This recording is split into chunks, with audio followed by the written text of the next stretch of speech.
Chapter 933. Gu Qingyun, on the other hand, had no objections and immediately accepted the order. However, Hong Qi was somewhat hesitant. Master, you just told me this matter before. I still haven't figured out the situation. I'm afraid it will be difficult to gather all the cultivators in the world who can refine pills in a short period of time. Why don't you give me some time first?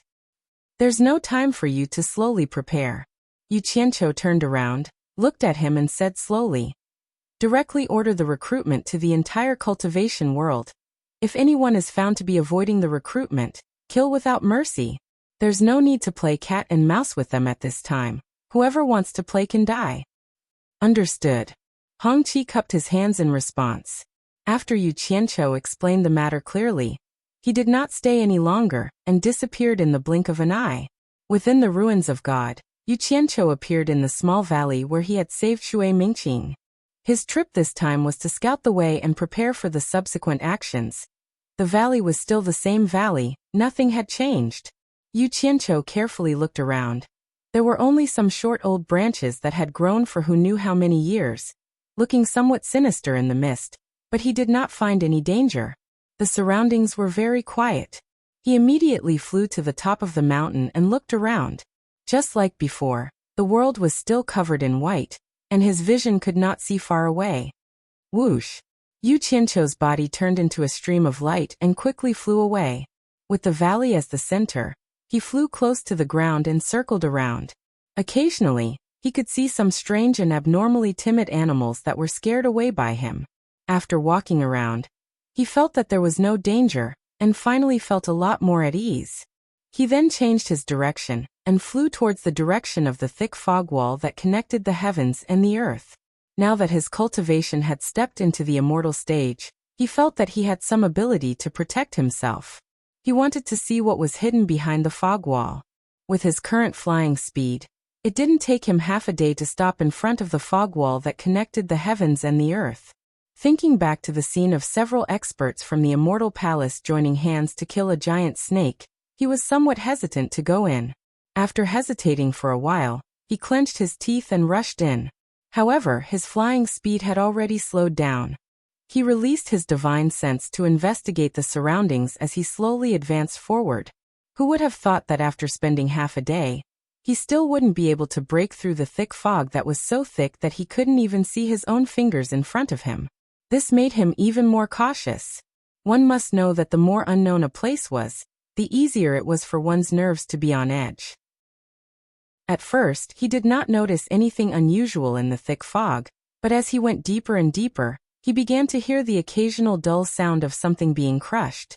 There was also the sound of heavy breathing that sounded like bellows, as if some huge animal was walking below. Just as Yu Qianqiu was about to use his divine sense to check what it was, he suddenly discovered that his body, which was moving forward, had come to a halt. After struggling for a moment, he felt as though he had slammed into a large net, and his whole body seemed to have been entangled in the net.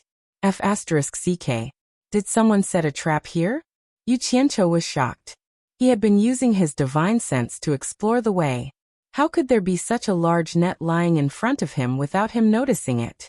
His head approached the place where his body and limbs were entangled, and he immediately found that he was not entangled in a net, but was stuck by a rope net that was as thick as a child's arm. The strange thing was that this rope net was crystal clear and covered with mucus. When his divine sense swept over it, it actually passed through the air, as if it was nothing. F***ck. What the hell is this? Yu Qianqiu quickly released his divine sense to investigate, and found that he had actually broken into a canyon. This net seemed to be deliberately set up in the canyon to wait for him. Yu Qianqiu struggled hard, but found that the stickiness of this thing was difficult to estimate. Even with his cultivation, he couldn't get rid of it. Then, a feeling of numbness began to spread from his skin that was stuck, and the clothes that were stuck on his body began to emit black smoke and rot. Needless to say, this transparent rope net was highly toxic. Otherwise it would not be able to corrode his immortal body that he had forged. After a moment of surprise, he suddenly felt a tremor from both ends of the transparent giant rope net. It seemed as though something was quickly climbing over from both ends of the rope net, and was quickly approaching him. Moreover, There was also a heart-palpitating, zhi-zhi sound coming from it. It felt as though he was the prey, and there were two things fighting to hunt him. Yu Qianqiu didn't dare to hesitate. His whole body emitted a purple flame, and with a buzz sound, he burned a big hole in the middle of the rope net that was stuck to him, and he quickly dodged. He looked at the place where he was stuck just now, but there was a thick fog, and he couldn't see anything. He released his divine sense again to investigate, and found that there were two huge arthropods in the air, and they were quickly converging at the center of the canyon. Wind rise. Yu Qianqiu let out a light shout, and held a ball of purple fire in each of his palms. A gust of wind immediately rose in the canyon, and the thick fog that pervaded the surroundings was quickly dispersed. The dim canyon immediately revealed its true appearance. Yu Qianqiu's eyes gradually widened as he looked ahead, and he seemed to be in disbelief. This was a large canyon that was 100 meters wide and hundreds of meters high. Although the canyon was wide enough, it still gave people a feeling of a thin line of sky when they looked up. On both sides of the dark mountain rocks, there were all kinds of colorful arthropods attached to them. Their bodies were either huge or growing steadily. Not to mention their huge bodies, they were all covered in hard armor. If they curled up and didn't move, just using divine sense to investigate would probably cause people to mistake them for rocks. No wonder when he used his divine sense to investigate the canyon on both sides, he didn't discover them.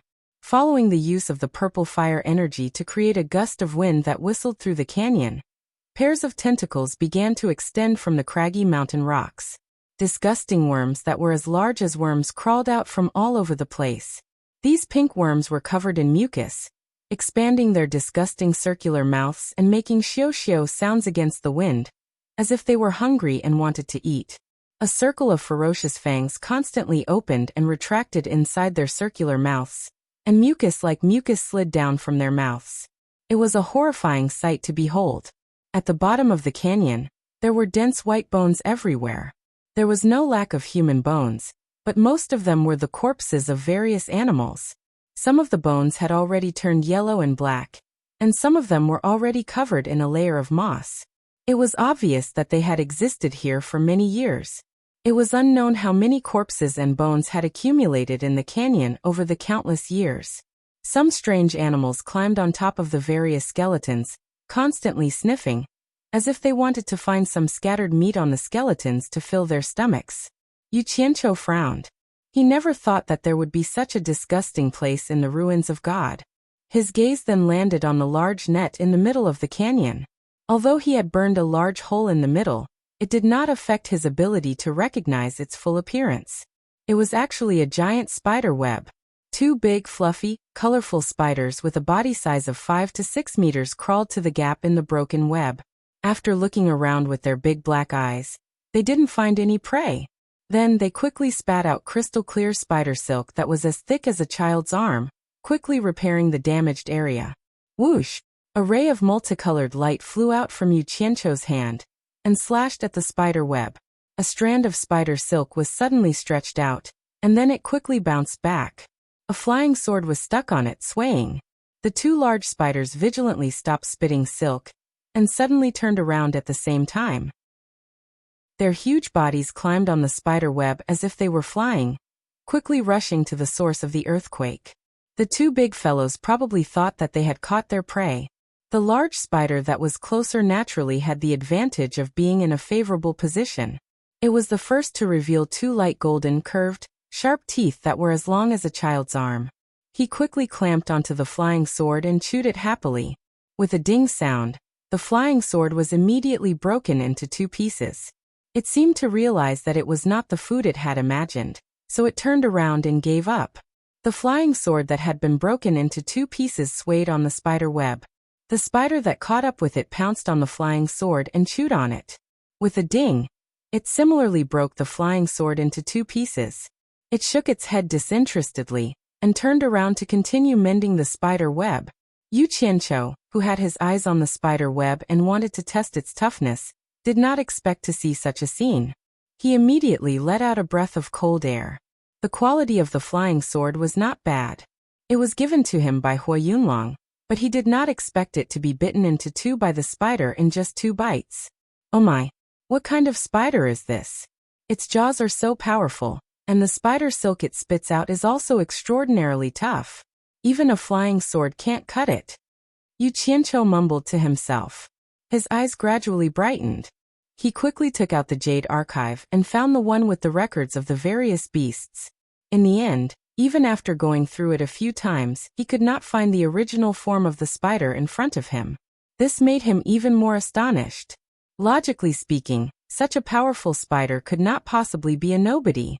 Why was there no record of it in this jade archive? Could it be a new species? He looked at his surroundings. If he had not accidentally stumbled into this place, he probably would not have been able to discover them. He wondered how many years these fellows had lived in this place. Yu Qianqiu looked around and found that there were only 2 of these spiders in the entire valley. His gaze fell on the spider web. He felt that it should be of great use, but he did not know how to collect it. He then looked at the pale golden jaws of the 2 spiders. He felt that they should be of great use as well. Just as Yu Qianqiu's eyes lit up and a purple flame flying sword materialized, ready to slaughter the 2 spiders and pry out their jaws, he saw that the 2 spiders had already mended the spider web. Their heads arched together for a while, then they crawled to the other end of the spider web together. Chapter 934. As soon as the 2 spiders climbed up the craggy mountain wall, the arthropods and ugly worms around them quickly retreated, as if they were extremely afraid of the 2 spiders. Those that could hide in the cracks on the mountain wall all shrank back. However, the 2 fellows suddenly seemed to have gone mad. Their 4 pairs of slender limbs quickly waved and rushed into the retreating swarm of worms. The 4 pairs of limbs were like the scythes of the Grim Reaper, madly waving about and slaughtering. The 8 sharp limbs stabbed in and killed one worm after another. The 2 fellows were like tigers that had entered a flock of sheep, wantonly slaughtering. They didn't know what was wrong with them, but it seemed like they hadn't offended them at all. However, even a rabbit would bite when it was cornered, let alone these evil creatures that lived here. A group of centipede-like, dark red 1-meter-long, multi-legged reptiles that were much larger than the centipedes launched a frenzied counterattack, engulfing them like a tidal wave. For a moment, all kinds of ear-piercing screeches sounded from the mountain wall. The entire mountain wall was in chaos. Yu Qianqiu put away the purple flame flying sword, but still protected himself with purple flames. He watched the fierce battle between these worms with interest. This kind of scene was rare. He wanted to see if the 2 spiders could win against these tens of thousands of centipede-like worms. The situation was obvious. Since the 2 spiders dared to start a war, they were clearly very confident and didn't fear these pseudo-centipedes at all. They waved their 8 sharp limbs and quickly killed their way out of the heavy encirclement. With a casual wave of their limbs, several worms fell to the bottom of the valley. Meanwhile, an animal that looked like a mouse would immediately crawl out from the bottom of the valley and quickly eat the worms that fell. Although the tens of thousands of worms were brave, it seemed like they couldn't bite through the carapace of the 2 spiders.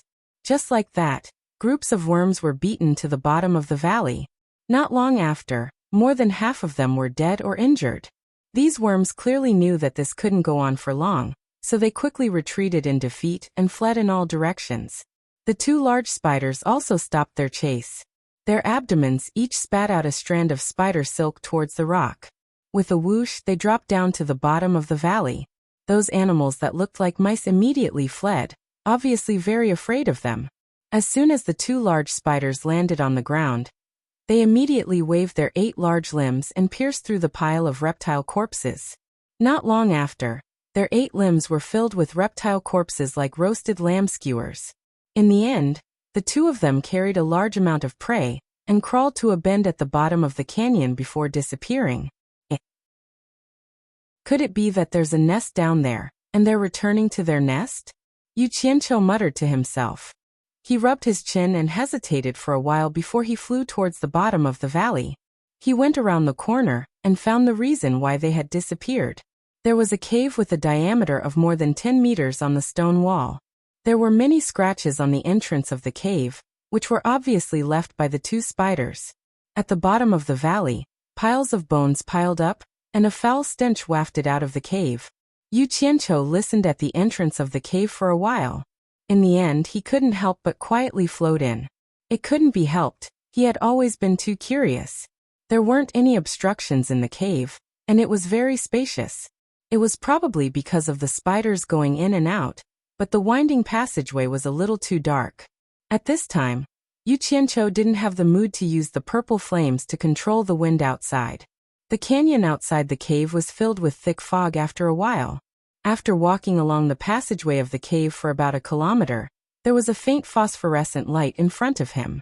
Specks of phosphorescent light appeared on the walls of the cave. The deeper he went, the brighter the light became. In the end, he could already see things normally. Suddenly, a creaking sound like metal rubbing against each other came from the end of the cave. From it, one could hear a kind of irritable emotion, which was obviously coming from an animal. Yu Qianqiu was slightly startled, and then he sped up and flew over. Not long after, he saw the end of the cave. Before he understood the situation, he didn't dare to expose himself. His whole body quietly entered the cave wall. After passing through the mountain to an advantageous position, he poked a small hole in the wall and squinted his eyes to peek inside. At the end of the cave was a huge space. It was like an inverted spindle in the belly of the mountain. There were many huge stalagmites hanging upside down. In the center of the largest stalagmites, there was a huge spider web with a diameter of several hundred meters. However, there was nothing on it. There was a spider silk hanging down from the spider web. Yu Qianqiu adjusted his vision and followed the spider silk to look at the place where the violent noise was coming from. In the end, he didn't know if he didn't look, but after he got a clear look, he was immediately alarmed. He saw a giant spider about 10 meters in size waving its legs, kicking the reptile corpses that the two spiders had brought over. It was unknown if it was dissatisfied with the food or if it was sick of it. Not only was this giant spider bigger than the two spiders he had seen before, but its body was also light gold in color, especially its 4 pairs of limbs, which were like golden spears. The pair of jaws on its mouth was a mixture of red and gold, and there was a faint glow flowing on them. It was not like the two spiders with colorful and furry bodies. Its carapace was bright and clean. If one did not pay attention, they would almost be mistaken for a crab. At this moment, the Spider King suddenly used its hind legs to prop up its body. Its abdomen was covered with densely packed balls. Each of them was the size of a fist, and there were probably more than 1,000 of them. They were glistening yellow and clean. Suddenly, it used its 2 front legs to pluck a yellow ball from its abdomen and raised it up. Yu Qianqiu could vaguely see the shape of a small spider inside the yellow ball. Needless to say, it was definitely a spider egg. However, what surprised Yu Qianqiu was that the Spider King actually stuffed the spider egg into its mouth and chewed it. It seemed to be eating it with relish, and when one was not enough, it plucked another one and stuffed it into its mouth. Just like that, it ate more than a dozen. It actually ate its own eggs. It really was a heartless beast. Yu Qianqiu's expression could not help but twitch. He was not the only one who could not stand it anymore. The 2 colorful spiders also surrounded the Spider King and let out a sorrowful squeak, as if they wanted to stop the Spider King from doing this. After eating more than a dozen spider eggs, the Spider King was finally satisfied. It propped its upper body up and lay back on the ground. The 2 colorful spiders immediately stabbed the scattered reptile corpses and piled them in front of the Spider King. The Spider King looked a little disinterested as it slowly swallowed the reptile corpses in front of it. It did not seem to be to its liking. After eating, it waved its front legs impatiently and chased the 2 big spiders away. Then the Spider King turned around and pulled on the spider silk hanging in the air, slowly climbing up the spider web. Just as it was about to climb to the top of the spider web, its careless gaze suddenly paused, and its huge body also stopped moving in the air. Its gaze found a small hole in the mountain wall, and its gaze met with the gaze of the person inside. Yu Qianqiu was startled. He seemed to see a trace of a smile in the other's eyes. The spider is smiling at me? Then he thought to himself, oh no, he had been discovered. He did not know if this Spider King was strong or if he could handle it. But when he thought that he could escape at any time, he calmed down and looked outside. Then he was stunned again. He saw that the huge silhouette had disappeared from the spider web. Instead, a net bed had appeared on the spider web, and a beautiful woman in flowery clothes was lying on it. She was looking at him with a smile. It's been a long time since I had a guest in my cave abode. I wonder which esteemed guest has arrived? Why don't you come out and meet me? The woman in flowery clothes said with a smile. Damn. This savage beast could already assume human form. Yu Qianqiu checked the other party's cultivation, and found that she was only at the early stage minor immortal stage, about the same as him. Immediately, he felt more at ease. The wall in front of him melted away and Yu Qianqiu walked in openly. You are human? The woman in flowery clothes who was lying on her side sat up from the net bed in surprise. Then, she floated down and circled around Yu Qianqiu to size him up. There was a look of disbelief on her face. Of course I am human. This question made Yu Qianqiu feel depressed. However, from the other party's point of view, they were not the same kind, so it was understandable for her to ask such a question. Yu Qianqiu remained vigilant as he sized up the other party. The woman in flowery clothes had a fair and clean face. Her appearance was also very beautiful, and she had the temperament of a noble lady. However, the most conspicuous thing was her belly, which was bulging and looked like she was about to give birth after 10 months of pregnancy. However, when he thought of the scene of her eating his child, Yu Qianqiu suddenly felt nauseous. After circling a few times, the woman in flowery clothes rubbed her big belly with both hands and stopped in front of Yu Qianqiu. She frowned and said, "That's strange. How can a human enter the divine ruin realm now? Logically speaking, it should be 100 years later. Could it be that you didn't get out in time when the divine ruin realm closed last time?" Yu Qianqiu made a non-committal sound. The woman in flowery clothes immediately clicked her tongue in surprise and said, "So you have some ability. Otherwise, how could you have survived until now with your early stage minor immortal cultivation?" "I wonder why you called me out?" Yu Qianqiu asked indifferently. "Yo." The woman in flowery clothes felt that it was somewhat inconceivable and said, "You trespassed into my cave abode, and now you're in the right. If there's nothing else, I won't accompany you. Goodbye." Yu Qianqiu flashed and flew out of the cave, too lazy to pay attention to her. "Stop. Do you think my place is a place where you can come and go as you please?" The woman in flowery clothes immediately sneered and said, "I haven't eaten human flesh for a long time. It's a good change of taste." Then she spread her arms and a white light flashed out from her sleeves. A dense spider web instantly spread out and covered most of the cave abode, trapping Yu Qianqiu inside. The woman in flowery clothes pulled the other end of the rope net and sneered, "Now that you've fallen into my net, let's see where you can escape." Just as she was about to pull Yu Qianqiu over, she saw that his body suddenly emitted a purple flame, burning the rope net that trapped him into ashes on the spot. Chapter 935. Stop. Do you think this is a place where you can come and go as you please? The woman immediately sneered, "I haven't eaten human flesh for a long time. It's time for a change of taste." Then he spread his arms and a white light quickly flashed out from his sleeves. A dense spider web instantly spread out and enveloped most of the cave, trapping Yu Qianqiu on the spot. The woman pulled the other end of the rope net and sneered, "Now that you've fallen into my net, let's see where you can escape."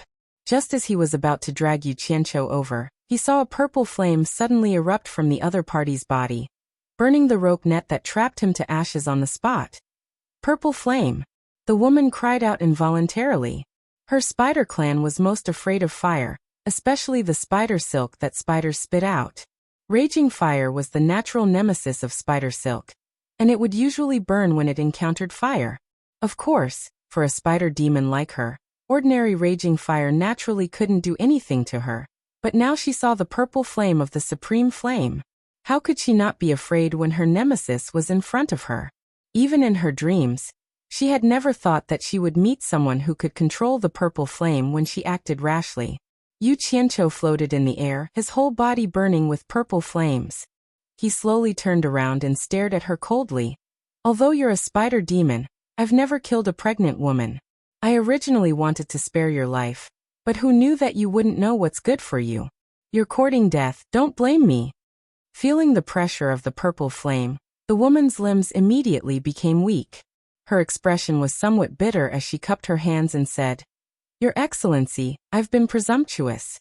Please, for the sake of the child in my stomach, temporarily stop and listen to my explanation. For the sake of the child in your stomach? How dare you say such words?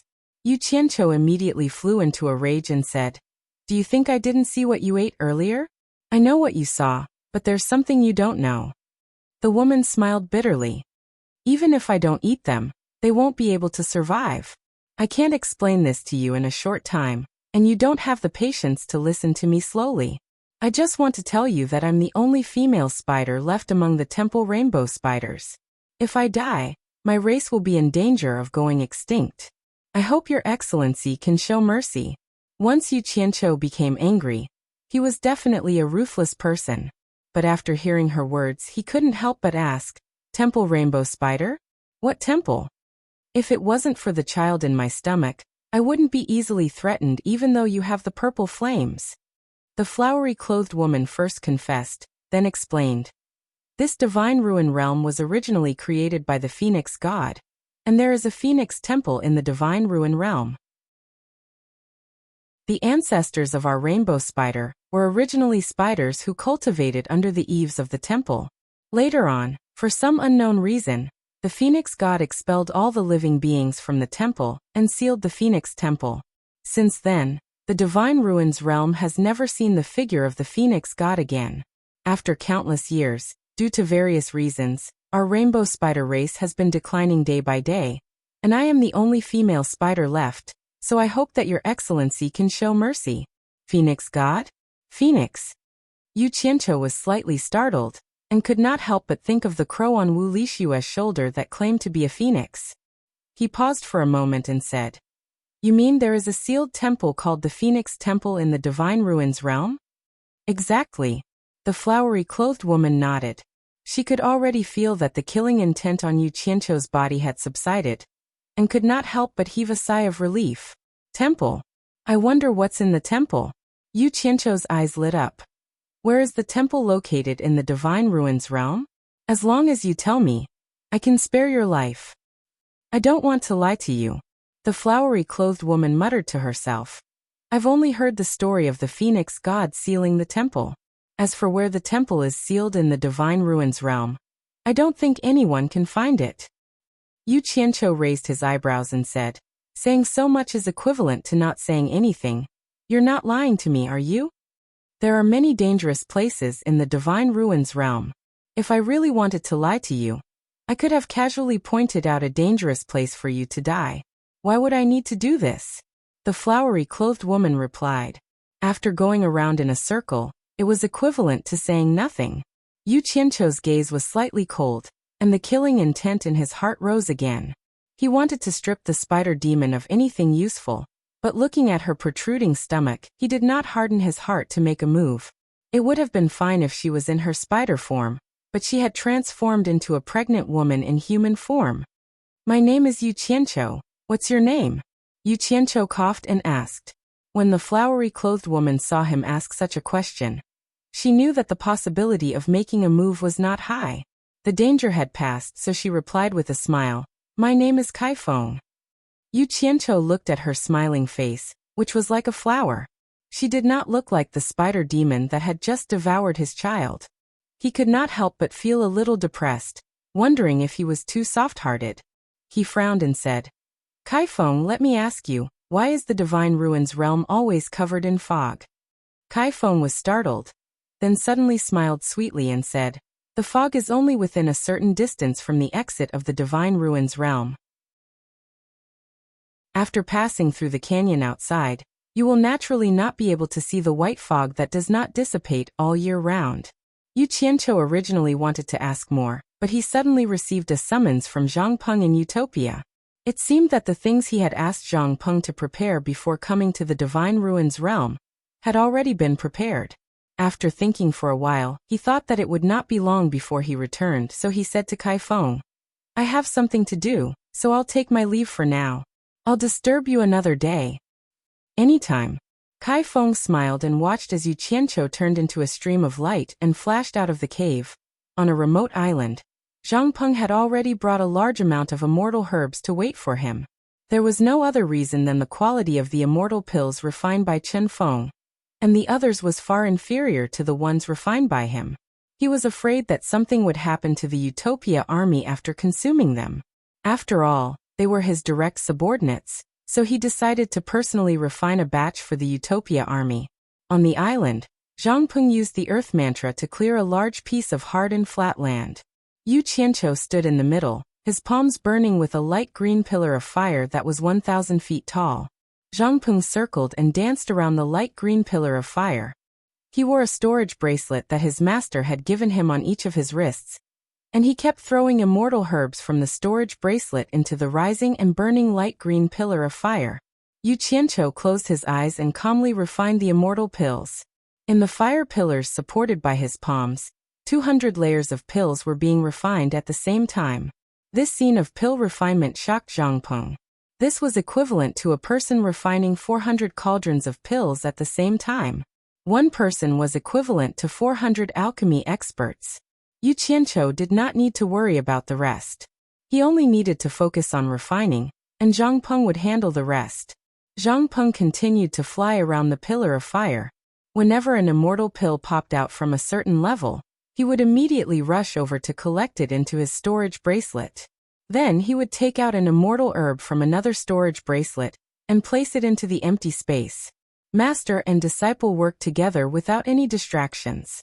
Furnace after furnace of immortal pills were produced almost continuously, and the refining efficiency was very high. Half a month later, 50,000 restriction-breaking pills, 10,000 marrow-cleansing pills, and 10,000 immortal ascension pills were refined. After continuously refining for half a month, both master and disciple were somewhat exhausted. Zhang Peng held the storage bracelet filled with immortal pills and offered it to Yu Qianqiu. Yu Qianqiu waved his hand and said, "I won't be personally handling this matter. Just as I instructed, you will be in charge. Gather the army and get everyone to bring everything that can be used or taken away from the camp. Then bring them here." Having said that, he looked around and continued, "Let everyone forge their immortal physiques in one go. After this, I will take everyone to another place for a period of training, so that the army's strength can be improved as soon as possible." Zhang Peng paused and asked, "Should we inform Mistress and the others to come as well?" "There's no need." Yu Qianqiu waved his hand and said, "Just gather the army, don't inform the others. We're just going to train, it's not like we won't come back. This is our rear, we're just leaving for a while." "Understood." Zhang Peng cupped his hands and flew away. Yu Qianqiu sat cross-legged on the ground to recover his spirit. After recovering, he flew to the main peak of the island and hid there, waiting for Zhang Peng to bring the army. He did this because there were some things that he couldn't let too many people know for now. In less than a day, Zhang Peng had brought nearly 10,000 well-prepared people to the island. In reality, there were only about 9,000 people in total. Zhang Peng had been briefed beforehand, so he knew what to do. He distributed the refined pills according to the number of people. All of the team members were well-trained and obedient. No one would be long-winded.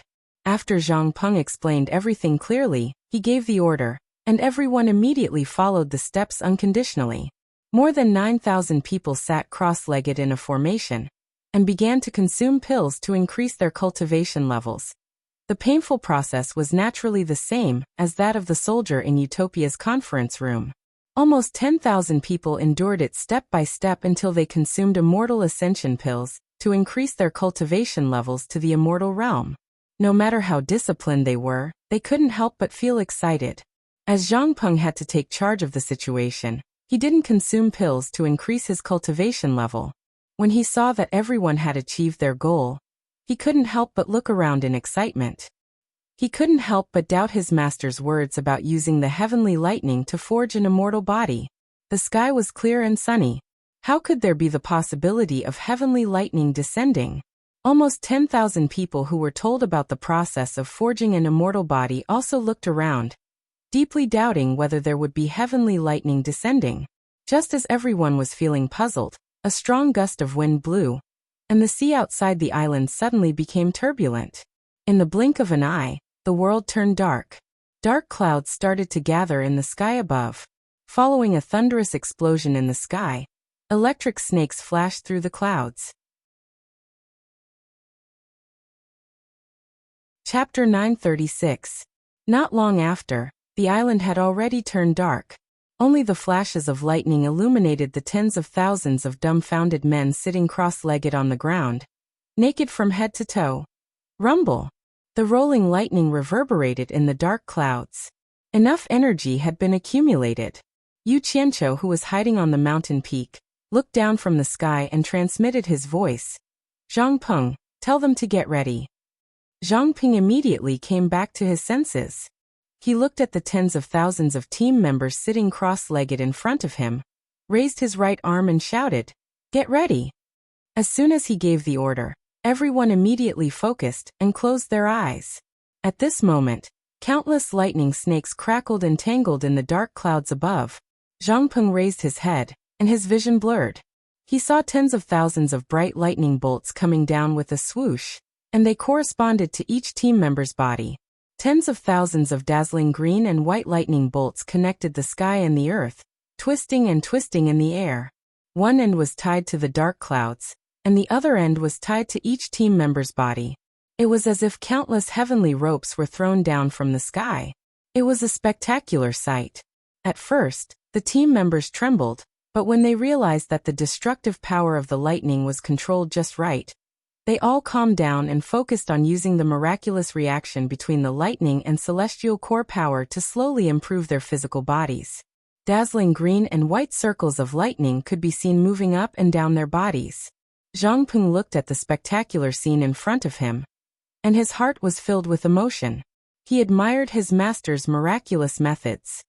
He didn't expect his master to be able to summon the sky full of lightning and control it in the palm of his hand. The weight of Yu Qianqiu in his heart became heavier, and he became more and more respectful. Just as he was feeling emotional, he suddenly realized that there was one more person beside him. It was none other than Hong Qi. The smile on Hong Qi's face froze, and his eyes were filled with disbelief as he looked at the spectacular scene in front of him. Zhang Peng, I'll watch over here, you guys can start too. Yu Qianqiu's voice rang in their ears, and the two of them did not dare to hesitate, and immediately started to carry out his orders. Zhang Peng gave the required pills to Hong Qi, and the two of them sat cross-legged in front of the crowd, swallowed the pills, and circulated them. After the two were baptized by the lightning and forged their immortal physiques, they opened their eyes and saw nearly 10,000 eyes full of joy. Obviously, they had forged their immortal physiques before them. However, he was still sitting cross-legged on the ground naked like the two of them. Before receiving any orders, they had been sitting there waiting. This was the result of years of training. The dark clouds in the sky began to dissipate, revealing the clear blue sky once again. Yu Qianqiu, who was at the peak of the mountain, looked down with satisfaction. This was a truly powerful army. This was the kind of army he wanted. As an army, they could think of ways to make up for the lack of cultivation, but if they lost their essence, qi and spirit, then there was no need to nurture them. Stand up. Dress up. Following Zhang Peng's command, nearly 10,000 people stood up in unison. They quickly picked up the storage pouches on the ground, took out their clothes and put them on. After putting on their clothes, they stood still like javelins. This scene made Hong Qi very envious. Although this army did not have as many people as his Hong gang, they were much stronger than the motley crew that was restricted by the gang rules.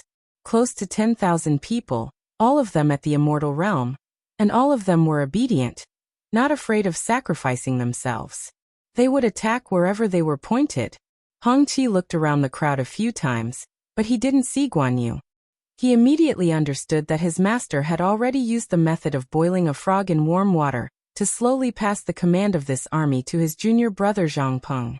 It was obvious that the people his master trusted the most were still the two of them. While he felt proud, he could not help but smack his lips and look at Zhang Peng with great envy. Although he had a lot more freedom outside, if his master agreed, he would not hesitate to change positions with Zhang Peng. This was because it was too tiring to fight with people outside every day, and it was not as satisfying as leading this army. However, he also knew that in terms of leading troops to war, he could not compare to Zhang Peng. who was a fierce general who had been through many battles in the human world. This was also the main reason why his master had handed Utopia's army to Zhang Peng.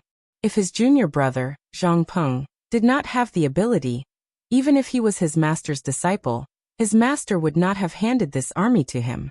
There was no doubt about this. On the flat ground at the foot of the mountain, aside from Hong Qi, everyone else, starting from Zhang Peng, stood there with their heads high and chests puffed out, not moving at all. Yu Qianqiu walked out from his hiding spot at the top of the mountain. He sat on a rock and looked at the army below silently, feeling very emotional. This elite army had been forged with years of blood, sweat, and tears. It was also accumulated bit by bit over time. And they already had a highly unified army soul, with a will as strong as steel. Even if one of them died in this army, it would be a huge loss. However, the value of an army's existence was war and killing, but there would always be sacrifices in war and killing, which meant that the army would continue to lose members. Moreover, with their strength, the human world had already lost the right to be their battlefield. Their battlefield would be at a higher level in the near future, like the Celestial Realm or the Netherworld. However, compared to the Celestial Realm and the Netherworld, their strength was too weak, which meant that they would have to sacrifice even more. Yu Qianqiu's gaze was cast to the depths of the sea at some point in time. After some thought, he suddenly stood up and looked down with a determined gaze. He thought to himself, "I'll do my best to increase your cultivation level, and give you the best equipment, so that you can face the cruelest baptism of war. I'll turn you into my iron-blooded trump cards." With a flash, Yu Qianqiu suddenly appeared in front of everyone.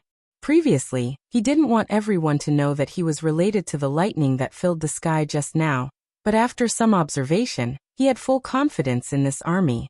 This was an army that was worthy of his trust. Yu Qianqiu's sudden appearance didn't cause any movement in the group. Everyone continued to look straight ahead without blinking. After going through Zhang Peng's training, this army had already shed the last layer of ostentatiousness. It was no longer like before, when they would eagerly call Yu Qianqiu leader, when they saw him. In the army, all of their actions were under the command of the army. Salute! Zhang Peng gave the order, and took the lead to salute. Nearly 10,000 people simultaneously saluted Yu Qianqiu in unison. This kind of military salute was plagiarized by Yu Qianqiu from his previous life. Although it looked a little disgusting and awkward, Yu Qianqiu felt that it was slightly more comfortable than kneeling, cupping one's hands, and bending one's waist, so he made do with it. When Hong Qi saw the sonorous scene of the iron-blooded army, he felt an itch in his heart again. Yu Qianqiu nodded at everyone with satisfaction. Zhang Peng then gave the order, and everyone returned to their original position. Suddenly, Yu Qianqiu spread out his arms and quickly enveloped everyone with his divine sense. In the blink of an eye, everyone disappeared on the spot. Only Hong Qi was left at the side looking around. He asked curiously, "Master, where did they go?" "Worry about your own matters." Yu Qianqiu waved his hand and sent him back. He then disappeared as well. Within the ruins of God. The moment Yu Qianqiu appeared in the valley where he had met Shui Mingqing, he saw that the army that had been sent in advance was already spread out in a state of alert. He immediately took out a large pile of illustrations and jade archives and handed them to Zhang Peng, who was beside him. He instructed, "This is the place where everyone will train. Find a favorable terrain to set up camp and prepare for long-term training. Make sure everyone has time to study these things. I'll go scout out the situation first." After giving some simple instructions, he disappeared again. In that disgusting canyon, Yu Qianqiu appeared in the spider's cave. He looked left and right, then dashed into the depths of the cave in a flash. Unexpectedly, he didn't fly far before he saw an encrypted spider web sealing off the passage. The web was too small, so it was impossible to drill through it. Yu Qianqiu frowned.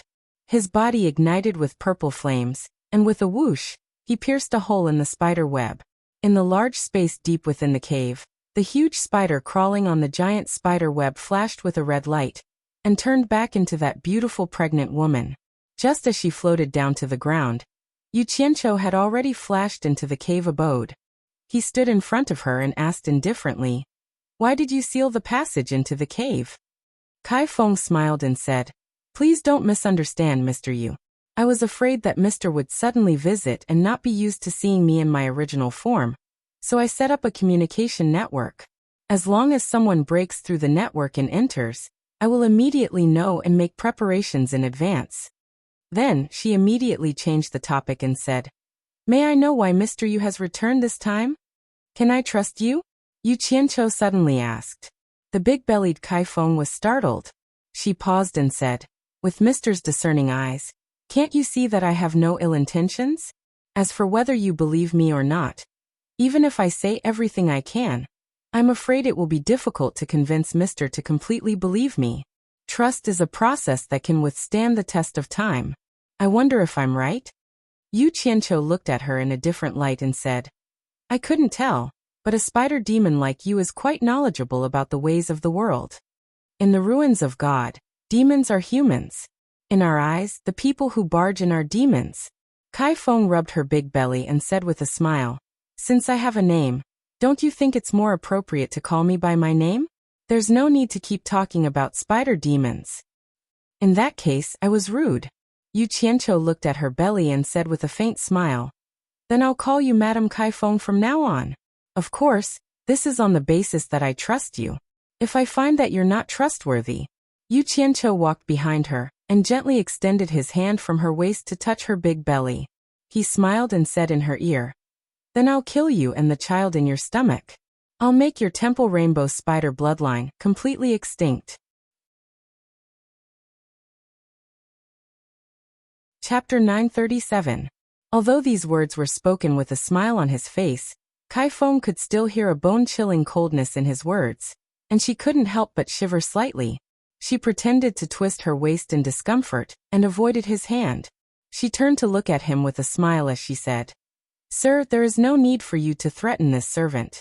You and I have a cooperative relationship to begin with, so this kind of threat is somewhat unreasonable. Cooperative relationship? Yu Qianqiu snorted. When have we ever cooperated? Kai Feng raised her hand to adjust the golden bone hairpin on her head and shook her head with a smile. We haven't cooperated before, but that doesn't mean we won't cooperate in the future. Besides, the fact that Mr. can come back here and talk to me is already very clear. Mister, you wouldn't come here just to threaten me, would you? Why don't you be honest with me? Otherwise, how will I be able to ask for your help later? Yu Qianqiu realized that this spider spirit was not as simple as she seemed. He immediately raised his eyebrows and snorted coldly, You're very considerate. Speak. What do you want from me? I'm not in a hurry. Kai Feng rubbed her round belly and smiled. Mister, you've come again. What can I do for you? What a smart lady, Kai Feng. Are you trying to figure me out first? Yu Qianqiu shook his head. I don't have anything. I just want to ask you why you ate your own offspring last time. I've been very confused about it. Since Mr. is unwilling to tell me, I won't force you. I'll tell you first. Kai Feng sighed faintly. Actually, this has something to do with what I asked you to help me with. It's not that I want to eat my own flesh and blood, but even if they are born, I won't be able to protect them all. I'm afraid they won't live long. Instead of letting others kill them and feel sorry for them, I'd rather eat them and help their brothers and sisters hatch faster. From what you said, you seem to have some enemies. Yu Qianqiu asked calmly. Mr. is very wise. Little Phoenix sighed and said, On the great flaming mountain thousands of miles away from here, there's a group of giant strength fire apes. I don't know when they started to like forging strange things. Because our temple rainbow spider's shells are naturally hard and our claws are naturally sharp, we are their favorite targets. After so many years, our divine temple rainbow spiders have been almost completely exterminated by them. Only me and the 2 male spiders outside are left. It's so miserable, woo-woo. Yu Qianqiu saw that she started to cry as she spoke, and she was crying so miserably that it didn't seem like she was lying. He frowned and said, You mean that group of giant strength fire apes killed you and used your claws and shells to forge things? On the surface he looked sympathetic, but in his heart, he was muttering, not to mention others. Even I want to peel off your claws and carapace. Although he thought so, it was not easy for him to meet a demon that could speak in the ruins of God. He wanted to use this opportunity to understand the situation, so he would not kill him for the time being. That's right, Little Phoenix cried and said. In order to protect our divine temple rainbow spiders, I had no choice but to move and hide here. So I understand what you mean. It seems like you want me to help you kill those giant strength fire apes, Yu Qianqiu said with a cold gaze. Tell me how many there are first. Little Phoenix wiped her tears and said, There aren't many, and I don't want Mr. to help me kill them all. I only hope that Mr. can kill their leader, the Ape King, and I can handle the rest myself. I don't dare to trouble Mr. There's also an Ape King, so that's how it is. Yu Qianqiu nodded and suddenly asked, But our cultivation is about the same. Since you're not the Ape King's opponent, why do you think I can kill it? How high is the Ape King's cultivation? Little Phoenix explained impatiently. Although the Ape King's cultivation has reached the early stage of Great Immortal, Mr. can control a divine item like the purple fire. Under the purple fire, how can it be Mr.'s opponent? It should be easy for Mr. to kill it. Since Madame Kaifeng is so confident, I can give it a try. Yu Qianqiu waved his hand towards the outside of the cave and said, Then I'll trouble Madame to lead the way. I'll go meet that Ape King. He wasn't afraid of any danger because he could leave at any time. Instead, he wanted to take this opportunity to find someone to lead the way and find out more about the situation in the ruins of God. It would also be convenient for the people of Utopia to train here. Little Phoenix was stunned. She didn't expect him to agree so readily. Her eyes flickered and she couldn't help but hesitate. Yu Qianqiu immediately frowned and said in a deep voice, Could it be that Madame suspects that I have ulterior motives? You should know that if I had any evil intentions towards you, I would have already attacked you. If Madame doesn't lead the way, then let's forget about this matter. I don't dare to wander around the ruins of God. Hearing this, Little Phoenix thought about it and realized that it made sense. If he really wanted to deal with her, there was no need for him to take such a big detour. He immediately smiled and said, Mister, what are you talking about? I just didn't expect Mister to be so straightforward. I'm a little overjoyed. Mister, there's no need to worry too much. Please follow me. With that, he flew out of the cave. Yu Qianqiu followed behind her with a cold smile on his face. He only believed 30% of her words at most. Even though she was crying and laughing at the same time, Yu Qianqiu still remembered the scene of her eating the spider egg with relish. As the saying goes, even a vicious tiger would not eat its cubs. This woman's thoughts were clear at a glance. How could he completely believe her? He was afraid that she had said so much just to kill him with a borrowed knife. Flying above the canyon, the two of them flew deeper into the ruins of God. With the thick fog covering his eyes, Yu Qianqiu didn't dare to fly too fast. He had been carefully watching his surroundings. After Kaifeng noticed this, he smiled and said, Mister, you don't have to worry too much. I'm very familiar with the situation in this area. Those who can threaten you and me in the ruins of God usually don't dare to appear here. Yu Qianqiu looked around and couldn't help but ask curiously, Why is that? Could it be that there's some other reason? Mister might not know this, but there will always be someone in charge everywhere. The Divine Ruins realm is the same. Kaifeng sighed. The person in charge of the Divine Ruins realm is a Lion King who has cultivated for countless years. His cultivation has already reached the late stage of the Immortal Emperor realm. A long time ago, a golden-robed man with a very high cultivation came in from the outside and made a bet with the Lion King. In the end, the Lion King was defeated, so he fulfilled his promise of defeat and restricted all the experts in the ruins of God who had reached the immortal stage to not enter this sea of fog, and even more so, they were not allowed to take advantage of the opening of the ruins of God. There were also some even more excessive requirements that were really difficult to speak of, so I won't say it. Chapter 938.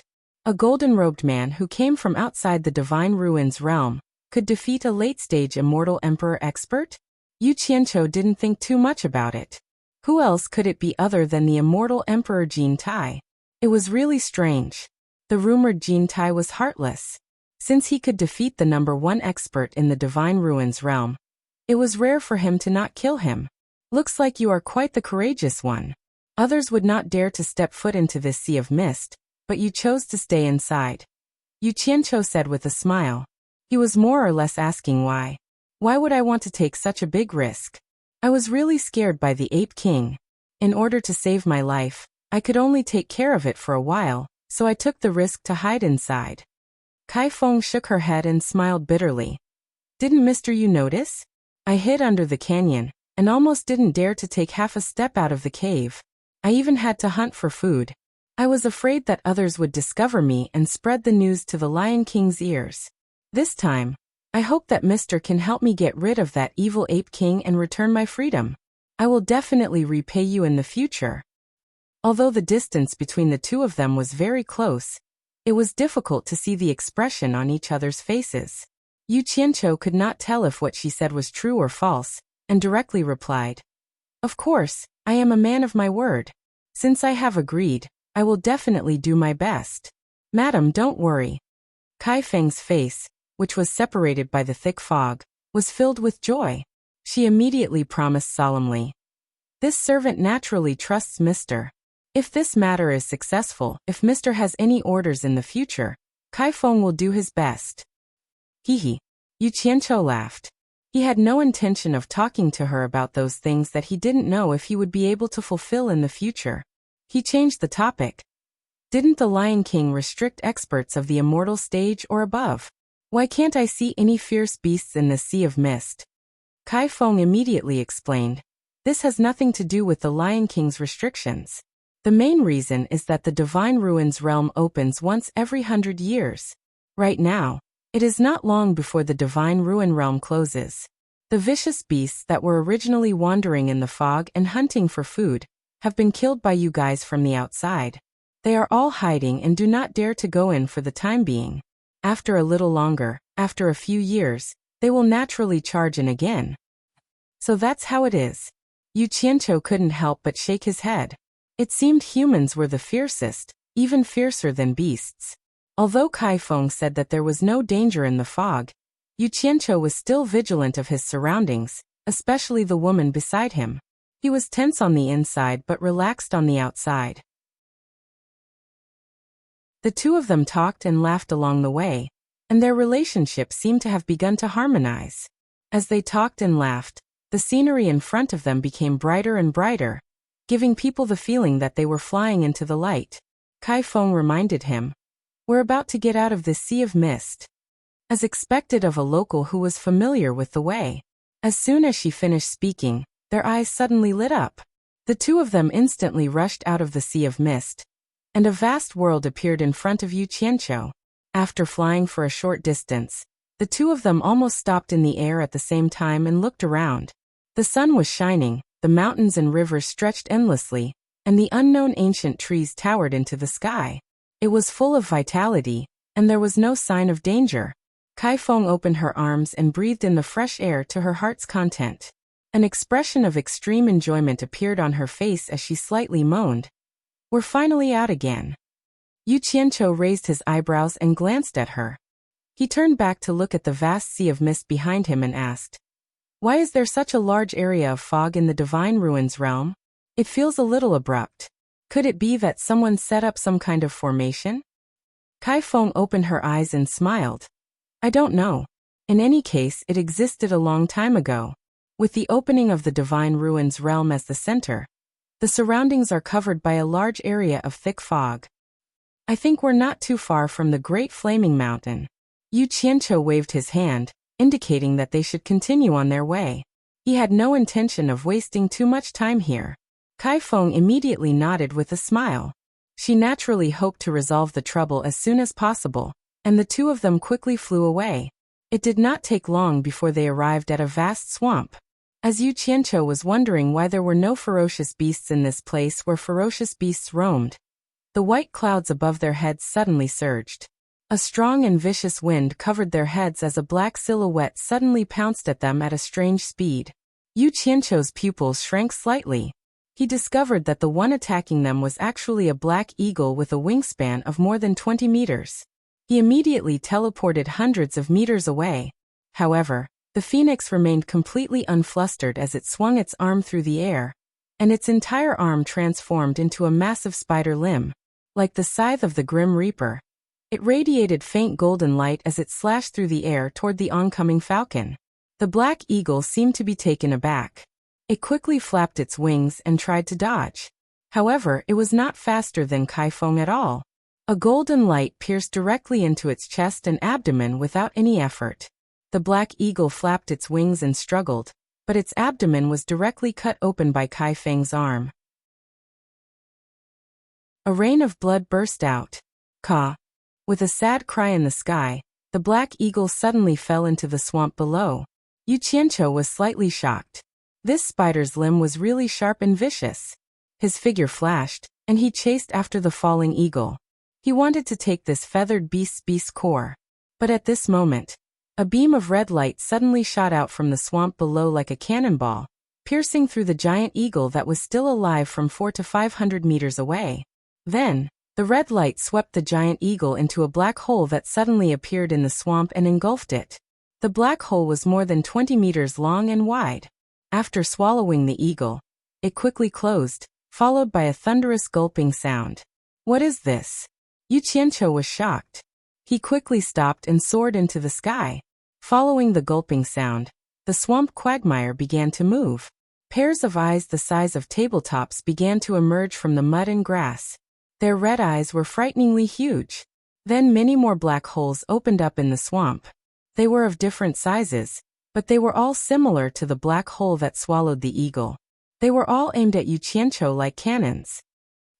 In the sky, the phoenix turned its sharp limbs back into arms. With a shake of its head, it turned back into the head of a ferocious spider. It fiercely spat out a tyrannical breath, covering the swamp below like a violent gale. The berserk aura swept across, and the swamp below immediately became a mess. The black holes immediately closed up, and giant ugly toads that were 40 to 50 meters long jumped out of the swamp. There were also some that were only 10 meters long. In the blink of an eye, hundreds of huge toads appeared in the swamp. And as the water flowed in, they became muddy puddles. In the blink of an eye, hundreds of huge holes appeared in the swamp. And as the water flowed in, they became muddy puddles. Yu Qianqiu looked down with his mouth agape, and then looked at the huge toads that had disappeared into the distance. He was speechless. He never dreamed that there would be such a huge toad. And he couldn't help but stare blankly. The phoenix shook its head and returned to its original state. It flashed to Yu Qianqiu's side and said with a smile, "There are countless strange beasts in the ruins of God. They are called the heaven-drilling frog. And the curled tongue in their mouth is their sharp weapon for hunting. Don't underestimate their tongue. Its penetrative power is abnormally strong. An adult heaven-drilling frog's tongue can instantly travel 1,000 meters and swallow its prey in one fell swoop. Normal prey's defense is very difficult to resist." Yu Qianqiu's gaze slowly retracted from the place where the toad had disappeared. He looked at the phoenix and said, "Looking at how Madame dealt with them as if they were light, it's really admirable. She was able to scare this group of fierce beasts away with a single breath. It's really not simple. I suddenly thought of something." The phoenix was startled. "What is it?" "I was thinking, if I help Madame kill that ape king, I wonder if Madame will become the overlord of this area?" Yu Qianqiu said with a teasing smile. "I believe that at that time, Madame will no longer have to hide in that ravine that doesn't see the light of day. Then, Madame can run amok in this area with all kinds of prey at her fingertips. Most importantly, without their nemesis, they can safely reproduce the Temple Rainbow Spider bloodline.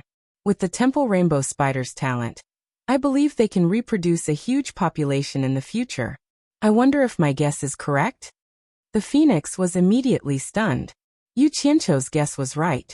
Although her cultivation wasn't high, her talent was extraordinary, and it was difficult for her to find a natural enemy. She was second only to the giant fire ape king in this area. If the ape king died, then there would be no more opponents for her in this area, and she would become the overlord of this area. Without the nemesis of the ape king, not only would the Temple Rainbow Spiders be able to reproduce in peace, they would also become more and more powerful. This was because their ancestors came from the most mysterious divine phoenix temple in the divine ruin realm, and passed down some things that others didn't know about. As long as they were given certain conditions, they would become extremely powerful. A wise man doesn't lie in front of him. Mr. is roughly right. However, does Mr. think that it's not good for this servant to become the overlord of this area? With the relationship between this servant and Mr., is there any difference between this servant becoming the overlord of this area and Mr. becoming the overlord of this area? The phoenix said with a smile. The reason why she spoke so frankly was because Yu Qianqiu had guessed that she would use a borrowed knife to kill him, but he didn't expect that she would burn the bridge after crossing it. In fact, she already had a plan, because her temple rainbow spider bloodline was born with a hard and unbreakable carapace, and her claws and teeth were incomparably sharp. It was very rare for her to find a nemesis, so it was impossible for her to keep a natural enemy who could control the purple flames by her side. As long as Yu Qianqiu helped her get rid of the Ape King, she would have a foothold. At that time, she only needed to leak the news that there was a human in the ruins of God who could control the purple flames. Then there would naturally be experts who would come to take care of Yu Qianqiu. Her plan couldn't be said to be not meticulous, but Yu Qianqiu was originally a treacherous and ruthless person. It was fine if he didn't become suspicious, but once he became suspicious of someone, it would be very difficult to scheme against him. Therefore, after Yu Qianqiu heard her words, a trace of a playful smile hung on the corner of his mouth as he said, "Madam, I like what you said. However, madam, you won't do something like burning the bridge after crossing the river, right?" Chapter 939. Mister, you must be joking. I am not Mister's match. How would I dare to have any improper thoughts? Unless I'm tired of living. Kai Feng covered her mouth and smiled, brushing the matter aside. Yu Qianqiu had never thought of getting to the bottom of this matter. It was just for safety's sake. He wanted to remind Kai Feng not to treat him as a fool, and not to play any tricks on the way to Flaming Mountain. He had to be on guard at all times. The two of them continued on their way, but their speed was much faster than when they were in the thick fog. Along the way, the strange mountains and scenery flashed past them rapidly, making Yu Qianqiu feel a little overwhelmed. Actually, after leaving the thick fog, they were not far from Flaming Mountain. A journey of 700 or 800 li would not take too much time for the two of them. When they saw the tall, maroon-colored mountain in the distance, Kai Feng suddenly made a hand gesture and stopped. Yu Qianqiu stopped as well and asked, "What's wrong?" Kai Feng pointed at the maroon-colored mountain, feeling a little uneasy. She bowed to Yu Qianqiu and said, "That's Flaming Mountain. The Ape King lives there. I'll have to trouble Mister to take care of this matter." Yu Qianqiu looked at the maroon-colored mountain that was emitting black smoke in the distance. It was clearly an active volcano. However, he did not find it strange. Since those colossal armed fire apes like to forge things, it was only natural for them to find volcanoes as a place to rest. He frowned and said, "You mean you want me to go alone? You're not going?" Kai Feng rubbed her belly and said, "That Ape King wants to kill me, but I am not his match. Now that I'm pregnant, I really... Don't give me that." Yu Qianqiu waved his hand without hesitation and said, "Don't use your pregnancy as an excuse. You've already eaten it, so what else is there to say? Furthermore, I don't know anything about that Ape King. What if you sell him off? Either we go together, or we go back together. In any case, it's impossible for me to take the risk alone. Do as you see fit." Kai Feng's hand, which was stroking her round belly, froze. She didn't think that the usually easygoing Yu Qianqiu would suddenly become impatient.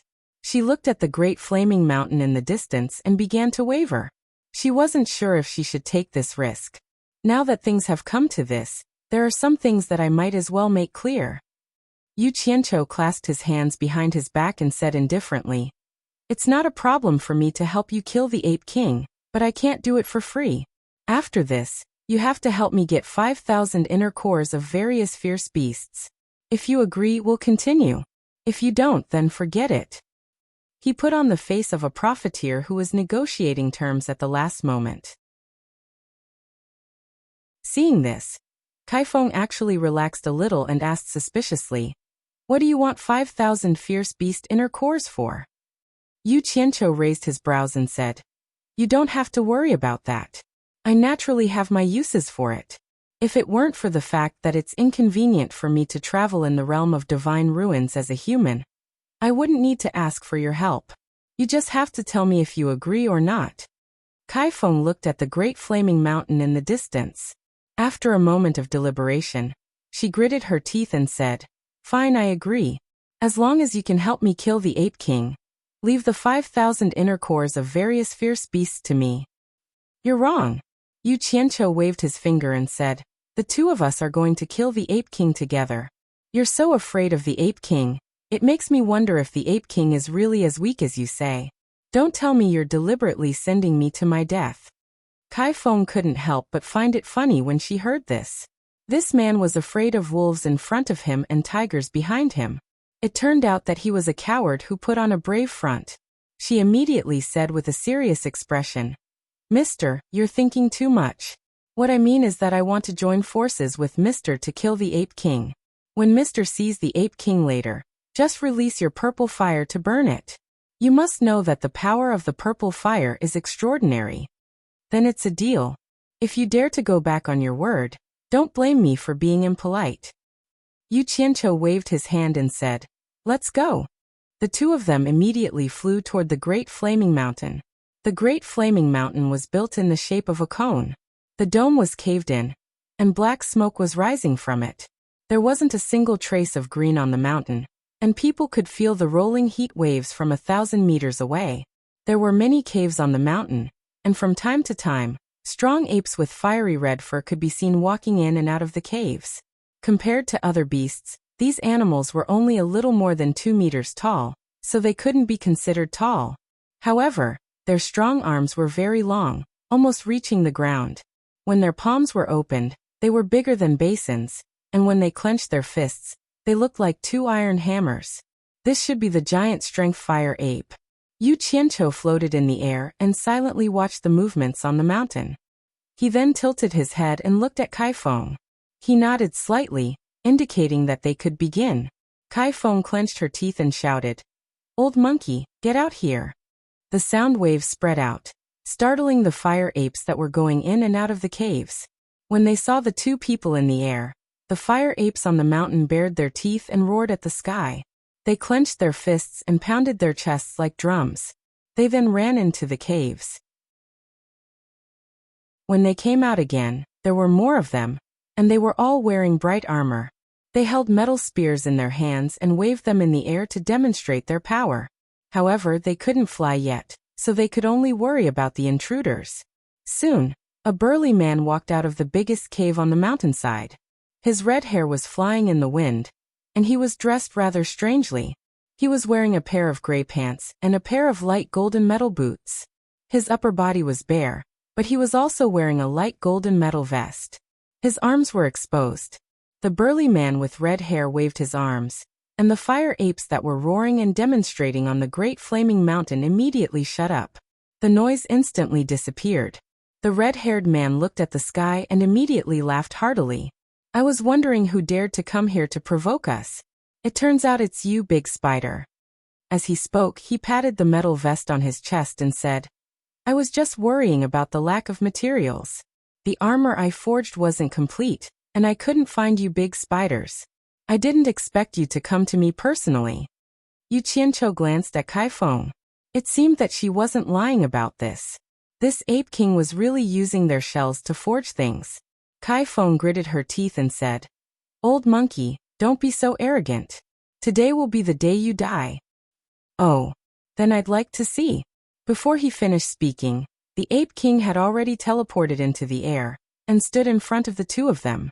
He looked at Yu Qianqiu and said, "I was wondering why you were so brave. So you found a helper. You're a human?" Yu Qianqiu smiled faintly and nodded. He said, "You're the Ape King?" The Ape King sized up Yu Qianqiu and realized that he couldn't see through Yu Qianqiu's cultivation. His expression became serious and he replied in a sonorous voice, "That's right, that's me." As the two of them were talking, Kaifeng was getting anxious. She kept giving Yu Qianqiu looks, hinting for him to take the opportunity to use the purple flames to attack. However, she realized that Yu Qianqiu was acting like he didn't see it. She immediately dragged him into the water. "Kill him, Yu Qianqiu."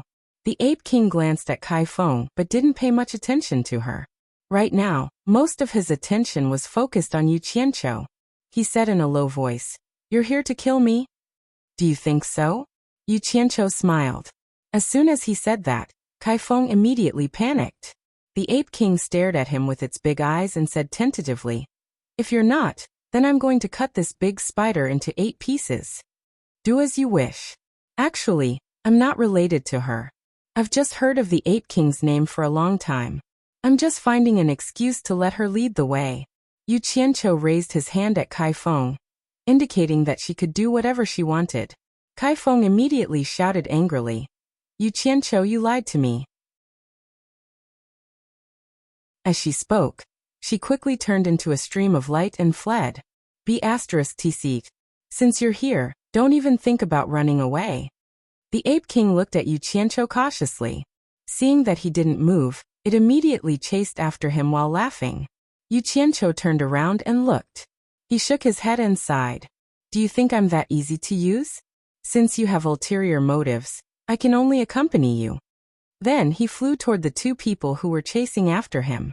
In order to not let the Ape King misunderstand, he deliberately slowed down. "Hey!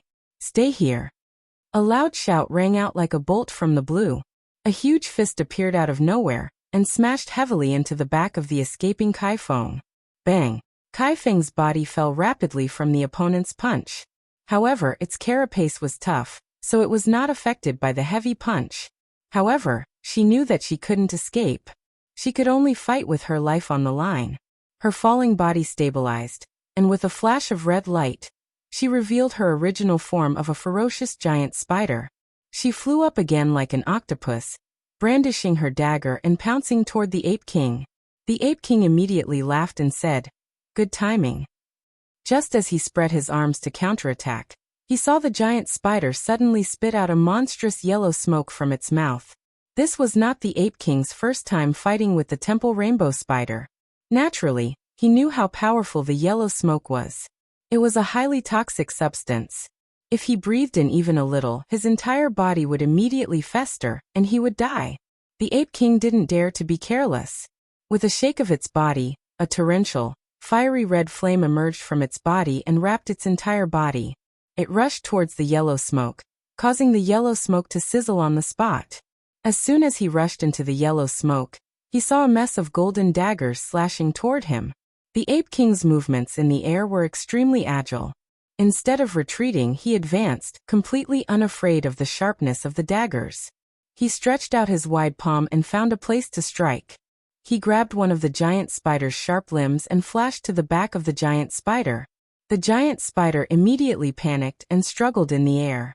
However, the Ape King stomped his foot and stood firmly on its back as if he had grown roots. There was no way he could get rid of him. Thereupon he flipped his other sharp limb and swung it behind him. The Ape King laughed aloud and easily caught the limb in his hand. Standing on the giant spider's back, the Ape King grabbed one of the spider's legs with each of his hands. He exhaled and pulled the 2 sharp claws like he was rowing a boat. He forcefully pulled them in a figure-8 shape. Crack! The giant spider let out a blood-curdling screech. Both of its sharp claws had been directly pulled off by the Ape King. Yu Qianqiu, who had just arrived, shook his head in amazement when he saw this scene. The Rainbow Temple spider's claws were so hard that it couldn't be broken with brute force. However, the Ape King was clearly very experienced in dealing with these large spiders. It knew where the spider's hard carapace was, and it easily broke the spider's claws at the joints. Chapter 940. At this moment, the Ape King attacked the spider's shield with its own spear. The 2 sharp claws in its hands were pierced into the giant spider's hard back, and the giant spider let out a shrill screech that made one's scalp go numb. The Ape King was in for a penny, and it didn't show any mercy when it started attacking.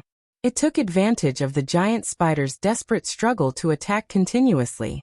In the blink of an eye, the Ape King was as fast as lightning on the giant spider's back. 6 of the giant spider's 8 sharp limbs had already been broken, and they were all pierced into the giant spider's back.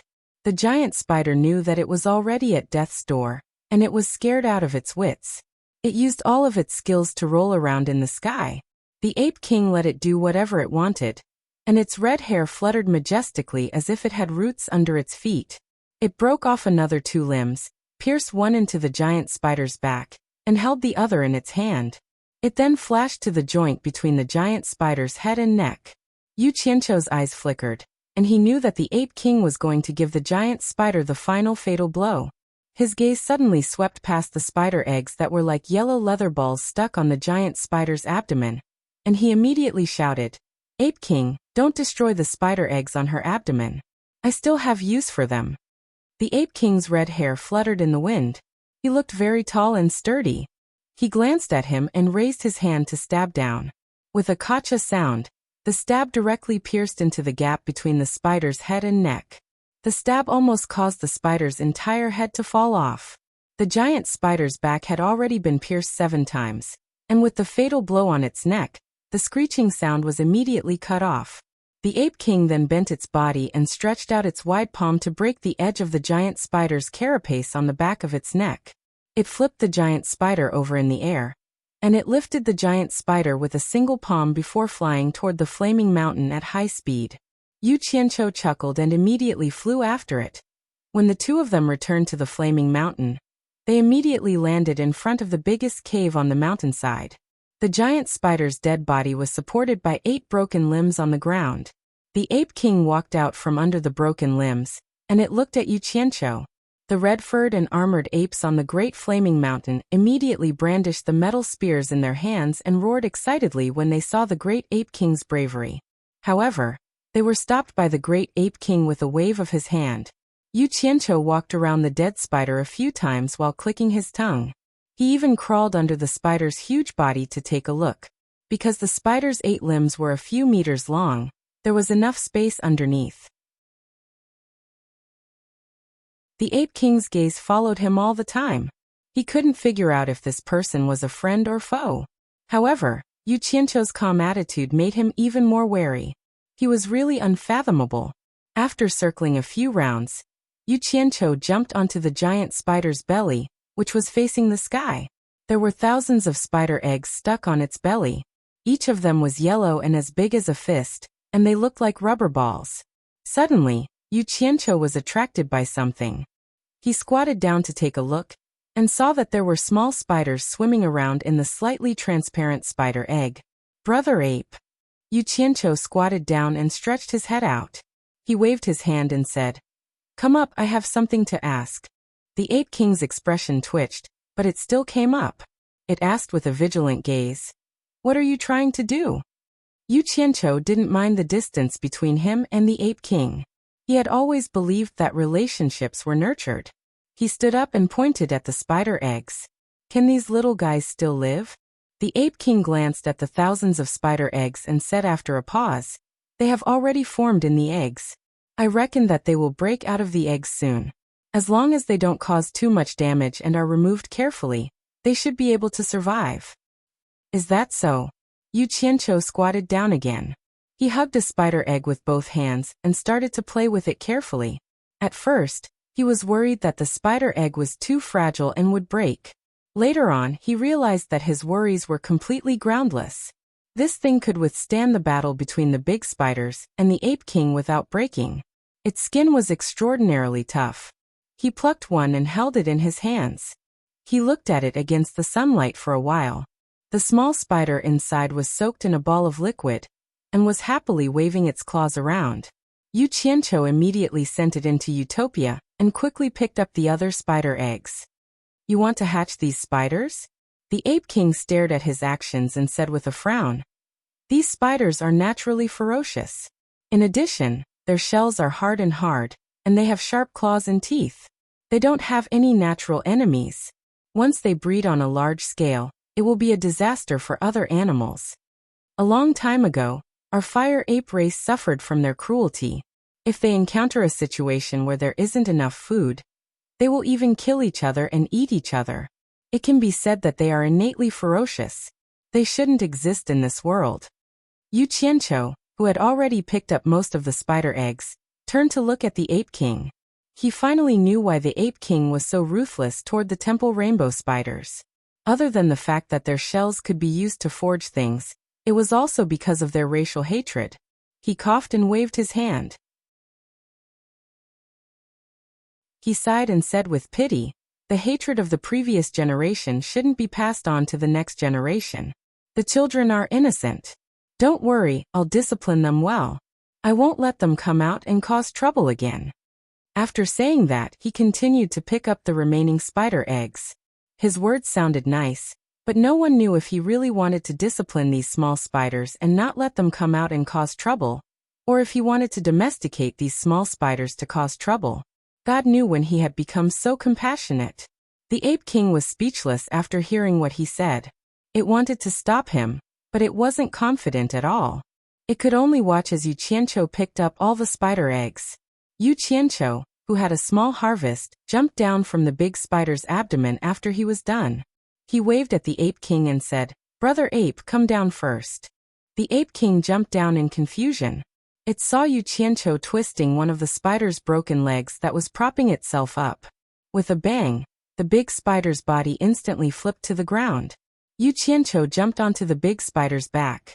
He hugged the spider's legs that were stuck in the big spider's back. He pulled them out one by one and put them away. Finally, he walked to the big spider's head.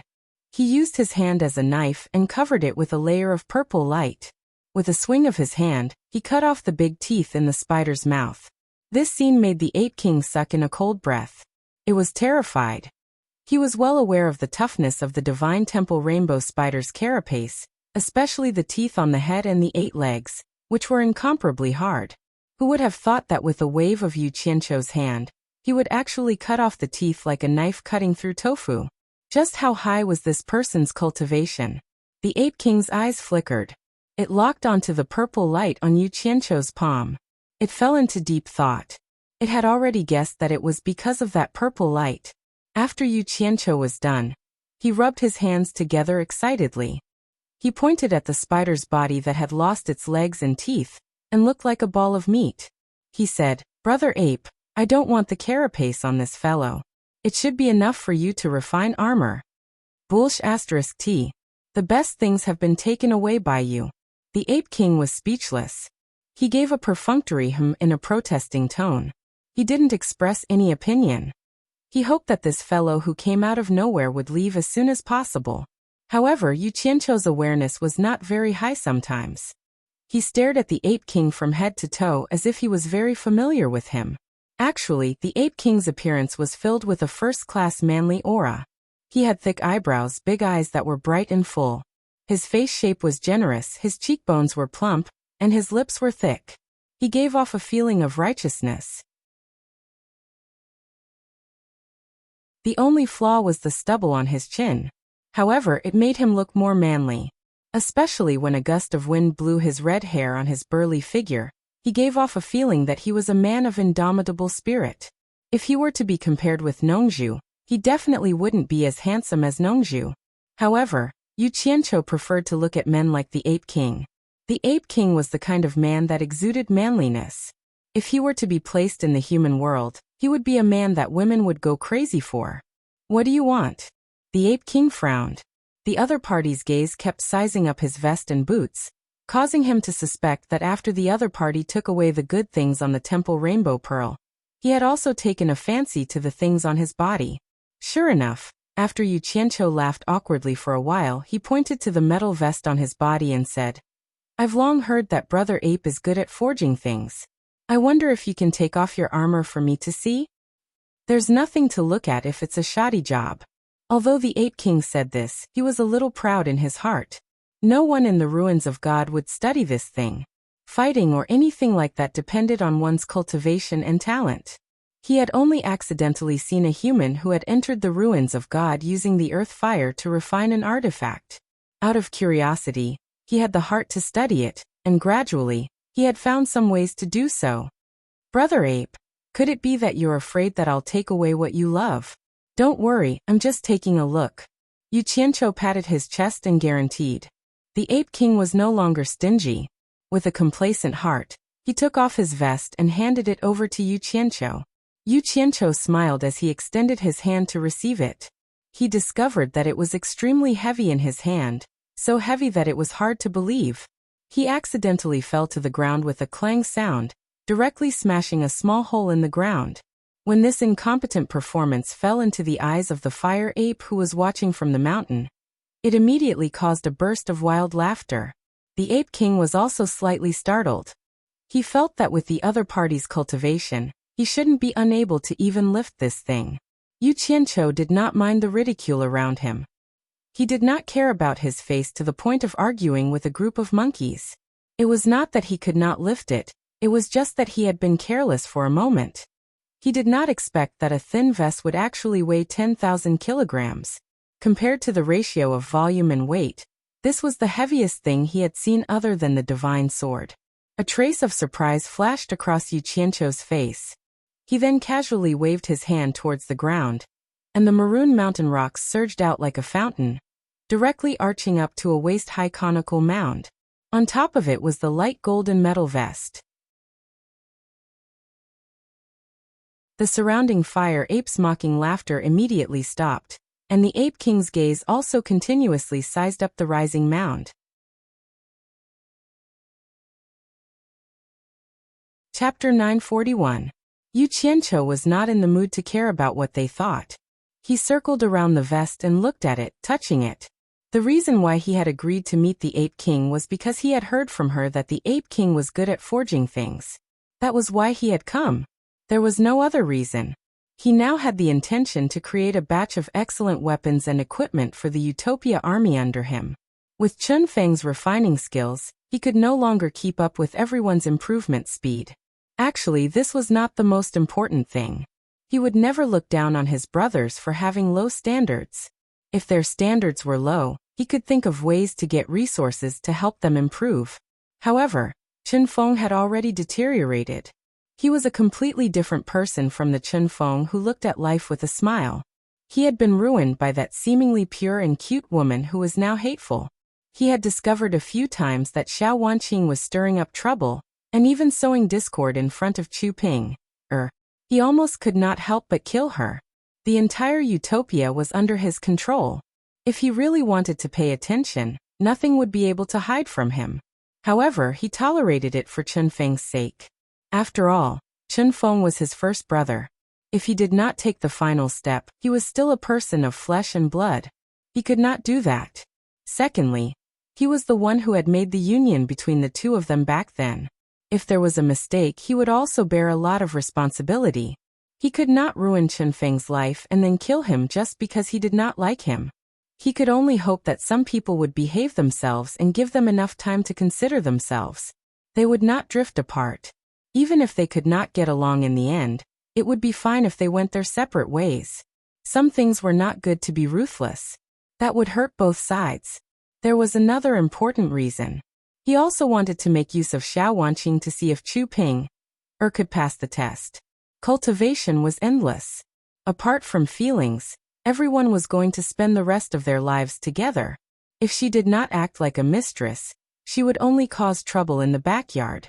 How could she have the right to be a mistress? Therefore, he had been watching coldly from the side and allowed things to develop. Yu Qianqiu had come to see how the Ape King's craftsmanship was, and if he was satisfied. In the end, he discovered that the level of refinement was indeed not that great, but to be able to make such a thin vest so heavy, it would be unreasonable to say that he did not have some skill. He turned around and asked, "Brother Ape, how's the defense of your armor? If an ordinary person wants to break this armor of mine, it's no different from a fool's dream." An early-stage Immortal Emperor expert, White Rhinoceros King once struck this armor with all his strength, but it only left a slight dent on it. Ape King's complacent voice stopped abruptly. He saw that terrifying purple light appeared on Yu Qianqiu's palm again. He hurriedly stopped Ape King. "Wait, you are not an ordinary person." When Yu Qianqiu heard that even an early-stage Immortal Emperor expert could only leave a small dent on it, he couldn't help but want to use his purple fire to test it out. However, the Ape King wasn't willing to. He smiled and said, "Don't worry, I'm just trying. I won't destroy your treasure." "Don't." The Ape King snatched the armor back and quickly wore it. Then he pointed to the corpse of the huge spider at the side and said, "There's no need to try. This armor of mine is made from the shells of over 5,000 mature temple rainbow spiders. If you can break its shells so easily, my armor will probably not be able to withstand it. Over 5,000 mature temple rainbow spider shells were used to forge such a small thing? Yu Qianqiu said in disbelief. No wonder it was so heavy. Then he pointed to the boots on the 8 kings' feet and said, If I'm not wrong, this should be the same material as the armor you are wearing. Is it included in the 5,000? I used over 3,000 of these boots. The Ape King explained. Don't be fooled by the large number of boots I used. They were all refined by me countless times before I got rid of the impurities and extracted the essence. I used the shell essence of the temple rainbow spiders to forge them. Armor essence? Yu Qianqiu muttered, guessing that it was the essence of the temple rainbow spider's carapace. He rolled his eyes and said, I won't hide it from Brother Ape. I have a friend who is an expert in this path, and is also in the ruins of God. If Brother Ape doesn't mind, I can invite him over. You two might as well spar on this path. He believed that since he was someone who was obsessed with this path, he would definitely have an unusual fanaticism towards it. It should be of some use if he catered to his liking. Sure enough, as soon as the Ape King heard that there was someone who was proficient in this path in the ruins of God, his eyes lit up and he laughed heartily. You, Brother Yu, I wonder if your friend is far from here. If it's convenient, why don't you come over and have a chat? It's good for everyone to learn from each other. As expected, their relationship became much closer, and they were already calling each other Brother Yu. Not far, not far. Brother Ape, please wait a moment. I'll find him right away. Yu Qianqiu said this and immediately turned into a ray of light and flew away. For safety's sake, he threw down a small silver ball on the way and disappeared. In the depths of the purple bamboo forest in the southern sea, Yu Qianqiu quietly appeared and looked around. The purple bamboo was faint, the cold fragrance lingered, and the spiritual energy was dense, like a paradise on earth. The purple bamboo forest was still the purple bamboo forest, but he didn't know how the people here were doing. He had been busy all this time and hadn't been here for a long time. He then flashed towards the direction of the Bamboo Lang Blessed Land. Just as he got closer, he heard 2 familiar voices talking, and Yu Qianqiu immediately stopped. With his current cultivation, if he wanted to hide and not be discovered, no one would be able to discover him. In the courtyard of the Bamboo Lang Blessed Land, Ziyi leaned against an old bamboo pole that supported the bamboo archway at the entrance of the courtyard. She lazily looked at Hibiscus, who was sitting cross-legged on the stone platform, and asked, Hibiscus, does that big liar not want you anymore? Why hasn't he come to see you for so long? Hibiscus's face was indifferent, and she smiled with certainty. He won't. Are you so sure? Ziyi's spirit was lifted, and she quickly walked to the stone platform. She squeezed her butt onto it and asked with bright eyes, When my master came back last time, he said that the big liar is not a good person. Do you think that he would like a more beautiful woman outside? Hearing this, Yu Qianqiu smiled bitterly. That old handsome brother Nongzhu was probably still angry about what happened last time. He shook his head and looked at Hibiscus to see how she would answer. However, once he heard it, he was immediately moved to a mess. I don't know. Hibiscus smiled with satisfaction. He told me to wait for him in the southern sea purple bamboo forest, so I'll wait for him here. I'll do whatever he asks me to do. And wherever he asks me to go, I'll go. That expression and tone. It was as if to be able to quietly wait for her man to come back was the happiest thing in the world. Even if he really abandoned her. What a silly girl. Ziyi sat on the stone platform, and her legs under her purple skirt swung back and forth. She pouted and said, You'll go wherever he asks you to go? That big liar loves money the most. Be careful that he'll trick you and sell you off one day. Then he must be doing that for my sake. Hibiscus tilted her head and said after thinking for a while. She couldn't think of any reason for Yu Qianqiu to harm her. Ziyi's eyes widened immediately. She was tongue-tied and said, He sold you out for your own good. It seems that you've really been deceived by that big liar. That guy is too cunning. He's rotten to the core. Which be *tch is bad-mouthing me again. Yu Qianqiu walked out from the cobblestone path of the purple bamboo forest with a dark face. Anyone who heard someone bad-mouthing him as soon as they arrived would be unhappy. The two girls turned around at the same time. Surprise appeared on their faces at the same time, and they both got off the stone platform. Ze, who had just completely denied a certain person's character, ran faster than anyone else when she saw a certain person. She flashed to Yu Qianqiu's side and said with surprise, "Big liar, why are you here?" Yu Qianqiu's face darkened even more. He grimaced and said, "Shut your stinky mouth. What did I lie to you about?" Ze didn't get angry when she was scolded. Instead, she was very happy. She stuck out her bright red tongue and said, "In any case, you're a big liar." Yu Qianqiu. Hibiscus stood under the bamboo sign with the words, "Zhu Lang blessed land," and shouted in joy. Yu Qianqiu, who was glaring angrily at Ze and was about to explode, was instantly hooked by Hibiscus's shout. He directly ignored Ze and revealed a smile. He opened his arms and walked quickly towards Hibiscus. Hibiscus took a few steps forward and welcomed him. Then she hugged him. Ze, who was thrown behind, immediately pouted. It was not a problem for her to hang an oil bottle. "Are you all right? No one bullied you, right?" Yu Qianqiu greedily took a deep breath of the body fragrance that he dreamed about and asked. His palm lightly patted Hibiscus's back. This girl could always give him the simplest, most honest, most sincere, and most pure feelings. If she didn't exist in his life, what meaning would there be in it? Yu Qianqiu closed his eyes and thought about it. He couldn't help but hug her even tighter. He wanted to hug her into his bones and never separate from her in this life. "No, everyone is very good to me." Hibiscus closed her eyes and muttered in satisfaction. This embrace was also the most peaceful harbor that she dreamed about. Every time she was in this harbor, she would forget all the troubles and worries in the world. Ze walked to the side of the two and snorted coldly. Hugging in broad daylight. How shameless. However, there was no place for her in this two-person world. The two of them didn't hear what she said. "That's good." Yu Qianqiu patted her back. He opened his eyes and gently pushed her away. Then he held her hands and carefully looked at her face. He smiled warmly and said, "My hibiscus is becoming more and more beautiful. Do you like it?" Hibiscus was overjoyed. Yu Qianqiu reached out and touched her nose. He smiled and said, "The more I look at you, the more I like you. I will like you forever. No one can stop me." Hibiscus hugged his arm and leaned her head on his shoulder. She said sweetly, "Me too." In the courtyard of Langxian, Nongzhu and ancestor Nanming had already been attracted by the commotion here. Nanming ancestor shook his head and chuckled as he watched this scene. Nongzhu's face darkened, especially when she saw Ze standing there in a shady manner.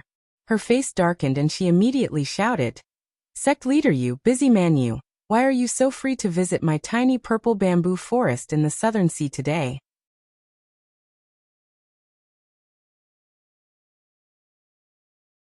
Chapter 942. The resentment in Nongzhu's tone was not ordinary. Yu Qianqiu smiled bitterly at Farong. Farong smiled sweetly and stepped aside. Who said she was stupid? Actually, she knew everything in her heart. She just didn't want to trouble her man. Yu Qianqiu walked into Langxian courtyard slowly. He walked to Nongzhu and looked around. He sighed. "This is the best. I envy you." Nongzhu sneered and said, "You don't come to me without a reason. Just say it. What are you doing here? If you don't have anything to say, get out. I don't welcome you here." He was forced to leave in the immortal world. Now that he was forced to come to his territory, he naturally had to take revenge. Get out? What a joke. Yu Qianqiu pointed to the sky disapprovingly and said, "The land under the sky is mine. No one has the ability to make me get out. Don't make trouble. If you anger me, I will burn down the entire purple bamboo forest. Do you believe me?" Nongzhu's expression froze. He knew this guy too well. There was nothing he didn't dare to do in this world. Suddenly, Nongzhu raised his hands and howled at the sky. "Old Bai, if you are not dead, come back and have a look. Once you leave, your disciple doesn't care about me anymore. You are bullying me. Old Bai, come back and have a look. I have been living a very sullen life. He was also a smart man. When the hard way didn't work, he immediately used the soft way. However, it didn't match his image and temperament as an old handsome man. Ze saw her master's action and was stunned. She felt that her master was acting shamelessly. She was immediately flustered. Ancestor Nanming looked at the two of them and shook his head. He knew that they would not become enemies no matter how much they quarreled. He laughed and said, "What happened between you two? Why do you act like enemies the moment you see each other?" Although Nongju was forced to come back, he still kept his mouth shut about what happened in the immortal world. "Ignore him." Yu Qianqiu looked at Grandmaster Nanming and said, "I came here especially to look for you. Let's talk in private." As he said this, he pointed to the depths of purple bamboo forest. "Looking for me?" Patriarch Nanming was stunned. Nongju's sorrowful voice was immediately cut off.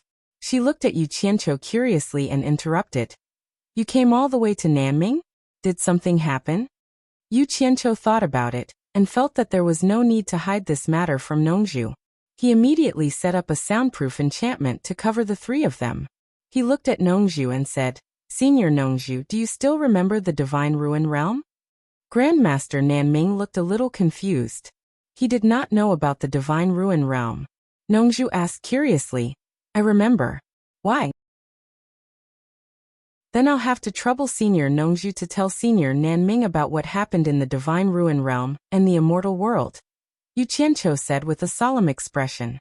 Ancestor Nanming asked suspiciously, "What Divine Ruin Realm? The place you went to last time? Isn't it the Immortal World?" Old Nanming is like this. Since Yu Qianqiu had said so, Nongju had no more scruples. After all, it was uncomfortable to hide something from a friend. She immediately told him about what happened in the Divine Ruin Realm and the Immortal World. After listening, Grandmaster Nanming could not help but sigh. After everyone cultivated to the soul formation stage, it was not an exaggeration to say that life was boring. He did not expect to miss out on such a bizarre and wonderful experience. Thinking about it, it was not unrelated to Nongju's obstruction. Just as he was about to complain, he heard Yu Qianqiu say, "We human cultivators are weak in the immortal world. We are in danger of being annihilated at any time, so we have to work together and work hard to become stronger." Senior Nanming is considered a person of virtue and prestige in the human world. This time, I came all the way to find Senior Nanming, hoping that Senior Nanming can help us gain a foothold in the immortal world. "Of course." After Grandmaster Nanming nodded, he asked hesitantly, "But with my cultivation, I'm afraid I won't be of much use in the immortal world. Could it be that you want me to refine magic treasures for everyone?" "Something like that. It's like this." Yu Qianqiu sorted out his thoughts and said, "This time, I returned to the Divine Ruin Realm and went deep into a place that we didn't dare to enter last time. By chance, I met an ape king whose cultivation has reached the early stage of the great immortal realm. This ape king has a unique skill in the art of refining, and the things he refines are really not to be underestimated. I would like to invite Senior Nanming to communicate with him and see if he can learn his skills. Then he can be of some use to us who are struggling in the immortal world." When Nanming heard this, he pondered for a moment and did not say anything. It seemed that he was not very interested in the Ape King's unique skill in refining. This greatly exceeded Yu Qianqiu's expectations. Logically speaking, people who were obsessed with this path should be somewhat fanatical and should not be indifferent. Could it be that Senior Nanming is unwilling? Yu Qianqiu smiled awkwardly. If this matter was forced, it would really be a little troublesome. "It's not that I'm unwilling." Grandmaster Nanming pondered and said, "If there are enough materials for refining, and my cultivation can also reach a certain realm, to refine some powerful treasures for us cultivators in the human world, we don't have to secretly learn other people's skills. Our own skills are enough." When Yu Qianqiu and Nongju heard this, they looked at each other and thought that this old fellow was really confident. Grandmaster Nanming looked at the two of them and knew what they were thinking. He probably thought that he was boasting. After a moment of hesitation, he slowly asked, "The two of you have stayed in the immortal world before. There used to be a great refining sect in the immortal world called Mythical Fire Palace. I wonder if it still exists?" Mythical Fire Palace? Yu Qianqiu and Nongzhu cried out in surprise at the same time. Then, they looked at each other, and their eyes told each other that they had not told him anything about the immortal world. Nongzhu thought about it for a moment. She had just told Grandmaster Nanming about the Divine Ruin Realm and the immortal world in a simple and clear manner. She had not mentioned anything about the mythical fire palace at all. Yu Qianqiu also recalled what Nongzhu had said just now and confirmed that she had not mentioned the mythical fire palace. Nongzhu looked Grandmaster Nanming up and down and said, "Old man Nanming, how do you know that there is a mythical fire palace in the immortal world? Did someone tell you anything?" "During this period of time, I have been staying in the South Sea Purple Bamboo Forest. Even you have been hiding it from me. Naturally, no one has told me anything." Grandmaster Nanming sighed slightly and said, "In that case, the mythical fire palace in the immortal world still exists." Yu Qianqiu's gaze fell on Grandmaster Nanming's red hair, red beard and red eyebrows. He rubbed his chin and nodded thoughtfully. He seemed to have thought of something and immediately raised his elbow to nudge Nongzhu and said, "What is your impression of Hui Yunlong from the mythical fire palace when you first saw him?" Nongzhu was stunned and her mouth was slightly agape. When she first saw Hui Yunlong, she had felt strange. Why did this kid look so much like Grandmaster Nanming? Those who did not know would have thought that they were father and son. After thinking about it, she could not help but cry out in surprise. "Old man Nanming, could it be that you came from the mythical fire palace in the immortal world?" Yu Qianqiu, on the other hand, frowned. If Grandmaster Nanming came from the mythical fire palace, then he would not have asked whether the mythical fire palace still existed in the immortal world. However, he must have some connection with the mythical fire palace. As expected, Grandmaster Nanming sighed softly and said, "It's not that I came from the mythical fire palace. It's my ancestor who came from the mythical fire palace. I have never mentioned this secret to anyone. Now that the path to the immortal world has been opened, there is no harm in telling the two of you. However, I beg you to help me keep it a secret." "Of course, tell us quickly." Nongzhu's eyes shone as she nodded repeatedly. She had always been quite interested in the privacy of others. However, Yu Qianqiu asked in a low voice, "Could it be that your ancestor is related to the Myriad Swords demon monarch who fought a fierce battle between the immortal world and the netherworld 100,000 years ago?" "How do you know?" Grandmaster Nanming was stunned. Yu Qianqiu smiled and said, "I guessed." Actually, he knew better than anyone that if Grandmaster Nanming's ancestor came from the mythical fire palace in the immortal world, then he must have come during the great battle 100,000 years ago. After that, the immortal ascension stage was sealed, and the people of the immortal world could not come down at all. If they wanted to come to the human world through the netherworld, regardless of whether the netherworld was willing to let them or not, as long as the gate to the netherworld was opened, the Demon Ghost Region's torture master would definitely know about it. However, none of the previous torture masters had mentioned this matter, so the only possible conclusion was 100,000 years ago. You guessed correctly." Grandmaster Nanming sighed slightly and said, "The mythical fire palace in the immortal world was first founded by two people. The eldest was called Hua Lai, and the second was Hua Jun. They were brothers born from the same mother.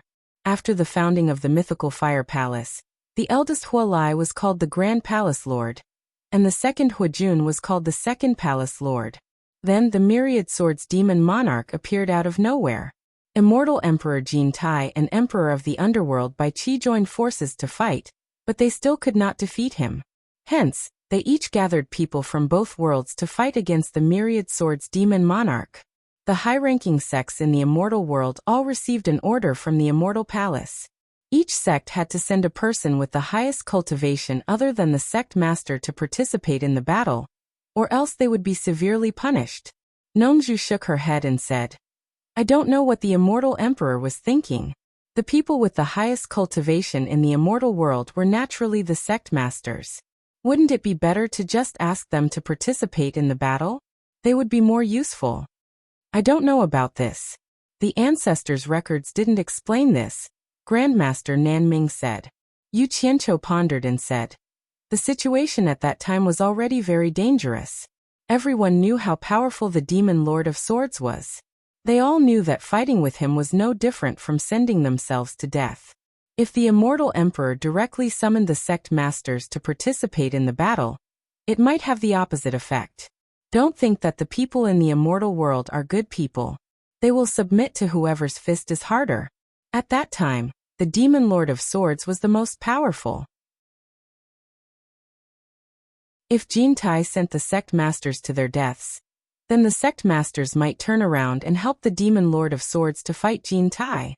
At least their chances of survival would be much higher. Jin Tai naturally didn't just rely on his fist to rule the entire immortal world. He definitely wasn't that stupid. He should understand this and wouldn't let himself fall into a situation where he was surrounded by enemies. You're so cunning. I can tell that you and Jin Tai are the same kind of people. Both of you are not good people, Nongzhu said in disdain. She then said to Grandmaster Nan Ming, Old man Nan Ming, continue.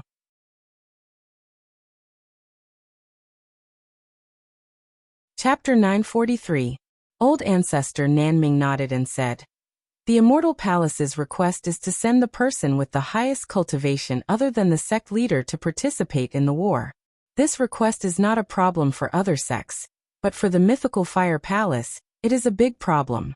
Because the situation of the Mythical Fire Palace is special, the two palace lords are similar to the sect leader, so they have always been equal. Therefore, they asked the Immortal Palace if they could keep both palace lords. But the Immortal Palace's attitude is very firm. They can only keep one sect leader, unless there is someone with a higher cultivation than them. But the two of them are the founders of the Mythical Fire Palace, so there is no one in the Mythical Fire Palace who has a higher cultivation than them. In this way, one of them has to participate in the war. So your ancestor is one of the two founders of the Mythical Fire Palace? Nongzhu touched her chin and laughed. Old man Nan Ming, I really didn't know that you have such a big background. Old Ancestor Nan Ming frowned and said, The Immortal Palace is powerful, so there was no other way. Second Palace Lord Huajun took the initiative to participate in the war. The Grand Palace Lord Hualai was very touched, so he asked Second Brother to stay and decided to go alone.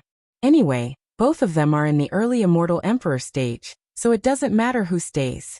But in the end, Second Brother listed all kinds of reasons and insisted on going, so the First Brother had no choice but to agree. But unexpectedly, on the eve of departure, Second Brother got into a dispute with a sect called the Heavenly Robe Sect and was injured by them. Even if he wanted to participate in the war, the Immortal Palace wouldn't agree. So the next day, Eldest Brother took Second Brother's place and came to the human world to participate in the war against the Demon Lord of 10,000 Swords. Tsk. So you are the descendant of the Grand Palace Lord who founded the Mythical Fire Palace. Nongzhu sighed and said, I have heard of the Tianyi sect who injured Second Brother in the illusionary Immortal City, but they were eradicated by the Mythical Fire Palace a long time ago. That war seems to have caused quite a big impact in the immortal world. Even now, people are still talking about it. It seems that the Tianyi sect suffered because they had a feud with the leader of the Mythical Fire Palace. No wonder. On the other hand, Yu Qianqiu frowned and muttered, He was injured on the day before we set off. What a coincidence. He had always been a suspicious person. Whenever he encountered something like this, he would be suspicious. To put it nicely, he was far-sighted and prepared for a rainy day. To put it bluntly, he was gauging the heart of a gentleman with the yardstick of a villain. Nongzhu was not good at quarreling when it came to serious matters. Otherwise, he would not have been chosen as the successor of the previous two punishment masters of the Demon Ghost region. Hearing what Yu Qianqiu said, he suddenly raised his eyebrows and squinted at the ancestor of Nan Ming, saying, Old man Nan Ming, there may be some hidden story behind this. The timing is too coincidental. Most importantly, think about what time it was. That was when the Myriad Swords Demon Monarch was wreaking havoc in both the immortal and netherworld. At that time, the various sects would have restrained themselves. It's not right for something like this to happen at this time. The ancestor of Nan Ming looked at the two of them and nodded, saying, You're right. There is indeed a hidden story behind this. Boss came to the human world and participated in several encirclements against the Myriad Swords Demon Monarch. Luckily, he did not die. In one fierce battle, he saved a deacon of the Heavenly Robe sect. In fact, he did not mean to save him, but at that stage, everyone had no way out and could only unite to fight against the enemy. When they could help each other, they would help each other. However, the deacon was seriously injured and could not be saved. Before he died, out of gratitude to Boss, he revealed a secret. It turned out that there was another hidden story behind the conflict between the second brother and the Heavenly Robe sect. In order not to take the risk of participating in this battle, he conspired with some people in the Heavenly Robe sect to put on a show and finally persuaded Boss to participate in the battle. Alas!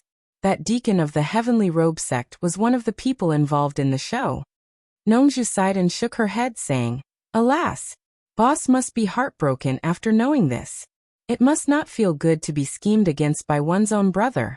I just don't understand that second brother. Since Boss had already said that he would participate in the battle, why did he have to fight endlessly with Boss? Isn't this an unnecessary move?" Yes, Boss was very sad. In the beginning, he did not believe it, but he knew that the words of a dying man are kind. There was no need for that deacon of the Heavenly Robe sect to lie to him before he died. Later on, when he thought about second brother's previous actions, there were indeed some loopholes. It was just that he trusted his brother too much, and did not suspect anything. Elder ancestor Nanming sighed. "You are the same kind of person as second brother. What do you think of this?" Nongju asked Yu Qianqiu. "You are the same kind of person as second brother," Yu Qianqiu immediately retorted, but then he frowned and said, "When it comes to things like history, the general framework shouldn't be wrong, but the minor details can't be completely trusted. You can't just blindly follow what everyone says. I'm afraid only the people involved know what exactly happened best." "Oh," Nongju's eyes lit up, and she said, "Did you see something? Why don't you say it, and let us hear your wise opinion?" Elder ancestor Nanming looked over, also wanting to hear what wise opinion Yu Qianqiu had. "It's not a wise opinion, but Senior Nanming, please don't be angry when I say it. It's just my guess." Yu Qianqiu smiled. Elder ancestor Nanming smiled and said, "It's something that happened 100,000 years ago. Is there a need for me to be angry? Just say it, I'm all ears." Yu Qianqiu nodded and organized his thoughts. Then he said, "Not everything that comes out of a person's mouth is the truth, even though that boss is your ancestor. Naturally, I'm not saying that your ancestor is lying. It's just that this matter has already passed for 100,000 years. We have no way to verify the truth unless the Lifire Palace leader, Huijun, is willing to announce the truth. But that's impossible. However, I don't think that the words that Huolai left behind for your descendants are true. I reckon that not many ancestors would purposely leave their ugly side for their descendants to admire." "You don't have to talk about the big theory," Nongju urged. "Just tell me directly what's wrong with Huolai's words." Purple bamboo leaves swirled and floated down from time to time in the bamboo jade paradise. The two women in the courtyard stared at the three men talking loudly. The three men's expressions and actions were sometimes arguing fiercely, sometimes frowning, and sometimes beaming with joy. Although the two women couldn't hear what they were saying, they could more or less feel the unique charm of the men when they were talking about serious matters. Men in such situations were often more attractive to women. However, most of the time, the two women's gazes were focused on Yu Qianqiu. At this time, Yu Qianqiu's status and cultivation were much higher than the other two. The aura that unconsciously leaked out from his words and actions was obviously a notch higher than the other two. One had to admit that it was easy to attract the women's attention. That's the problem. As you said before, since the big brother has already said that he wants to participate in the war, then why does the second brother have to fight endlessly? It is indeed an unnecessary move. Yu Qianqiu's gaze suddenly became deep. He narrowed his eyes and said, "But the crux of the problem is, if the big brother really wants to participate in the war, and the second brother really doesn't want to risk coming to the human world to participate in the war, I can't think of any reason for the second brother to deliberately beat around the bush. He just needs to decline slightly. If the big brother really wants to leave for the sake of his younger brother, the second brother can easily stay. I'm just afraid that the truth is that the big brother is the one pretending to decline." Nongzhu slowly nodded and said, "That makes sense. I think I understand what you mean." Ancestor Nanming fell into deep thought. Yu Qianqiu glanced at the two of them and continued, "You must know that the second brother colluded with the people of Tianyi sect to plot against the big brother. He took a great risk. Once the people of Tianyi sect threaten the second brother afterwards, the consequences can be imagined. In fact, it is impossible for the people of Tianyi sect to help for nothing. After that, they will definitely use this to threaten the mythical fire palace to obtain their own benefits. I'm afraid that the reason why the Tianyi sect was finally eliminated by the mythical fire palace must have something to do with this. It is highly likely that the second brother wants to silence the second brother." Yu Qianqiu finally asked, "Think about it again. If the big brother really wanted to participate in the war, why would the second brother pay such a great price and take such a great risk? Then the truth is very likely that after the mythical fire palace received the decree from the Immortal Palace, one of the two brothers had to participate in the war. But the two brothers were actually not willing to take the risk because at that time, the Myriad Swords Demon Monarch's limelight was too strong. With the strength of one person, he could fight against the huge forces of the Immortal and Netherworld alone. He was completely invincible in the three realms. How many people would not be afraid of him?" Nongzhu nodded and said, "In other words, the two brothers actually did not want to participate in the war, so they pretended to decline. And the second brother was a little more scheming. Although he pretended to decline, he pretended to be serious and insisted on going. Because he was too decisive, even the big brother did not see through it. But it was to the big brother's liking, so the big brother pretended to agree reluctantly. Little did he know that the second brother was farsighted.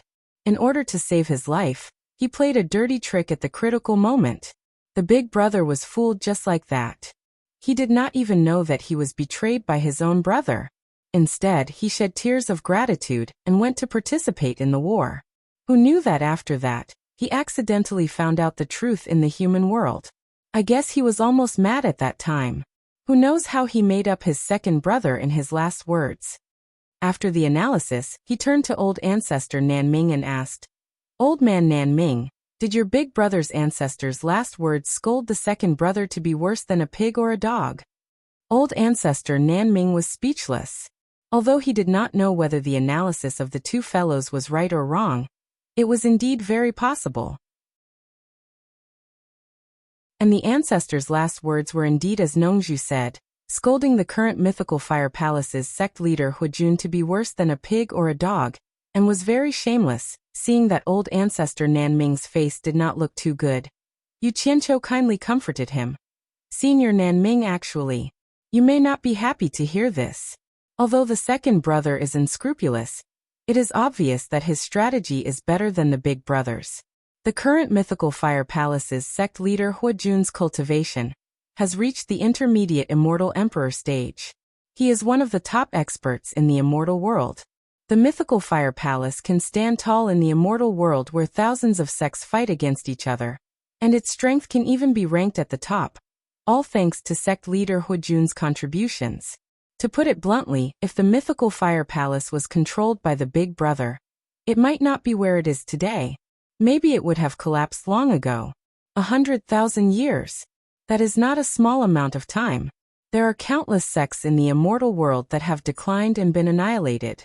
The reason why the mythical fire palace can stand tall until now, and become one of the top ancient sects in the immortal world is worth pondering. So, your ancestors' loss was not unjust.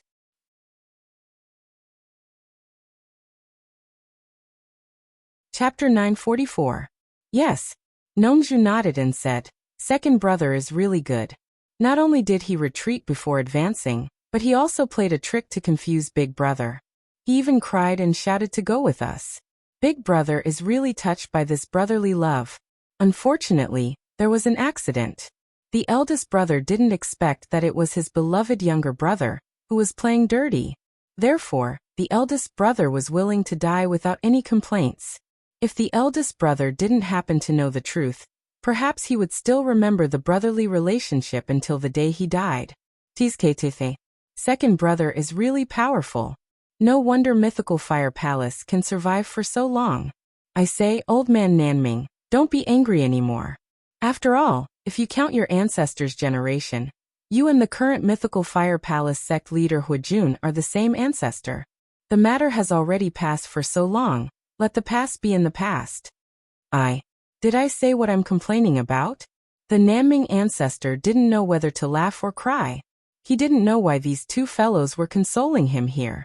He immediately rolled his eyes and said, I say, have the two of you already made friends with the people of the Lifefire Palace in the Immortal world? If not, why are you guys speaking up for the Lifefire Palace? Yu Qianqiu and Nongzhu were speechless at the same time. Ancestor Nanming hit the nail on the head. Yu Qianqiu really did become friends with the mythical fire palace, although it was a false friendship. Nongzhu hurriedly said, Old Nanming, from what you said before, did your ancestor pass down the craftsmanship of refining treasures from the mythical fire palace? Yu Qianqiu immediately thought of this, and his eyes lit up. Ancestor Nanming paused and said after a moment of silence, Yes, it was indeed passed down. Originally, my ancestor was lucky enough to survive until the last battle against the demon monarch of thousand swords in the immortal world and the underworld. He could have returned to the immortal world to settle the score with second brother, who knew that at this time, the sky would change and countless golden thunderbolts that had never been seen before fell from the sky. Golden thunderbolts? Really? Nongzhu was stunned. Yu Qianqiu was not surprised, because he had heard from Bai Changchun that there were indeed countless golden thunderbolts cleansing the human world. As for what happened, he did not know. It shouldn't be fake.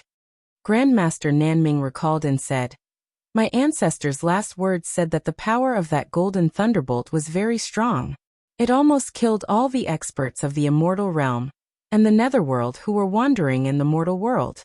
Even the emperor of the immortal realm and the emperor of the underworld couldn't escape. Luckily, the cultivation of those two was indeed strong. However, it still scared the two supreme martial artists of the immortal realm and the netherworld so much that they fled in panic. My ancestor was lucky. Although he wasn't directly struck by the golden thunderbolt, he was still implicated by the aftershock. He was an early-stage immortal emperor expert, and he became immortal. Yu Qianqiu and Nongzhu looked at each other. Even the immortal emperor and the emperor of the underworld had to flee. Therefore, the power of the golden thunderbolt was unimaginably terrifying. Nongzhu asked in confusion. No matter what, he was an early-stage immortal emperor expert. Even if his cultivation was destroyed, he shouldn't have degenerated into a mortal with the strength of his body. Grandmaster Nanming shook his head and said, I don't know why my ancestor was beaten into a mortal. In the end, we can only blame it on the wrath of heaven. Yu Qianqiu was thoughtful when he heard this. He used thunder and lightning to forge his immortal body. Maybe the golden thunderbolt could really beat an immortal cultivator into a mortal. Not only was he beaten into a mortal, but his dantian was also destroyed. Grandmaster Nanming sighed and said, In this way, the possibility of my ancestor returning to the immortal realm was completely cut off. Think about it. How long can a person live after becoming immortal?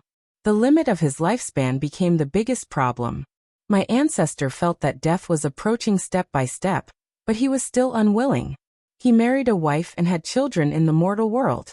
Before he died, he left a will for his descendants, hoping that one of them would return to the immortal realm to help him take revenge and regain the power of the mythical fire palace. However, his descendants were only mediocre mortals. They didn't have the aptitude to cultivate. Fortunately, after experiencing all kinds of calamities for 100,000 years, the inheritance didn't break until I was born. However, the path of immortal ascension is long and difficult. Moreover, there's no need for me, a descendant, to continue the hatred from 100,000 years ago. Yu Qianqiu and Nongzhu sighed. They didn't expect a dignified early-stage immortal emperor expert to end up like this. They couldn't help but sigh at how unfortunate his fate was. Since Grandmaster Nanming has the refining skills of the mythical fire palace, it seems that there's no need to go to the God Ruin realm to steal the craftsmanship of the Ape King. Nongzhu glanced at Yu Qianqiu and said, Maybe I'm ignorant. Yu Qianqiu pondered for a moment and said, but I think the craftsmanship of the Ape King is indeed extraordinary. Senior Nanming, why don't you take a trip with me? If it's really not worth mentioning, we'll come back. All right. I'll go with you to take a look. Grandmaster Nanming's tone was filled with pride. Yu Qianqiu immediately smiled and removed the soundproof enchantment. He walked straight to Furong, who was looking forward to seeing him. He held Furong's hand and said, I'm leaving again. Furong just nodded and said, I'll wait for you to come back. I'll come and pick you up as soon as possible. Yu Qianqiu looked around after letting go of her hand. There was a hint of doubt in his expression. Furong smiled and said, Sister Yan and the others are cultivating in seclusion in the backyard. They're preparing to help you in the future. Let's go and see them. Yu Qianqiu immediately released his divine sense to scan the backyard.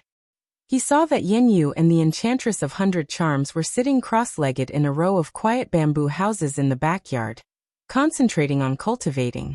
Seeing that the two of them were fine, he shook his head and said, I won't disturb them for now. Furong obediently agreed. Yu Qianqiu then took out a flying shuttle and flew into the sky. He turned and raised his hand to Grandmaster Nanming and said, Senior Nanming, follow me to the East Holy Land first. Grandmaster Nanming nodded and leaped onto the flying shuttle. Speaking of the East Holy Land, Nongzhu seemed to have thought of something.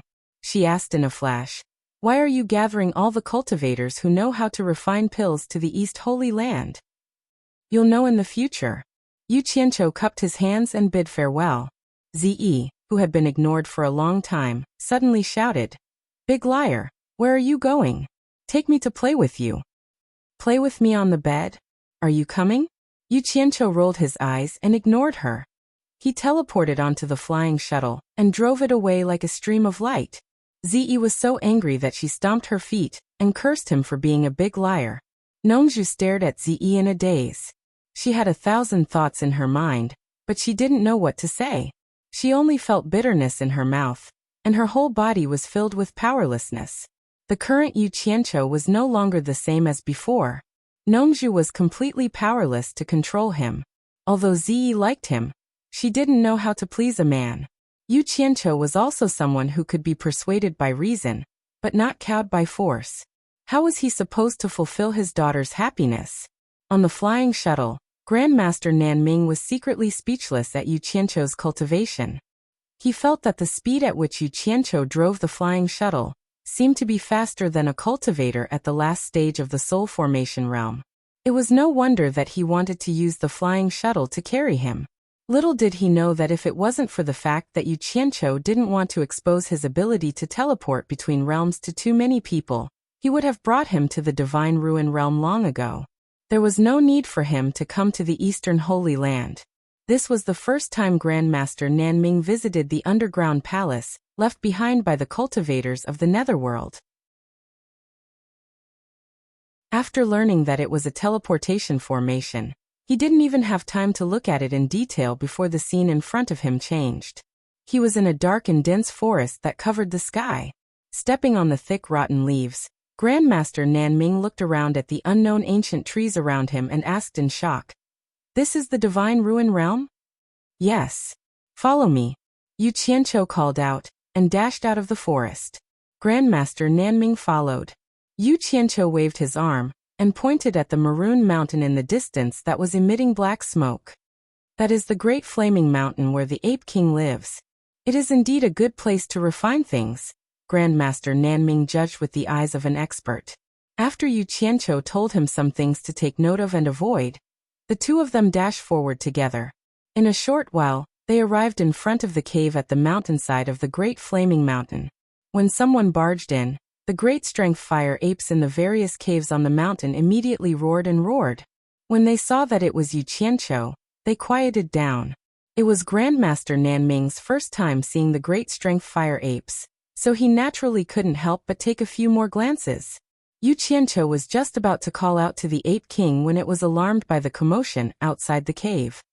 Ha! Brother Yu is finally here, the Ape King said with a laugh.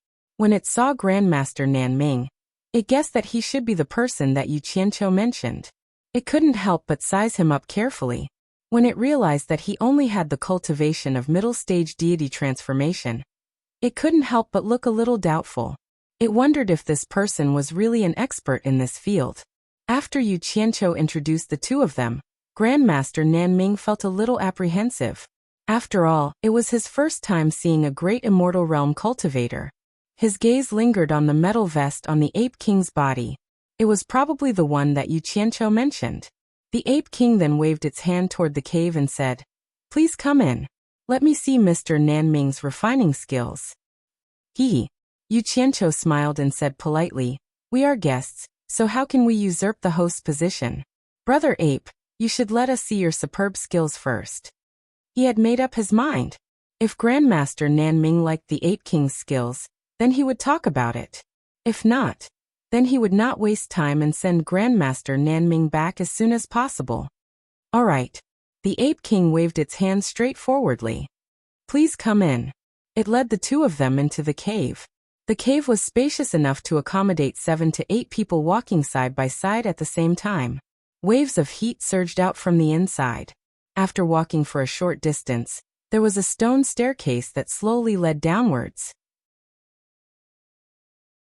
The three of them quickly arrived at the belly of the empty mountain that was emitting red light. There were many giant strength fire apes moving about inside. Looking up, the great flaming mountain was hollow. It was like looking at the sky from the bottom of a well. They could see the blue sky and white clouds above. The Ape King looked at the two of them who were looking around. Suddenly, it let out a roar that reverberated in the empty mountain.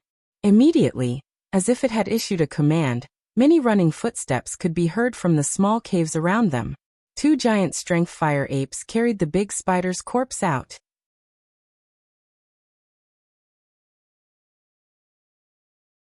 Chapter 945. The caverns of all sizes around the empty mountainside were suddenly filled with uniform chants that sounded like the pulling of a rope. Then, the sound of drums rose and fell continuously. On the rocky ground in the center of the mountainside that was emitting red light, countless red flames shot out from the cracks of the rocks, as if something was blowing them out from the ground. As the flames rose higher and higher, the red flames gradually turned from red to green and white like a sharp glint. Yu Qianqiu and Ancestor Nanming were both curious. They released their divine senses to investigate the surrounding caverns of all sizes. They saw that below those caverns, there were large iron boxes embedded in the stone walls. The airflow was rushing, and a group of giant strength fire apes were pushing and pulling a huge piston rod in front of the iron box. It was actually a bellow. There was naturally more than one bellow like this. There was one bellow in all the caverns of all sizes. Yu Qianqiu and Ancestor Nanming looked at each other. The former immediately transmitted his voice to the latter. "Do you guys also do this when you forge?" The latter paused and replied, "This is the most primitive method. Are you sure that his forging skills are really unique?" The former was speechless for a moment before replying, "Let's wait a little longer. Maybe he has found another way to do it."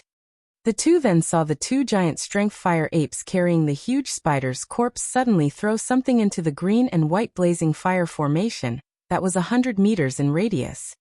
Bang! Rubble flew everywhere with sparks. The sound of drums did not stop. It was obvious that the fire apes had been pushing and pulling with all their might. The 3 of them stared at the huge spider's corpse that was burning in the flames for a long time, but they did not see any change in the huge spider's corpse. The Ape King had his hands behind his back and his legs slightly spread apart. He stood there with a righteous and awe-inspiring air, appearing to be very patient. Yu Qianqiu and Ancestor Nanming thought that he was going to do something shocking, but after waiting for a long time, they gradually realized that something was wrong. Could it be that, cough cough? Yu Qianqiu coughed and asked, "Brother Ape, didn't you want to show us your forging skills? What are you waiting for?" The Ape King turned around and looked at him as if he was an amateur. He waved his hand and pointed at the huge spider's corpse in the flames. "Naturally, I am waiting for the fire force to clear before I forge." Ah! Grandmaster Nanming's cultivation base was the lowest among them. Originally, he had been waiting patiently even if he was impatient. However, when he heard the Ape King's words, he could not help but turn around and cry out in surprise together with Yu Qianqiu. "Is there a problem?" The Ape King was puzzled. Grandmaster Nanming could not help but ask, "Are you going to keep waiting like this?" The Ape King immediately snorted coldly and said, "Do you have a better idea?" That. Yu Qianqiu swallowed hard and interrupted, "Don't worry, Brother Ape. What he meant was, how long will it take for the fire force to be fully activated?" The Ape King looked at the burning flames with a serious expression and said, "The shell of the temple rainbow spider is extraordinarily hard. It will take at least 10 days and 10 nights for the fire to penetrate it." 10 days and 10 nights? Yu Qianqiu cried out in surprise again. This time he did not plan to give face to the Ape King. He did not have so much time to play with him slowly. He turned and asked Grandmaster Nanming, "Do you have any way to make it faster?" In reality, he could easily solve this problem himself. However, he was not too familiar with the situation in the Divine Ruin realm.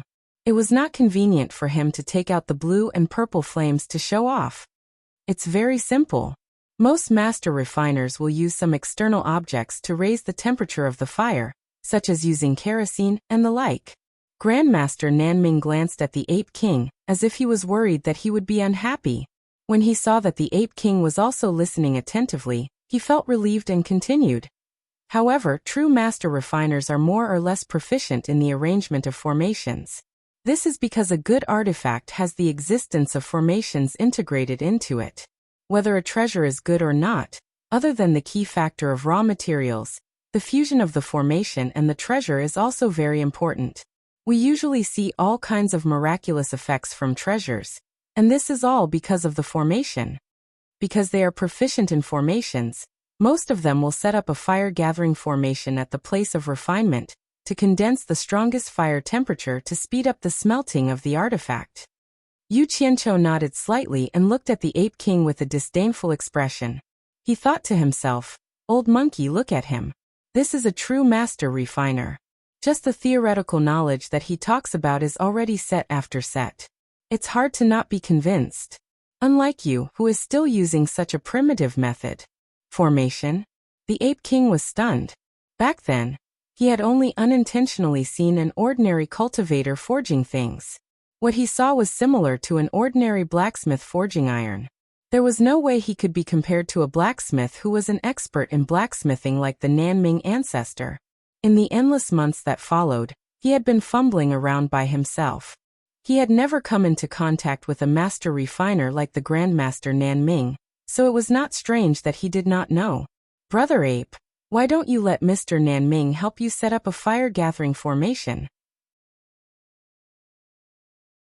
Yu Qianqiu pointed at the place where the flames were blazing. The Ape King came back to his senses and immediately cupped his hands at the Grandmaster Nanming. "Please enlighten me, Mr. Nanming." He revealed a hint of modesty now, but he still wore an expectant look on his face. It was as if he was waiting to see if Mr. Nanming was good at talking or doing well. The Grandmaster Nanming did not stand on ceremony. He took out a handful of spirit stones from his storage pouch and threw them into the stone walls around the flames. One handful was not enough, so he took out dozens of top-grade spirit stones in succession. Only then was he able to set up a complicated formation in the belly of the mountain. After setting up the formation, he pinched his fingers and cast several spells into the formation. The fire-gathering formation was immediately activated. In an instant, the airflow in the belly of the mountain surged and condensed violently. The Ape King and Yu Qianqiu could only feel the rolling heat waves in the belly of the mountain diminishing rapidly. They were suddenly swallowed back to the center of the mountain where the heat was spreading. The greenish-white flames that emerged from the cracks of the crushed stones on the ground looked as if they had encountered a tornado. The flames that rose high up in the sky began to swirl and gather toward the giant spider's corpse that was burning in the center. The Grandmaster Nanming then cast several spells to adjust the formation. The greenish-white flames that were sweeping toward them were like flowing clouds, wrapping around the giant spider's corpse and burning it to its heart's content. The effect of the gathering and burning was probably dozens or even hundreds of times stronger than before. The scene was very magical. In fact, this was also the first time Yu Qianqiu had seen a master refiner in action. He could not help but click his tongue in wonder. The Ape King's expression was somewhat sluggish. After being dumbfounded for a while, it turned to look at the Grandmaster Nanming with a gaze filled with fanaticism. Half a day later, the giant spider's corpse began to emit waves of a disgusting stench. It was obvious that the high temperature of the rolling flames had destroyed its internal organs. It was estimated that all of its internal organs would be burnt to ashes soon. Then a slightly red carapace gradually appeared in the greenish-white flames. When it turned completely red, the Grandmaster Nanming cast another spell into the formation. In an instant, it turned into a ball of burning flames that quickly spread out to its original state. The high temperature also quickly filled the entire belly of the mountain. The fire force has been penetrated. Ape King, you can begin now, the Grandmaster Nanming said with a confident smile. However, after the Ape King had seen the Grandmaster Nanming's methods, he did not seem so confident anymore. He cupped his hands in a humble manner and said, "Mr. Nanming is an expert in this field. There is no need for me to embarrass myself anymore." As he said this, he waved his arm and pointed at the red carapace. He said politely, "Please give me some pointers, Mr. Nanming." The Grandmaster Nanming looked at Yu Qianqiu to seek his opinion. Yu Qianqiu immediately coughed and interrupted. "Brother Ape, since you want Mr. Nanming to give you pointers, you should at least let Mr. Nanming take a look at your abilities first. Otherwise, how can he teach you? Brother Ape, why don't you display your refining methods to your heart's content, and let Mr. Nanming take a look first?" Alright. The Ape King was a straightforward person. After he cupped his hands in greeting at the Grandmaster Nanming, he took a step forward and a majestic aura suddenly erupted from his body. The bones in his body made explosive sounds, and he seemed to have grown taller in an instant. His fiery red hair moved without any wind, and the muscles that were exposed outside the metal vest swelled. The muscles on his arms were like steel wires that were twisted together, protruding and wriggling. One look and one could tell that he was filled with explosive power. Hi! The Ape King's right arm suddenly struck forward, and a huge shadow of an illusory palm grabbed the red carapace. After that, he twisted his body and waved his arm at an incredible speed, throwing the red carapace behind him. With a dang, it landed steadily on the dark platform behind him. Then the Ape King suddenly spread out his arms. Wong! Red flames instantly erupted from his body and enveloped his entire body. Under the astonished gaze of the Grandmaster Nanming, the Ape King charged towards the red carapace like a cannonball, while carrying raging flames. He took advantage of the momentum and struck out a huge shadow of his fist at lightning speed, smashing it on the red carapace. Dang! Bright sparks flew everywhere. The first punch was followed by thousands of punches. Deafening dang, sounds that were as dense as raindrops rang violently in the belly of the mountain, and bright sparks flew everywhere. In just a few breaths' time, countless figures that carried raging flames appeared around the red and transparent carapace. Tens of thousands of fiery fists struck out like a storm, and all of them landed heavily on the bright red carapace of the spider. It couldn't be, right? Yu Qianqiu and the Grandmaster Nanming looked at this scene in a daze. Fiery fists surrounded the red carapace hammer in front of their eyes. Never in their dreams would they have thought that the Ape King would use his fists as hammers to hammer things. What was the difference between this and forging iron? Senior Nanming, with your eyesight, can you tell what he's doing? Yu Qianqiu transmitted his voice to the Grandmaster Nanming. It should be the most primitive forging method, but I can't be sure. Let's wait and see.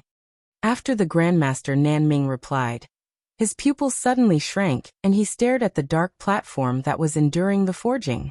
With the Ape King's cultivation, the countless heavy punches that he had unleashed could even cause a mountain to collapse. However, the black platform's endurance was so strong that it was unbelievable.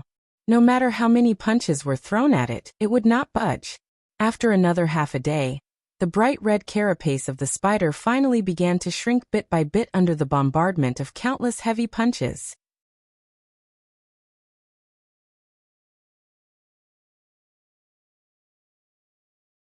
Chapter 946.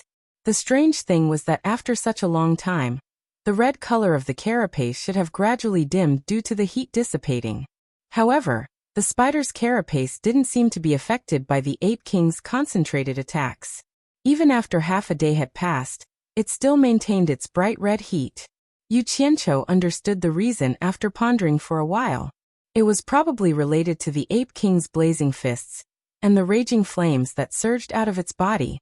The Ape King moved quickly with flames all over its body.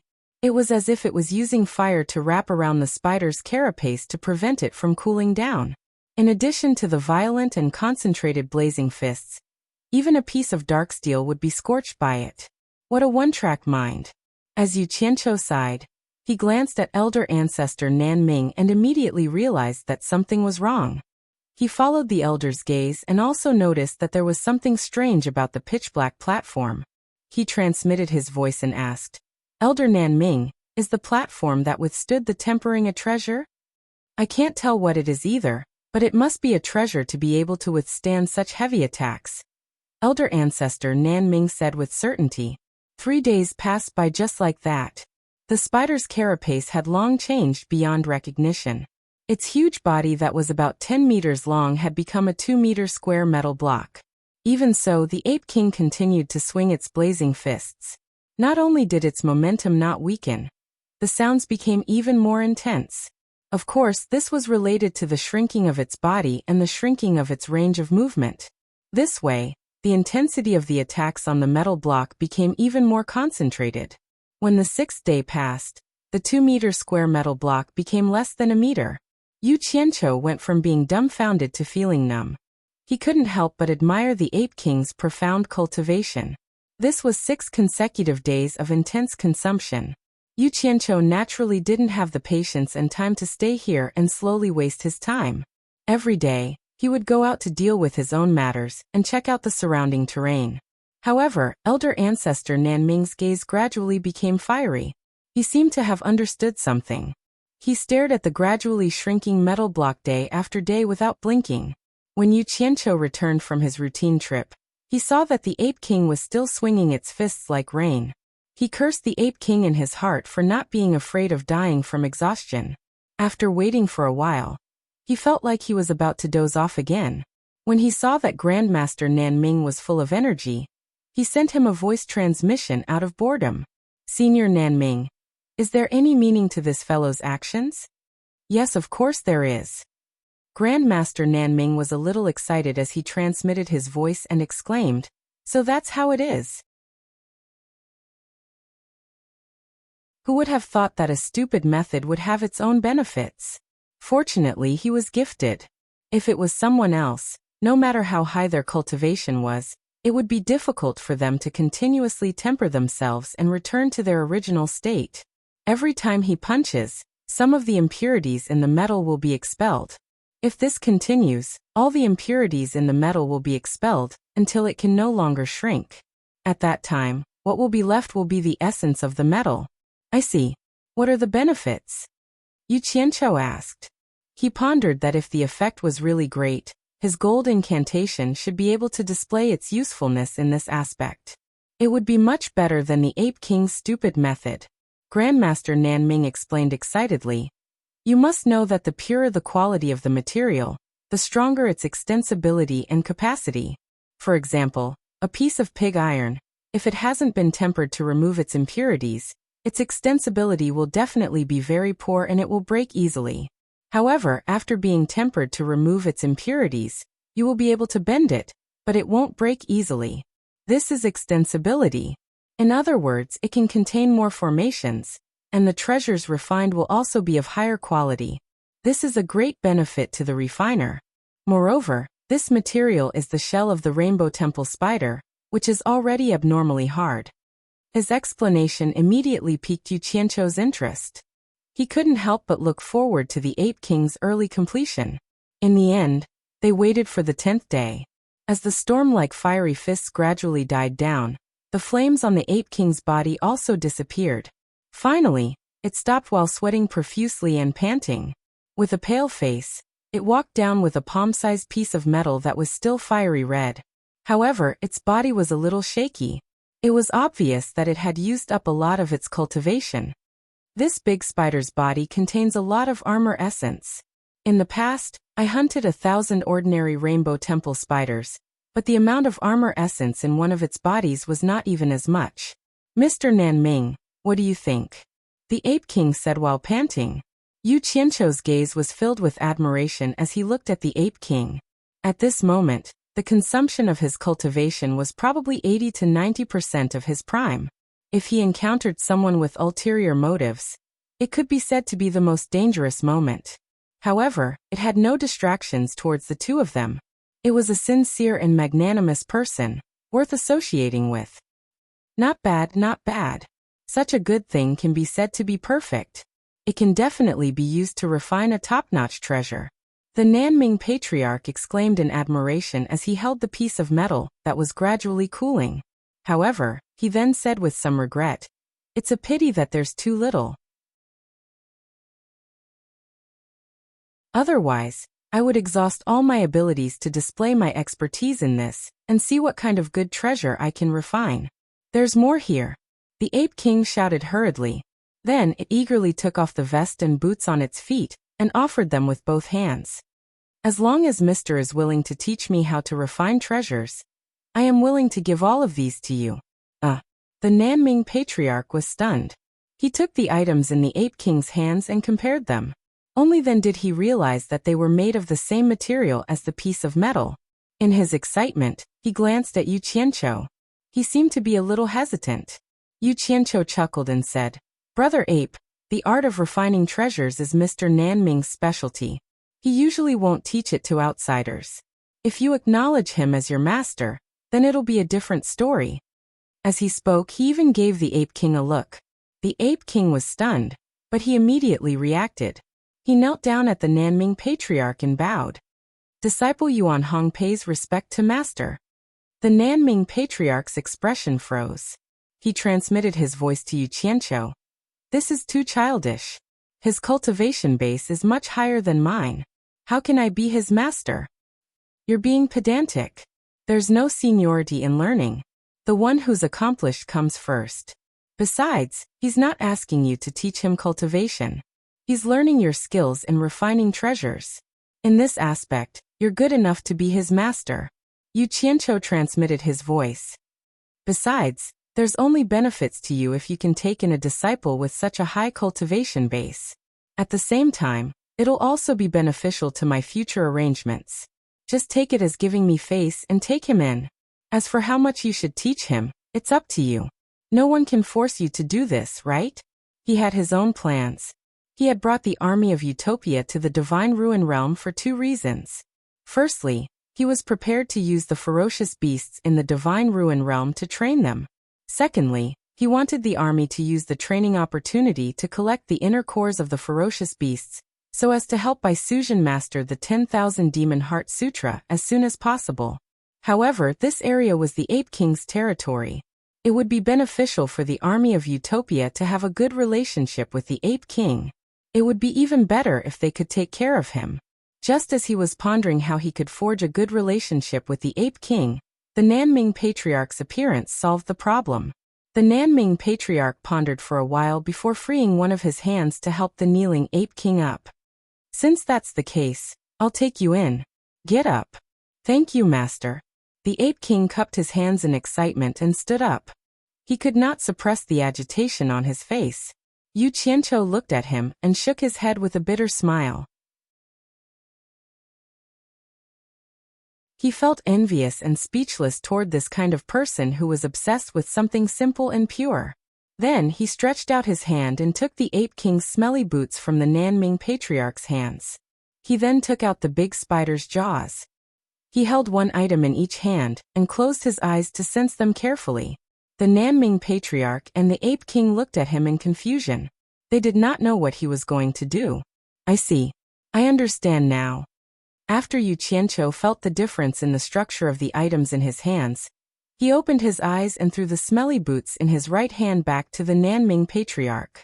Then he activated the Nanming art. The dust from the spider's jaws danced in the air and gradually became smaller. Soon, a small light golden metal ball appeared in his hand. The Ape King was secretly shocked. He naturally knew how hard the jaws were. They were the hardest part of a spider's body.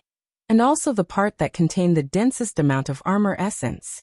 However, he did not expect that they would be turned into ashes in the blink of an eye in Yu Qianqiu's hands. It was too terrifying. He did not know how high this person's cultivation was. That was not all. Yu Qianqiu took out the 8 spider legs one by one and performed the same Nanming art. In a short while, a total of 9 metal balls appeared in his hands. Yu Qianqiu held them in one palm and extended them in front of the Nanming Patriarch and the Ape King. He asked with a smile, "Master and disciple, take a look. Is this the same thing that Ape Yuan Hong refined?" The master and disciple picked up a metal ball suspiciously and examined it. After looking at it, both of them were shocked. The Ape King's face became even paler.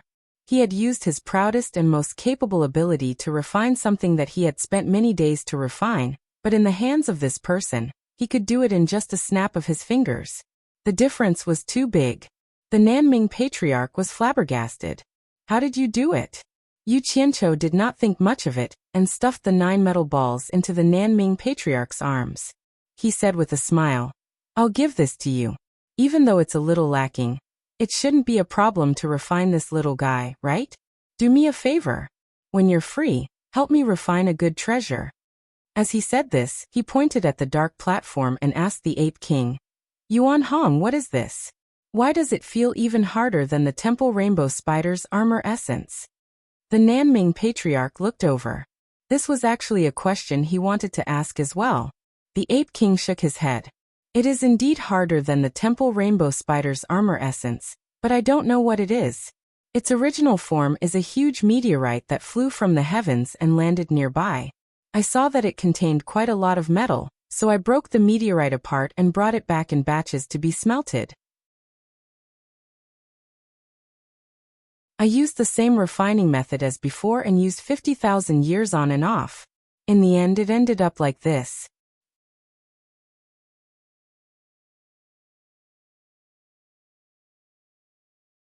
Chapter 947.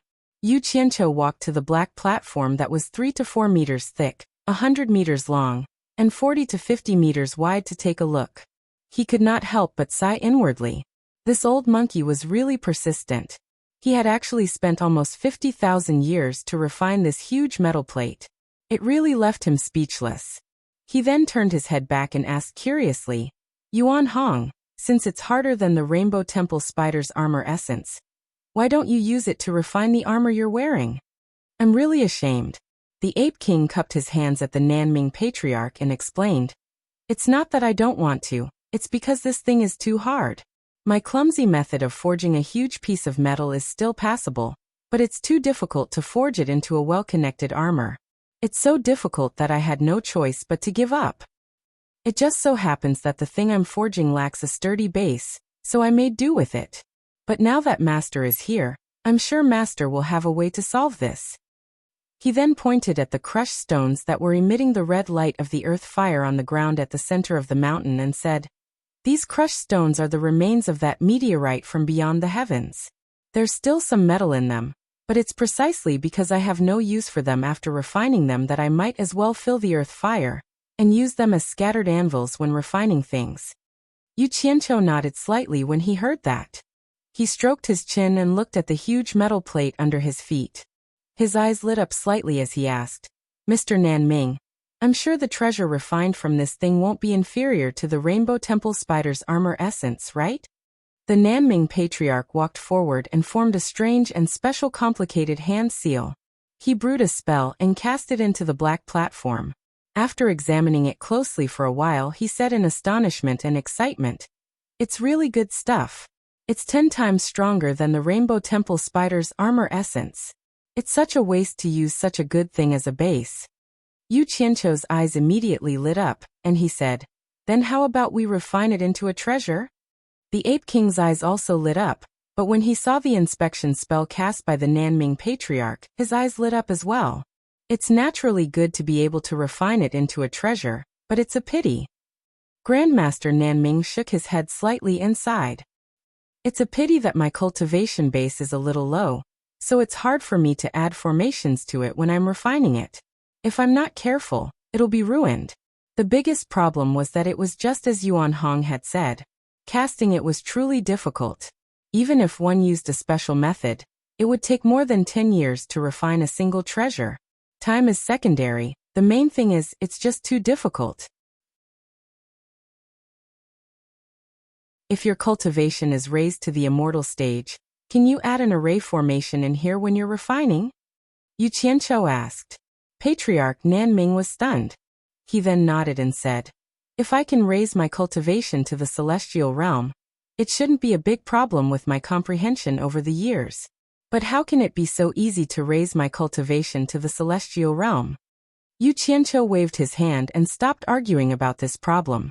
He then asked, then if I help you cast the item you want to refine first, the time needed to refine it should be greatly reduced, right? When he said this, the Nanming Patriarch and the Ape King's eyes lit up at the same time. They both recalled his miraculous method just now. This matter was probably not a problem for him at all. The Nanming Patriarch clapped his hands and shouted, this is the biggest problem. If you can cast it first, it'll greatly reduce the time needed to refine it. I can guarantee that you'll be able to refine a set of treasures in 10 days. However, after his excitement, his expression darkened again. He shook his head and smiled bitterly. But I'll say the ugly words first. With my current cultivation base, my control is not stable at all. There's still a high chance that it'll be ruined. Haha, the heavens are really on my side. Yu Qianqiu suddenly laughed maniacally when he heard this. He then cupped his hands at the Nanming Patriarch and said, Senior Nanming, I'll solve all the problems. You just need to help me refine a batch of treasures with this item. How about it? Really?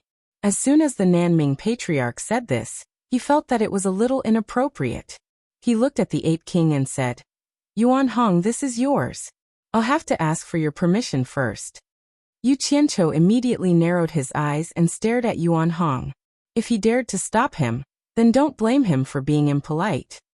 Disciple will listen to master's arrangements. But disciple has a request.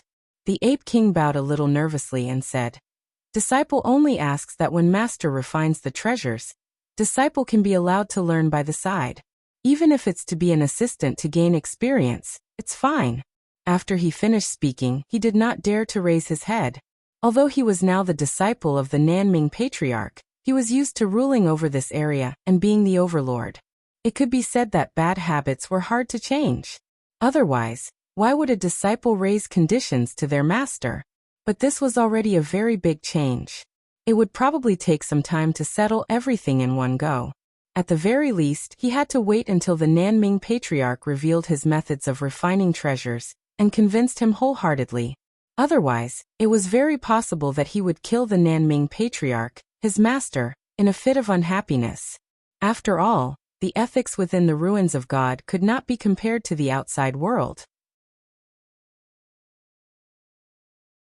It was inevitable that the dignified Ape King would have some wild nature and temper. Of course, the main reason why he was nervous when he said this was because Yu Qianqiu was by his side. The key was that the methods that Yu Qianqiu had revealed were too intimidating, so he could not help but be afraid. As expected, when Yu Qianqiu heard this, he snorted coldly and said, Yuan Hong, I've given you some face, but you still want to take advantage of me. Do you believe that I'll teach you a lesson right now? I'm warning you, if anything happens to Mr. Nanming here, I'll immediately make sure that not a single living thing can be found in this flaming mountain, starting from you. The Ape King was speechless. When this guy had just arrived, he was still acting like he was close with his brother. Why did he suddenly turn hostile now? He could not help but look at the Nanming Patriarch with a pleading look. The Nanming Patriarch immediately waved his hand at Yu Qianqiu, indicating that he should stop talking. He said to the Ape King, Since you've acknowledged me as your master, I'll naturally teach you what I should teach you. However, I don't want to hear about this bargaining a second time. Otherwise, our relationship as master and disciple will end here. I'll forget about it this time. I'm refining treasures here, so naturally, I need someone to help me. You can start learning from me. Thank you, master. The Ape King bowed excitedly. Yu Qianqiu immediately walked over and patted his shoulder. He said with a smile, That's right. As a disciple, you should act like a disciple. Otherwise, what's the point of being a disciple? Don't you think so? He could turn hostile and laugh whenever he wanted, but a straightforward person like the Ape King could not get used to it. He could only cup his hands awkwardly and said, "I've learned something." Actually, as long as he did not do anything out of line, Yu Qianqiu did not plan to do anything to him. He was just trying to scare him just now so that he would have some scruples in his heart. This was also to save him trouble in the future. Since the matter was over, Yu Qianqiu no longer pestered him. He immediately took out a great restriction-breaking pill, a marrow-cleansing pill, and an immortal ascension pill. He pulled the Nanming Patriarch over and explained how to use them and the symptoms that would appear. Finally, he stuffed them into the Nanming Patriarch's hand. Is this real? The Nanming Patriarch looked at the pill in his hand in disbelief. The Ape King did not think that what Yu Qianqiu said was a lie. Instead, he became even more wary of Yu Qianqiu. My character is famous for being good. You don't believe others, but you don't believe me? Don't worry and take it. Just deal with it according to what I say. Yu Qianqiu urged him to start quickly and not waste time. Old ancestor Nanming was both excited and skeptical. If Yu Qianqiu didn't praise his character, he would have directly consumed it. But once Yu Qianqiu praised his character, he immediately became a little timid. Others did not know, but he had been with Nongzhu for a long time. He often heard Nongzhu talk about the dirty things that Yu Qianqiu had done. The Yu Qianqiu in Nongzhu's mouth could be said to be a person who did all kinds of good and bad things. It would be strange if the Nanming Patriarch was not afraid. However, when he thought about it, Yu Qianqiu did not have the intention to harm him. With his current cultivation, if he wanted to harm him, he could do it directly. There was no need to go around in such a big circle. In addition, with Yu Qianqiu's unceasing urging, the Nanming Patriarch gritted his teeth and walked to the center of the dark platform. He sat down cross-legged and took the limit-breaking pill. The facts proved that Yu Qianqiu did not lie to him. When his cultivation successfully broke through to the final stage of soul formation with the help of the Spirit Stone, the Nanming Patriarch was immediately excited. He did not expect that he would break through the shackles that he had not broken through for so many years in one go.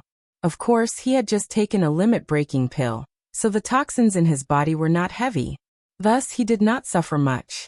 Otherwise, he was afraid that he would really doubt Yu Qianqiu's intentions. The Ape King saw with his own eyes that his master's cultivation broke through just like that. The shock in his heart could be imagined. The Nanming Patriarch had no more scruples now. Without the urging of Yu Qianqiu, he quickly swallowed the marrow-cleansing pill. After tossing and turning his body black, the Immortal Ascension pill was stuffed into his mouth like candy. However, he suffered a little this time. However, Yu Qianqiu had already told him in advance, and he was already mentally prepared. He gritted his teeth and finally endured it. His cultivation successfully stepped into the early stage of minor immortal. This is real. I really stepped into the immortal realm? The Nanming Patriarch checked the changes in his body. He still could not believe it. He felt like he was dreaming. Did he really break through to the immortal realm that he dreamed of so easily? At the side, the Ape King looked at Yu Qianqiu as if he was looking at a god. He muttered in his heart, "If I get on good terms with him, will he be able to help me improve my cultivation?" All right. Stop dreaming. Put on your clothes first. After I help you forge an immortal body, you will be considered to have truly stepped into the ranks of immortal cultivators. It's still too early to be happy. Yu Qianqiu waved his hand as if he was used to this scene. Looking at the old man's naked body was really boring. The Nanming Patriarch was a little too excited. He no longer cared about being shy. After putting on his clothes, he obediently stood beside Yu Qianqiu and waited for instructions. In the past, he had never been so obedient in front of Bai Changchun. Yu Qianqiu also wanted to hurry up and get things done. He had too many things on hand and had no time to waste. Thus, he led the Nanming Patriarch outside, and the two of them flew to the peak of Flaming Mountain. How could the Ape King let go of such an opportunity to broaden his horizons? He braced himself and followed them. After Yu Qianqiu told the Nanming Patriarch some things to take note of, He glanced at the Ape King who was standing nearby and watching weakly. He secretly pinched the purple flames in each of his palms and placed them on his back. He stood on the peak of the mountain with the demeanor of a grandmaster. Facing the heaven and earth, he shouted, "There is righteousness in the heaven and earth. Wind, fire, thunder, and lightning, listen to my command."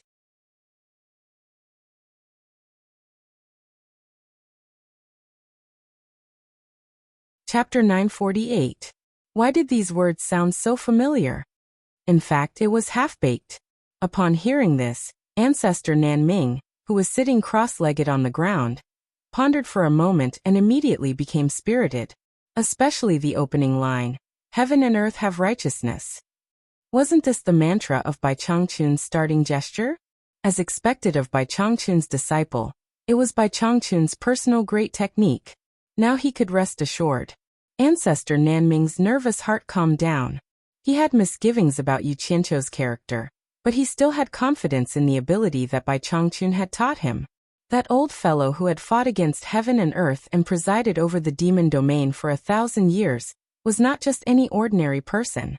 He could be said to be a peerless genius. Now that things had come to this, he was the first to comfort himself. Little did he know that the skill that Yu Qianqiu was using now had nothing to do with his master, Bai Changchun. He just wanted to take the opportunity to intimidate the Ape King, which could be considered as giving his hero army an extra layer of protection in the divine ruin realm.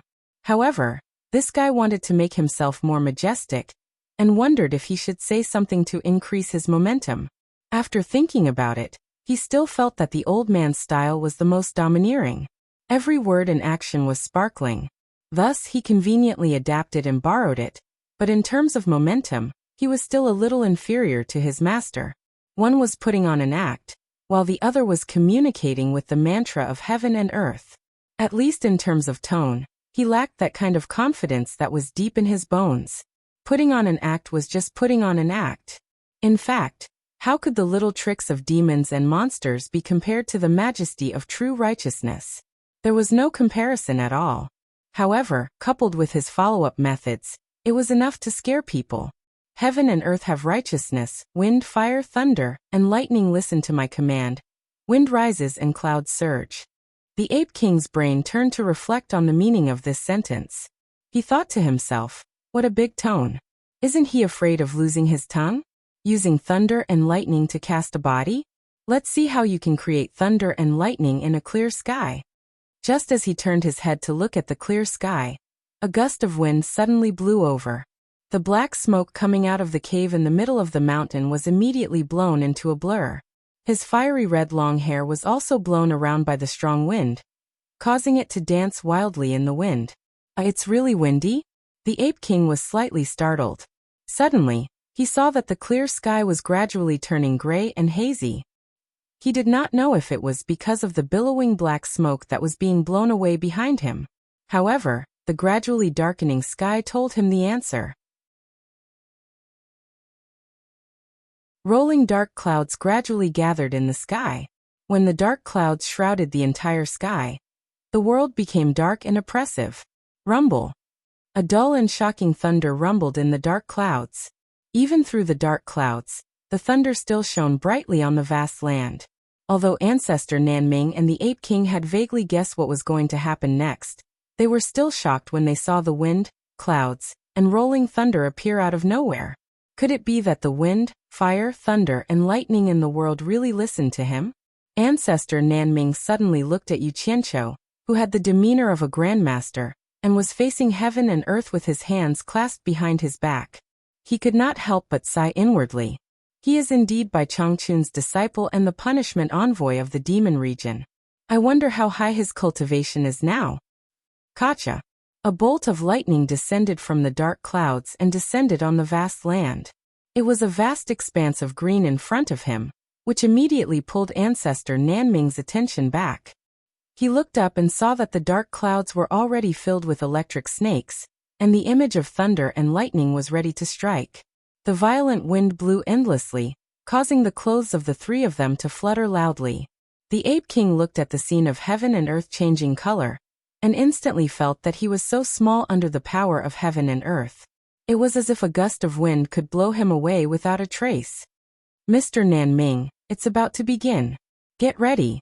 Yu Qianqiu glanced at the Ape King as he said this. If it was not for the sake of intimidating this fellow, there was no need to make such a big commotion. In fact, he was now very familiar with the control of thunder and lightning. He did not need to make a big scene to help Ancestor Nanming cast his body. All right. All right. Ancestor Nanming's voice was a little shaky. How could he know that Yu Qianqiu made such a big scene just to watch? The thunderbolt was aimed at him. It was too frightening. He was trembling with fear as he guessed whether he could withstand it or not. Brat, you better not fail. There was no time for him to think too much. Rumble. A bolt of lightning had already drilled out of the dark clouds and instantly struck his body. Sizzle sizzle. Rings of electricity flowed up and down his body, which was sitting cross-legged. Ancestor Nanming's mind was blank at first. When he recovered, he realized that Yu Qianqiu had perfect control of the power of thunder and lightning. He immediately heaved a sigh of relief and began to improve his body according to Yu Qianqiu's instructions. He could really control thunder and lightning. The Ape King stared at the bolt of lightning that connected heaven and earth in bewilderment. It hung between heaven and earth and kept sizzling and twisting, not disappearing. This scene made his mind go blank as well, as if the lightning had struck him. When he slowly came back to his senses, he felt that the unparalleled power of heaven and earth could actually be controlled by someone. He looked at Yu Qianqiu with eyes full of reverence. When the bolt of lightning that connected heaven and earth retracted back into the sky, the sound of thunder in the dark clouds gradually subsided. The lightning disappeared and the dark clouds also began to dissipate rapidly. In a short while, the blue sky was once again supported by the sun. Everything was like a dream or an illusion. The Ape King, who had witnessed this scene with his own eyes, dared not believe that it was real. However, in front of him, the naked Master Nanming stood up slowly. He was laughing wildly with his arms wide open. This had already explained everything. Otherwise, not many old fellows would be so excited to the point of being so shameless and frank. He had forgotten himself. I say, old fellow, don't you think you should put on your clothes? It was truly unsightly. Yu Qianqiu tilted his head to look at the horizon and sneered. You dare to compete with heaven and earth whose bird is bigger? You're the only one in the 3 realms. Aren't you afraid of heaven's wrath? Nanming Ancestor's neck tightened as if someone was choking him. He hurriedly took out his clothes and put them on. The awkwardness was just a fleeting moment for him. Compared to his cultivation reaching the immortal realm and successfully forging an immortal body, everything else was just fleeting clouds. Now he could live forever. Yu Qianqiu, everything is ready now. What treasure do you want to refine? We can start working now. Nanming Ancestor moved to Yu Qianqiu's side and smiled awkwardly. In his entire life, it was people who begged him to refine treasures. This was the first time he took the initiative to ask for permission. Even Bai Changchun did not enjoy such treatment when he was in his hands. However, who asked him to receive such a great benefit from others? It would be inexcusable if he did not express his gratitude. Under their gazes, Yu Qianqiu muttered to himself for a moment before saying, "Go and make your preparations. I'll decide what I want to refine when I return." With the combination of strength and gentleness, he had already subdued both master and disciple. Since he had put in so much effort, it was only natural that he would receive something in return. His tone of voice already carried a hint of ordering his subordinates around. With these words, he transformed into a stream of light and swiftly flew into the distance. In the valley within the misty sea of fog, after Zhang Peng sent his men to investigate the surrounding terrain, he quickly arranged for the army to construct appropriate fortifications on the spot. Bunkers and hidden sentry posts radiated out from the valley in all directions. Inside the valley, Yu Qianqiu and Zhang Peng, the master and disciple duo, gathered a few others together. They kept using the soil to conduct some sort of experiment. After they were done, Zhang Peng quickly led them away. After Yu Qianqiu made a few rounds around the enormous underground works in the valley, Zhang Pengfang returned with a few jade archives and handed them to him. Yu Qianqiu then left after leaving some instructions to Zhang Pingfang. Zhang Pingfang had no idea what he was up to. With the jade archives in hand, Yu Qianqiu excitedly rushed back to Mount Great Flaming. When he barged into the cave and saw the master and disciple from Nanming, he waved the jade archives in his hand and said, "Let's get to work. Let's get to work." He put away the jade archives and leaped onto the huge, pitch-black platform. Grandmaster Nanming flashed to his side and asked curiously, "What kind of treasure are you planning to refine?" Yu Qianqiu sized up the size of the huge pitch-black platform, then asked, "I want to refine a batch of armor. What do you think?" Using the extraterrestrial metal to refine armor? Grandmaster Nanming was stunned. Isn't that too much of a waste? Normal armor won't do. With you around, can't you refine them all into treasures? As Yu Qianqiu spoke, he was suddenly stunned. He looked at Grandmaster Nanming and smiled. Extraterrestrial metal? Looks like you've already come up with a name for this item. It's a good name. Let's call the refined armor the extraterrestrial metal armor. Grandmaster Nanming was speechless. What was he talking about? Nanming, I've already thought of the appearance of the extraterrestrial metal armor. What do you think? Yu Qianqiu said to himself as he took a few steps back. He slowly opened his arms, and the pupils of Grandmaster Nanming and Ape King suddenly shrank. They saw that the huge pitch-black platform suddenly seemed to come alive. Like a group of black ants, they climbed up from under Yu Qianqiu's feet and quickly covered Yu Qianqiu's entire body. A Yu Qianqiu wearing armor with only a pair of eyes revealed stood in front of the master and disciple. That wasn't the end of it. The armor continued to change its outer shape. Small and sharp spikes that were about 1 centimeter long covered the surface of the armor. Especially on the shoulders, there were 3 1-inch spikes in a triangular shape. There were also 1-inch spikes on the elbows and the backs of the palms, knees, and soles of the feet. There was even a long sword on his back. The entire armor looked abnormally ferocious and evil. Dang, dang, dang. Yu Qianqiu walked a few steps in the armor. He scolded in a low, muffled voice through the dozens of small holes on his mouth that almost covered his entire face. Damn it, the extraterrestrial metal is indeed a little too heavy. I can't kill others like this, and I'm so clumsy that I can only wait for others to kill me. Then he turned his head and looked at Grandmaster Nanming. Nanming, what do you think is the most suitable thickness? Grandmaster Nanming didn't know whether to laugh or cry as he walked in front of him. He looked at the thickness of the armor around his eyes and found that it was at least 1 centimeter thick. He said weakly, "It's too thick. In addition to the spikes all over your body, it would be strange if it wasn't heavy. Let's reduce it by 90%.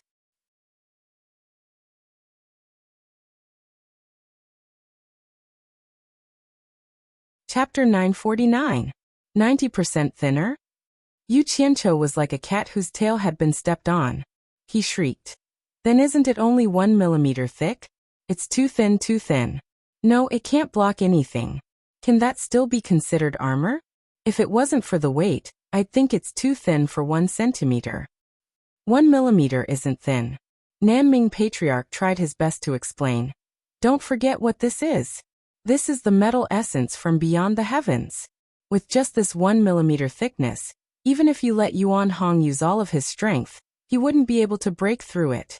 If it wasn't for the fact that we have to add a formation to it, and that we need a certain thickness when refining it again, I think it'd be better to make it thinner. If someone's cultivation is so high that they can break through the metal essence from beyond the heavens, it'd be useless even if you add another meter. They can still break through it. Moreover, after adding a formation inside, its defense will be greatly increased. What you said makes sense. As he spoke, the armor on his body retreated like the tide, merging back into the large black platform beneath his feet. Yu Qianqiu waved the remaining thin piece in his hand and said, "Wait for me, I'll be back soon." He rushed out of the belly of the mountain. He had to find someone to test whether this 1 millimeter thickness was solid or not. The master and disciple looked at each other, not knowing what he was going to do. Suddenly, Nanming Patriarch noticed that Ape King's forehead was drenched in sweat. He couldn't help but ask curiously, What's wrong with you? Ape King wiped his sweat and stared at the black platform in a daze. He then asked with lingering fear, Master, just how high is his cultivation? He was truly frightened by Yu Qianqiu's methods. He had used 50,000 years to accumulate the metal essence from beyond the heavens in the belly of the mountain. Now that he saw Yu Qianqiu using it as if it was a toy, it was no different from having a nightmare. You're asking me? Nanming Patriarch shook his head and smiled bitterly. Who should I ask? I don't know what level his cultivation has reached, but in short, he can't be predicted with common sense. He's a monster. On the 22nd floor of the World Chamber of Commerce, a door opened, and Yu Qianqiu rushed out. He flew to the side of Wei Chuanqiu, who was sitting cross-legged at the door. He first glanced inside the door, then casually set up a soundproof barrier. Holding the thin piece of extraterrestrial metal essence armor plate that was only 1 millimeter thick, he waved it in front of Wei Chuanqiu, who was sitting cross-legged with his eyes closed, and said, Bat King Wei, look what I've brought you. Wei Chuanqiu opened her eyes without hesitation. She stared blankly at the black object in front of her for a while. Then, she stood up and asked suspiciously, Why are you so kind as to give me something good? Isn't it just a piece of broken metal? What good is this? Hee. You don't know this. It took me a lot of effort to get this thing. Yu Qianqiu smiled sinisterly as he waved the thing in his hand and said, This is called extraterrestrial metal essence. Don't be fooled by its small size, but its defense is amazing. I can guarantee that even if you use all your cultivation, you won't be able to break it. Are you serious? It's really as powerful as you say? Wei Chuanqiu's eyes lit up. She was instantly intrigued by Yu Qianqiu, and was about to reach out to take a look. Unexpectedly, Yu Qianqiu hid it behind him and said with a smile, Since you don't believe me, let's make a bet? Wei Chuanqiu immediately became alert and sneered. What bet? I think you're up to no good again. What extraterrestrial metal essence? I've never heard of it. It's just a piece of broken metal. You can give it to me if you want, but I don't care. Look at you. I told you that you don't believe me. If this is considered a piece of broken metal, then there's nothing good in this world. Yu Qianqiu took out the piece of metal from behind him with a look of disdain and sighed. How about this? In order to verify that this piece of metal you said is really indestructible, let's make a bet. If you can't break it, then I'm sorry. I'll take it back and not give it to you. If you can break it, then I'll give it to you. Really indestructible? Wei Chuanqiu thought that whether she gave it to him or not, there was no loss to her. She took the thing in her hand and flicked it with her finger. In the end, she found that it was really not an ordinary thing. Her eyes lit up again, and she immediately became spirited. How is it? I didn't lie to you, did I? Yu Qianqiu urged. Quickly try it and see if you can break it. With a dang sound, Wei Chuanqiu's finger touched it with a green light. Then they put their heads together and looked at it. There was no mark on it at all. Wei Chuanqiu immediately exclaimed, and then a series of green light poked on the broken piece of metal. After a series of dang dang dang sounds, there were some slight scratches on it, but it was far from being damaged. Such a thin thing was actually so indestructible. Wei Chuanqiu immediately clicked her tongue and said in surprise, It's really a good thing. Of course. Yu Qianqiu was delighted, but he didn't forget to ask, Old Bat, is that all you can do? Have you used all your cultivation? Just a little more. If you can't break it, I'll take it back. Why are you in such a hurry? Wei Chuanqiu rolled her eyes. Then she mustered up her strength and poked the piece of metal for a while. However, only some slight scratches were left, which was really incredible. Wei Chuanqiu was still unwilling to give up. He held the two sides of the piece of metal and used all his strength to pry it open. This thing is called extraterrestrial metal essence, right? Where did you get it? I really can't use my hands and feet here. It looks like I have to find a secluded place to attack it. Otherwise, it'll be really hard to break it open. This is a good thing. It can't be better to refine it into a treasure. The piece of metal showed signs of bending when he used so much strength, but once he relaxed, it immediately returned to its original shape. All right. Stop for a while. Yu Qianqiu took the thing from his hand and put it away, saying, "Look at how strenuous you are. It'll be a waste if you continue." He turned around and left. He was satisfied that the experiment had reached this stage. Even Wei Bat King couldn't break it with his cultivation, so there was nothing more to say. If he let Elder Nanming refine it a little more, its defense would probably be even stronger. It's fine as long as I know what I'm doing. I'll try again when the armor is done. Yu Qianqiu, don't go. I haven't used my full strength yet. I'll try again, Wei Chuanqiu shouted from behind. He was prepared to trick Yu Qianqiu into giving him such a good thing. Unfortunately, Yu Qianqiu didn't fall for his trick at all. Even if you're as treacherous as a ghost, you still have to drink the water I wash my feet with. Yu Qianqiu turned around and chuckled. He waved his hand at Wei Chuanqiu and went into one of the rooms. Wei Chuanqiu looked at the guarded door behind him and thought for a while before sitting down cross-legged. However, just as he closed his eyes, he suddenly opened them again. In a flash, he chased after the room that Yu Qianqiu had gone into. In the end, he discovered that Yu Qianqiu had already disappeared. He immediately gritted his teeth. Only after he calmed down did he realize that he had been tricked by Yu Qianqiu. Yu Qianqiu had gone around in circles and didn't know how to react. He couldn't understand why he would be so stupid as to make such a bet with Yu Qianqiu. If the item couldn't be broken, it wouldn't be given to him. If it was broken, it would be given to him. Wouldn't he be at a disadvantage regardless of whether he won or lost? If things could be broken, why would he want a broken item? Is this kid too free? Why did he come here to play this game? Wei Chuanqiu thought about it and found it strange. There didn't seem to be any benefits for Yu Qianqiu to make this bet. However, what he didn't know was that Yu Qianqiu was purely using him as an experiment. What would he think if he found out? In the belly of the great flaming mountain, Yu Qianqiu had already put on his armor again. After experimenting, he listened to Patriarch Nanming's suggestion and reduced the armor's thickness by 90%. Naturally, the weight was reduced by a lot. Then, under Patriarch Nanming's suggestion, he wore the armor and performed various body movements. The spikes that hindered the flexibility of his joints were all removed. The spikes on the inner parts of his limbs, and the spikes that hindered the bending of certain parts of his body were all removed. As a result, the weight was greatly reduced. Finally, he made adjustments to the armor to make it more comfortable and human-like, so that it could be quickly put on and taken off at any time. After the weight was reduced, Yu Qianqiu pulled out the long sword on his back. He swung the sword around and flew a few rounds in the belly of the mountain before landing in front of Patriarch Nanming. He smiled and said, "Please help me refine this sword as well. Not only will this set of equipment have an indestructible defense, it will also have an unstoppable attack power. Please." As he said this, he sheathed the long sword on his back and took off the armor on his body.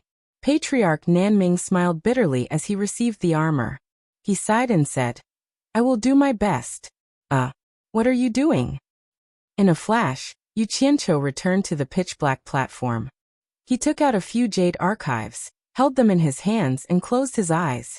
The jade archives recorded the detailed data of the nearly 10,000 members of the hero army, the reason he had sought out Zhang Peng, and the rest for this very moment. After a while, several hundred sets of armor slowly floated up from the large platform, surrounding Yu Qianqiu. None of the armor was empty.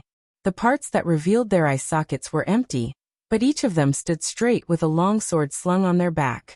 In addition, the uniform design of the armor made them look ferocious and terrifying. One couldn't help but suspect that they were ghostly soldiers of the netherworld who had crawled out from the ground. Yu Qianqiu opened his eyes, took out a storage bracelet, and wore it on his wrist. He stored the several hundred sets of armor inside. This was only the first batch. Immediately after, several dozen batches of similar ferocious empty armors appeared on the pitch-black platform.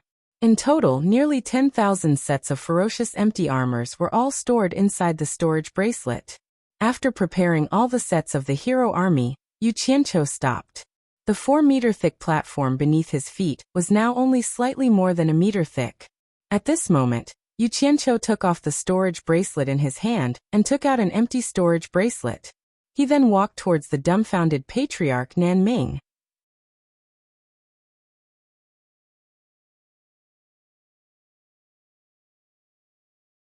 Chapter 950. Looking at the approaching Yu Qianqiu, Patriarch Nanming asked in a panic, "Yu Qianqiu, what are you doing?" He really didn't expect Yu Qianqiu's so-called batch to be so big. It was too scary. Yu Qianqiu handed over the 2 storage bracelets in his hand and said with a smile, "You taught Yuan Hong the crafting skills, so you have to let him practice. Just take these things as practice for Yuan Hong." As he said that, he looked at Yuan Hong and asked, "Yuan Hong, what do you think? If it's not enough, I'll make more."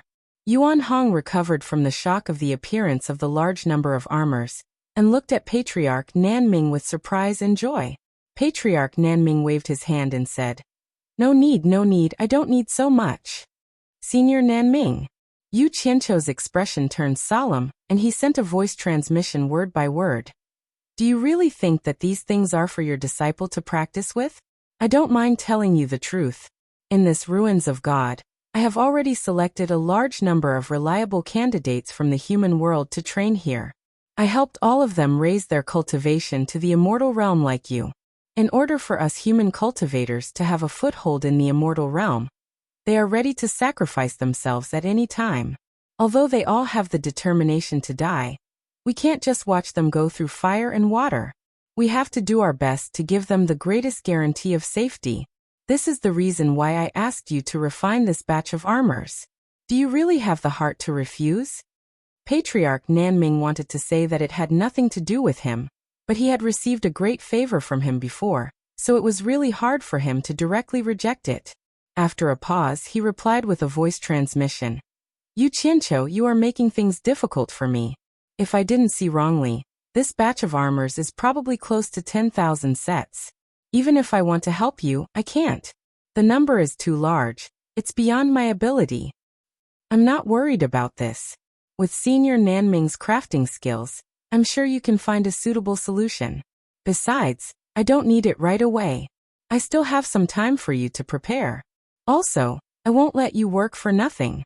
Yu Qianqiu asked through voice transmission, "I wonder if Senior Nanming is interested in completing your ancestor's unfulfilled wish and regaining control of the mythical Fire Palace, the #1 artificer sect in the immortal world? Not interested." Ancestor Nanming vetoed him flatly. After thinking for a while, he sighed and said, "Yu Qianqiu, you don't have to waste your efforts to tempt me. I'll agree to it. Just treat it as returning the favor. However, I have to make this clear. I can only promise that I will do my best. As for whether I can satisfy your needs or not, that's not a guarantee." Zhang Xian took the storage bracelet from the other party's hand and wore it on his left and right wrists. As long as he agreed, Yu Qianqiu smiled and nodded. He didn't force it anymore. As the saying goes, there will always be a way when the time comes. When the time comes, there will naturally be a way. After a long conversation between the two of them, Yu Qianqiu arranged everything that needed to be arranged in the Ruins of God, and left without any worries for the time being. In the following journey, he went back and forth between the human world and Utopia to deal with the matter of gathering people to refine pills. Now that he had the final say in the entire human world, there was almost no resistance when it came to matters in the human world. After returning to the World Chamber of Commerce, he was immediately questioned by Wei Chuanxiu. However, Yu Qianqiu had a way to get away.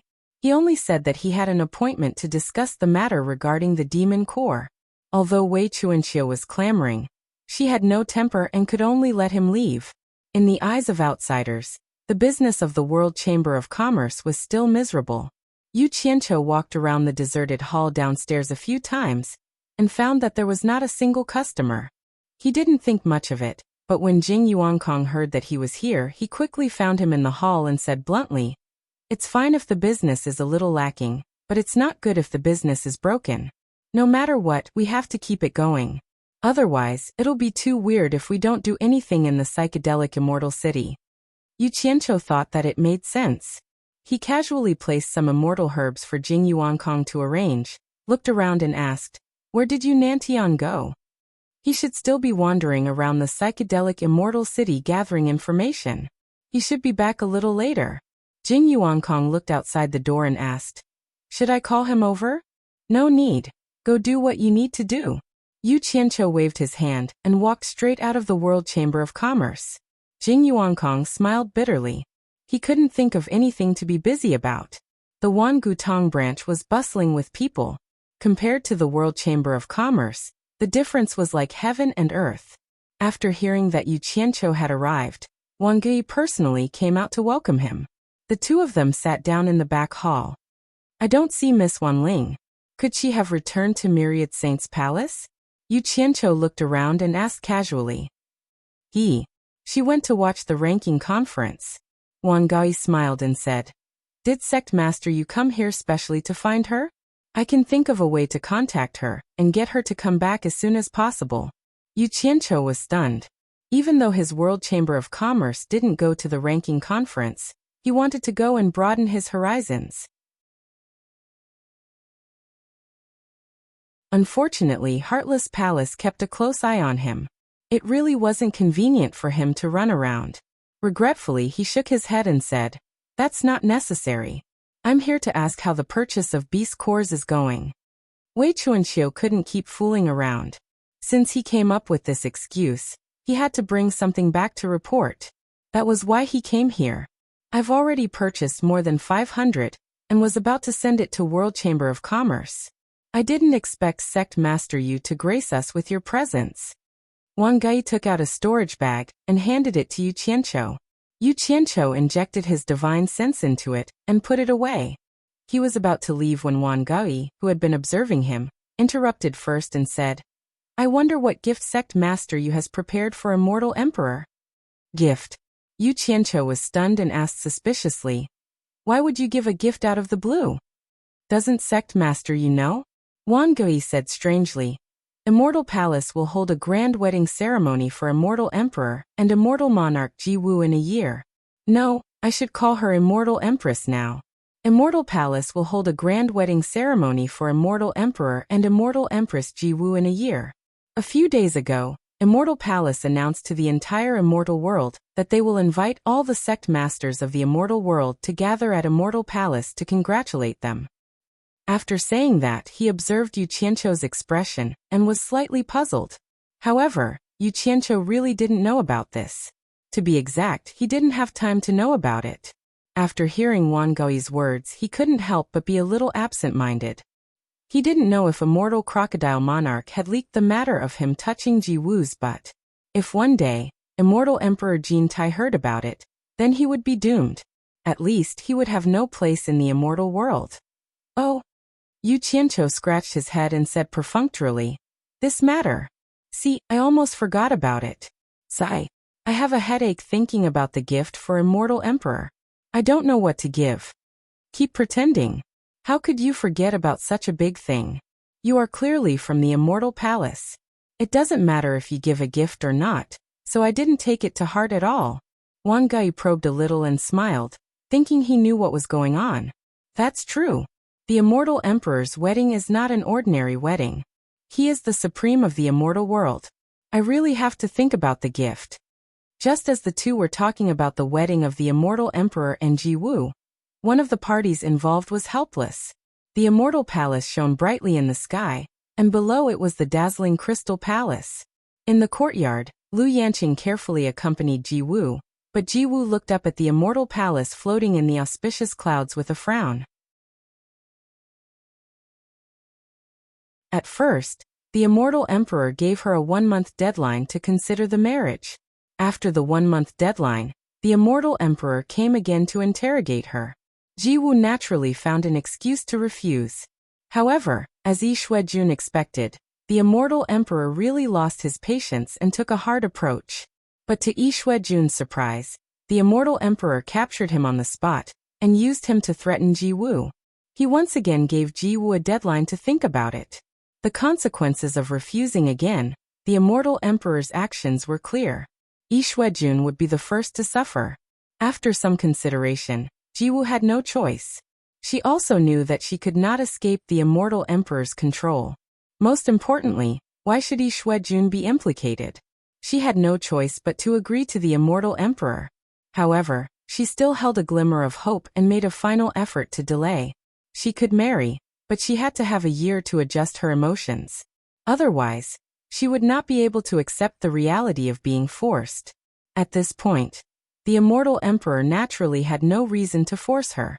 Besides, for him, what was the difference between a year and a snap of the fingers? So he agreed to Ji Wu and ordered people to send a message to the entire immortal world on the spot. This was to force Ji Wu to have no room to regret. However, a few days passed, and Ji Wu still did not see Yi Xuejun being released. She could not help but wonder if Yi Xuejun had been killed. Today, she had made up her mind. If she did not see Yi Xuejun return, she would not hesitate to break into the immortal palace and fall out with immortal Emperor Jin Tai. Lu Yanqing stood quietly behind Ji Wu. Her mood had not completely calmed down. Even in her wildest dreams, she didn't expect that her sudden decision would cause her to witness something unimaginable. She was by Ji Wu's side and witnessed the entire process of immortal Emperor Jin Tai's forced marriage. She didn't expect that these high and mighty characters, who were rarely seen by ordinary people, would have such a face. Immortal Empress, let me play the guqin for you, Lu Yanqing said behind Ji Wu. Ever since she was brought here, Ji Wu would ask her to play and sing almost every day. However, since Yi Xuejun was taken away, she did not ask for it anymore. Immortal Empress? Don't mention this in front of me in the future. Ji Wu looked at the sky with some confusion and murmured, Lu Yanqing, Lingfeng Valley must be beautiful. Lu Yanqing responded subconsciously, then her whole body shook. She suddenly looked up at Ji Wu's back in horror. How did she know about Lingfeng Valley?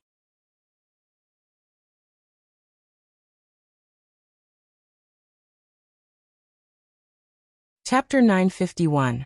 In an instant, countless thoughts flashed through Lu Yanqing's mind. Although her way of doing things was different from others, it did not mean that she was not smart. One thing she was sure of was that Ji Wu definitely did not guess the name of Lingfeng Valley blindly, and it was impossible for her to guess it so accurately. Moreover, she even asked the owner of Lingfeng Valley. Obviously, Ji Wu wanted her here because she already knew about her relationship with Lingfeng Valley. Did she also know that the world commerce's people were smuggled from the human world? Was she the only one who knew about this? Or did others also know about this? Or perhaps she was just testing me, but I actually responded just now. Oh my God! What did I do? Thinking that once these secrets were leaked, the entire world commerce's people would suffer, Lu Yanqing could not help but turn pale with fright, and her delicate body broke out in a cold sweat.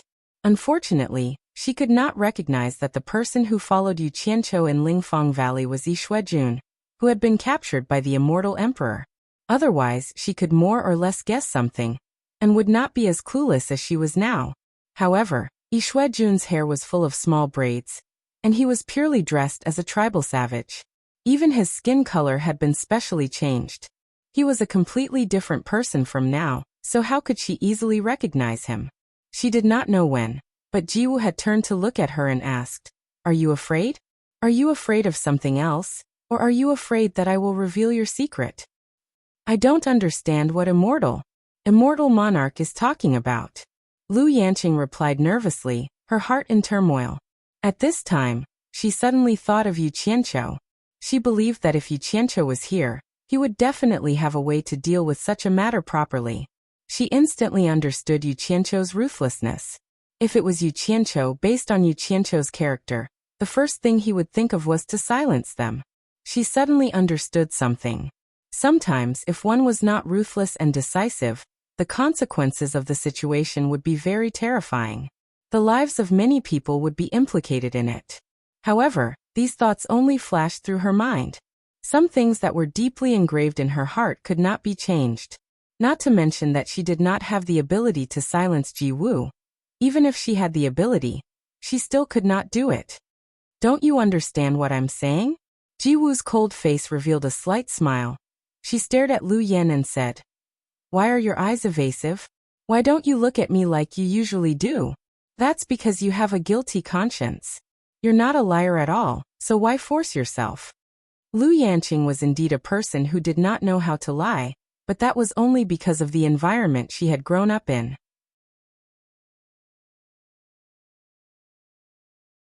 Now that she thought of the serious consequences she would face, she had no choice but to bite the bullet. She lowered her head slightly and tried her best to keep her voice calm. I really don't understand what the immortal monarch is saying. Do you really not understand? Jiwu walked over to Lu Yanqing, who had her head down. She stretched out one of her hands that were wrapped around her lower abdomen, and lifted Lu Yanqing's chin with her slender fingers. Looking at Lu Yanqing's beautiful face, she sighed. Such a delicate beauty and a kind nature. For a woman like you to be able to put down her pride and confess her love to others. How much courage must she have mustered? I just don't understand. What's so bad about you? That Yu Qianqiu could actually harden his heart to reject you. If it was any other man, I'm afraid it would be exactly what they wanted. As soon as these words came out, Lu Yanqing felt as if she had been struck by lightning. Her entire body trembled as she looked at the cold and beautiful face in front of her. The other party's clear and wise eyes seemed to be able to directly see through her heart, causing all the secrets in her heart to be exposed. She even knew about this? I really don't understand what the immortal monarch is saying. Lu Yanqing's entire body trembled as she took a step back, breaking away from the hand that was holding her chin. At this point, she really didn't know what to do, so she could only bite the bullet and not admit it. However, the other party's temperament of being in a high position for countless years really made her feel a little uncomfortable.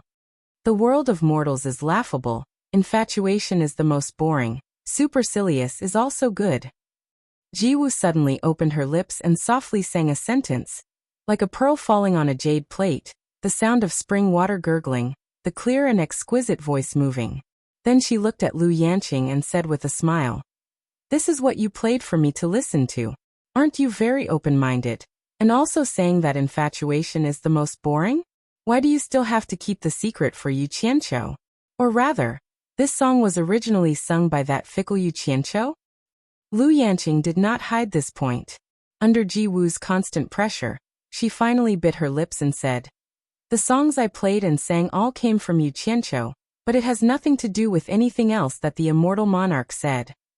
A sweet smile appeared on Jiwu's face, as if she was happy to confirm the answer she wanted to know. She shook her head and said with a smile, "Lu Yanqing, didn't Yu Qianqiu tell you about me?" She was quite confident in her appearance, otherwise, she would not have been able to enter the eyes of the immortal emperor. Presumably, after Yu Qianqiu saw her, he would not be able to forget her, and would unintentionally mention her on some occasions. However, she had overestimated herself and underestimated Yu Qianqiu. Yu Qianqiu was indeed not a good person. When he saw that she was beautiful, he had dirty thoughts, but it was only once. In fact, he did not care about her at all. If he had to say that he cared about her, it would not be because of the relationship between a man and a woman. It was purely because he was afraid that she and her future husband would deal with him. Lu Yanqing was startled. Her eyes flashed for a moment, and then she said suspiciously, "Immortal monarch means that you know Yu Qianqiu? How do you know him? I really have never heard him mention you." "Never heard him mention me?" Jiwu suddenly smiled a little forced.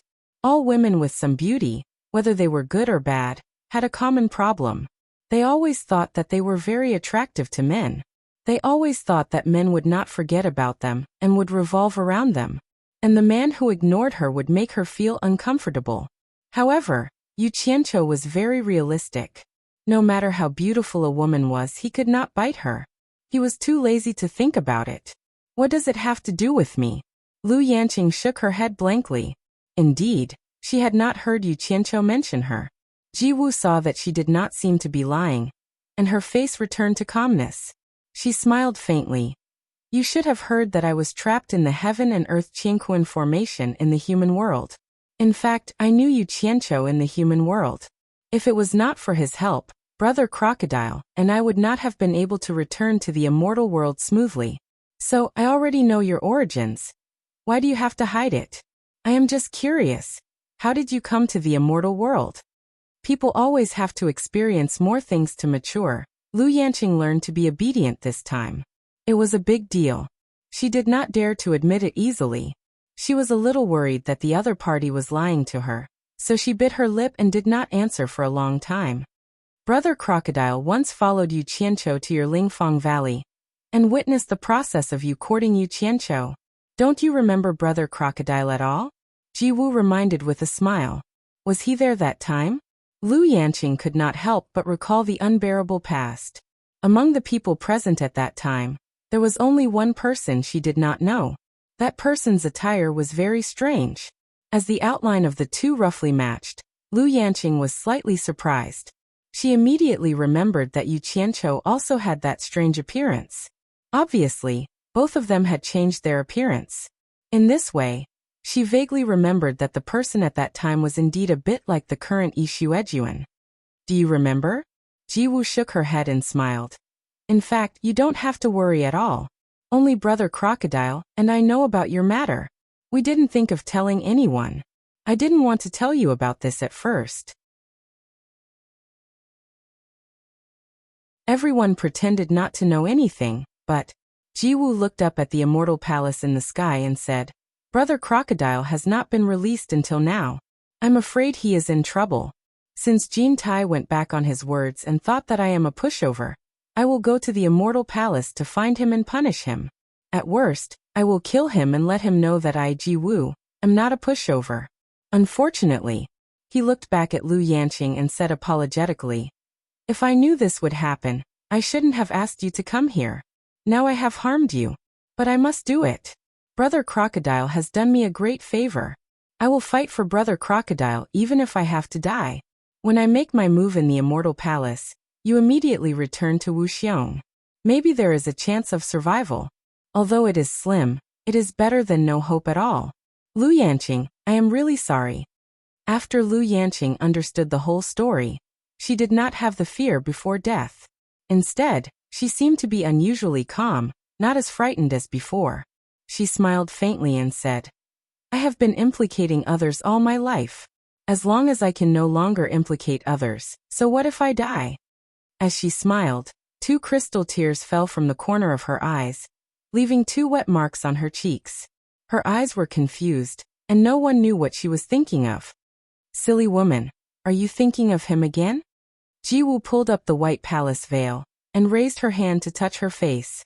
She helped her wipe away the tears, thinking that she was thinking of Yu Qianqiu before she died. Then she smiled and comforted. It is good for a woman to have a man that she can miss. Speaking of which, I promised to marry Jin Tai this time. I wanted to let Jin Tai force Yu Qianqiu to come on the day of the wedding. Lu Yanqing asked with tears in her eyes, why? I heard that he is talented, and the songs he makes are very good. Ji Wu threw away her cold and noble temperament and giggled. Since I have wronged myself, can't I find someone to vent my anger on? I have to ask him to compose a song for me as a gift for my wedding. Lu Yanqing suddenly smiled through her tears. Just as she was about to say something, she saw Ji Wu suddenly look up at the sky. Following her gaze, she saw a stream of light coming directly from the Immortal Palace, and then landing in the courtyard. A skinny old man with white hair tied behind his head glanced at the 2 of them. He was carrying a person in his hand. It was the unconscious Yi Xuejun.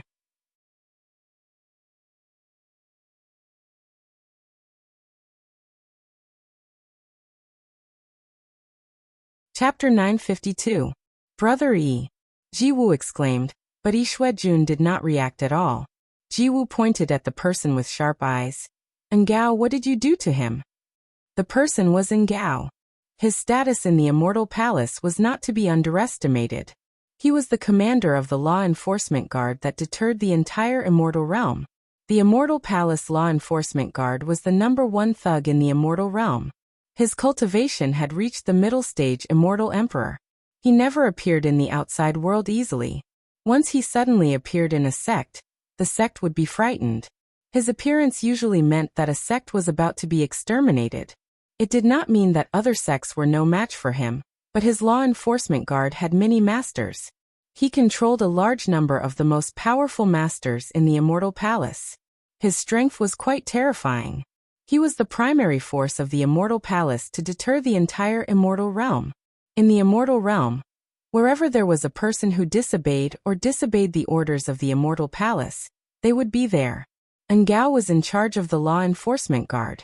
Naturally, he was one of the most trusted people of immortal Emperor Jin Tai. He was extremely powerful in the immortal realm. Wherever he appeared, it usually represented immortal Emperor Jin Tai, who in the immortal realm was not afraid of him. And Gao looked at Ji Wu expressionlessly. His eyes were as cold as lightning. In the entire immortal world, there were very few people who dared to shout in front of him.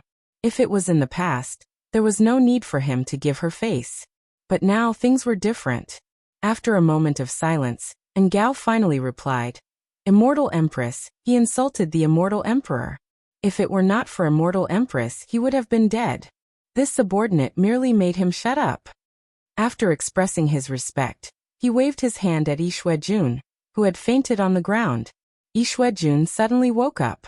"Brother Yi, are you okay?" Ji Wu hurriedly went to help Yi Xuejun, who was staggering to get up. She took the opportunity to check if he was injured and suddenly found that Yi Xuejun's cultivation was all sealed. Ji Wu immediately patted Yi Xuejun's back a few times, but found that the seal could not be undone. She immediately turned back and said angrily, "And Gao, unseal him." "I can't do anything about it.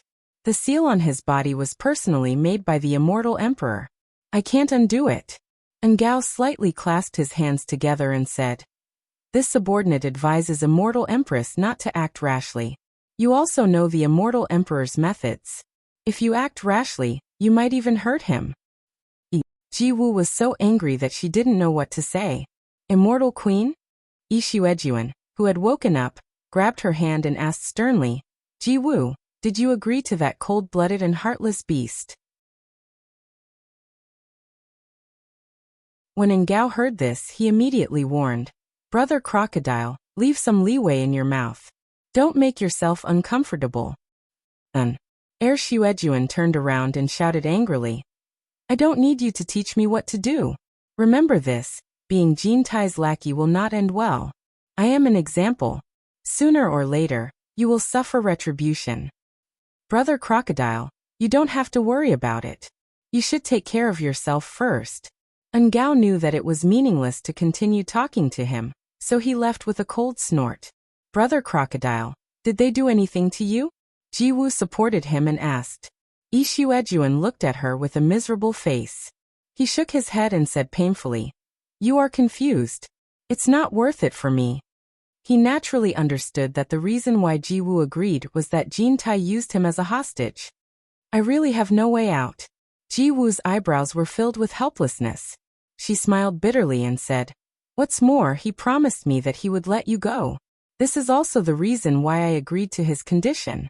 We have no choice but to take a step back and fight for some unknown possibilities.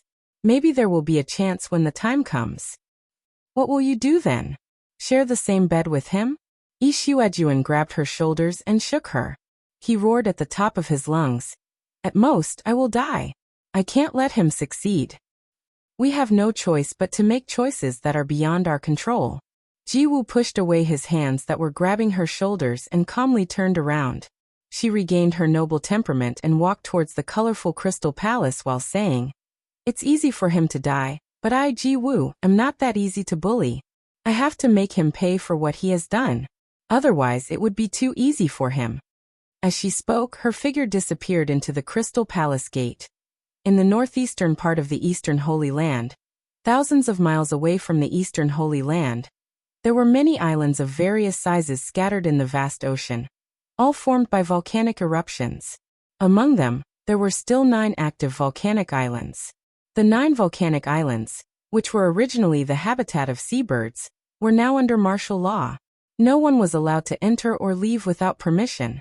Hong Qi floated in the air with his arms crossed, keeping a vigilant eye on his surroundings. Under his master's orders, he had gathered more than 8,000 alchemy cultivators from the cultivation world on these islands, and started concocting pills. The recipe for the Great Limit Break pill had been distributed to everyone, but the names of the immortal herbs and the effects of the recipe were hidden from everyone. So no one knew what pill they were making. The storage bags and other things of the 8,000 alchemy cultivators were temporarily kept safe. There was an adequate supply of immortal herbs, but there were guards around to prevent anyone from hiding any immortal herbs. Apart from these taboos, the other aspects of treatment were not bad. Hongqi announced to them that after completing the refining task, each person would receive a reward of 100 million upper-grade spirit stones. Those with high quality would be rewarded handsomely. In this way, everyone's enthusiasm was greatly aroused. For most people, 100 million upper spirit stones was indeed not a small number. Guan Weiwu, the alchemy pavilion elder of Fuxian Island, who was known as the #1 alchemy expert in the cultivation world, was also among them. However, his treatment was obviously better than the others. He had a private alchemy room that was not monitored by anyone. There was even a person assigned to be on standby outside. At the same time, he was allowed to stroll around the island at will. Of course, he was not allowed to leave this place. It was unknown whether Hongqi did it on purpose or not. In any case, he arranged it this way. It was not Yu Qianqiu's idea. In fact, Yu Qianqiu did not expect this at all. However, for Guan Weiwu it was a lot of emotions. Hongqi had issued an order to the cultivation world from Yu Qianqiu. The old man hid in the alchemy room and wiped his tears a few times. He mistakenly thought that Yu Qianqiu was secretly taking care of him. As a result, the old man, who was already feeling guilty, did not enjoy any privileges at all. It was almost day and night that he desperately refined pills in the alchemy room. Whether it was the quality or the quantity of pills refined, they were shockingly high. In the end, Hongqi was quite speechless. In the lonely house in the old forest behind the 10,000 demons, Qiu Wuyuan returned the Black Moon Pagoda to his master, Yan Wuchen, with both hands. He left with some doubts in his eyes. He did not know why his master suddenly wanted to take back the Black Moon Pagoda. Yan Wuchen looked at the Black Moon Pagoda in his hand and felt a wave of emotions. He had originally planned to pass the Black Moon Pagoda to Qiu Wuyuan. He did not want to pass it to Yan Bugui or Yan Juixing. After all, everyone in the world knew that the Black Moon Pagoda belonged to him. If it was passed to the father and son, once it was exposed, it would definitely bring great trouble to the 10,000 demons. However, after a long talk with Yan Juixing recently, he realized that the Black Moon Pagoda was not an ordinary item. It actually had a shocking origin. Moreover, Yan Juixing also made it clear that this item was of great use to him. He would not give it up. If Yan Wuchen did not give it to him, he would have to force it from Qiu Wuyuan. The threat in his words was very obvious. Yan Wuchen was furious, but in the end he compromised. There was no other reason. Now that his grandson's cultivation was worlds apart from his, it was not something he could control. In addition, he had some selfish motives. Come out. I know you have been hiding behind and eavesdropping. Yan Wuchen held the Black Moon Pagoda in his hand and snorted. Behind the main door of the main hall, the little disciple of the 10,000 demons, Shouchen, who had been possessed by Yan Juixing, turned around and walked out. He bowed to Yan Wuchen's back and said, "Grandfather, I have brought the item for you. But let me warn you, do not bring trouble to the 10,000 demons. Otherwise, I will not let you off even if I become a ghost. Take it." A black flowing light was thrown backward by Yan Wuchen. At such a close distance, Shouchen did not dodge and allowed the Black Moon Pagoda to strike his head. Suddenly, Shouchen's cold eyes shone with a demonic red light. It was as if it was a solid object that was directly projected onto the Black Moon Pagoda. The Black Moon Pagoda suddenly stopped a palm's distance away from Shouchen's forehead. It swayed slightly in the air, and an almost invisible red light flashed on the Black Moon. Then, the crescent moon-like light moved nimbly inside and outside of the cold Black Moon Pagoda, as if it had a mind of its own, woke up from its deep slumber. Good. The red light in Shouchen's eyes faded. With a face full of joy he shouted, "I did not see wrong. It really is a demon blade." His body suddenly turned into 3 wisps of smoke, and went around Yan Wuchen in 3 different directions. The 3 wisps of smoke circled around the courtyard for a while before landing in the center of the courtyard and reappearing. This situation caused a flash of light to flash through Yan Wuchen's eyes. The floating Black Moon Pagoda shot out almost at the same time. After circling around Shouchen in the courtyard for a while, it finally stopped in front of Shouchen and swayed slowly, as if it was trying to identify something. Under Yan Wuchen's gaze, Shouchen bit the tip of his finger and drew a blood talisman in the air. Then, he quickly made a series of messy finger seals and shot a spell at the blood talisman floating in the air. The blood talisman immediately shone with a red light, and then suddenly shrank into a ball of blood light. As Shouchen slapped at the blood light, he shouted, "Great demon god technique, now is the time to return. Recognize me as your master." The blood-red light flashed and disappeared in an instant, drilling into the floating Black Moon Pagoda. In an instant, the Black Moon Pagoda trembled violently. A low demonic sound came from the trembling blade, as if a demon that had been sleeping at the bottom of the abyss for countless years was about to awaken. Suddenly, a strong blood-red light burst out from the Black Moon Pagoda. The light shot up into the sky, illuminating the entire courtyard and the forest outside in a bright red light. An overwhelming majestic aura rushed out in all directions like an avalanche. You're tuning in to the Li Mei's Wuxia Whispers YouTube channel. We're so grateful for your support, and don't forget to subscribe to join us on this incredible journey through captivating stories. Your generosity through donations truly makes a world of difference, as it's the primary source of revenue that allows me to expand and enhance this channel for you. Thank you from the bottom of my heart for being a part of this adventure.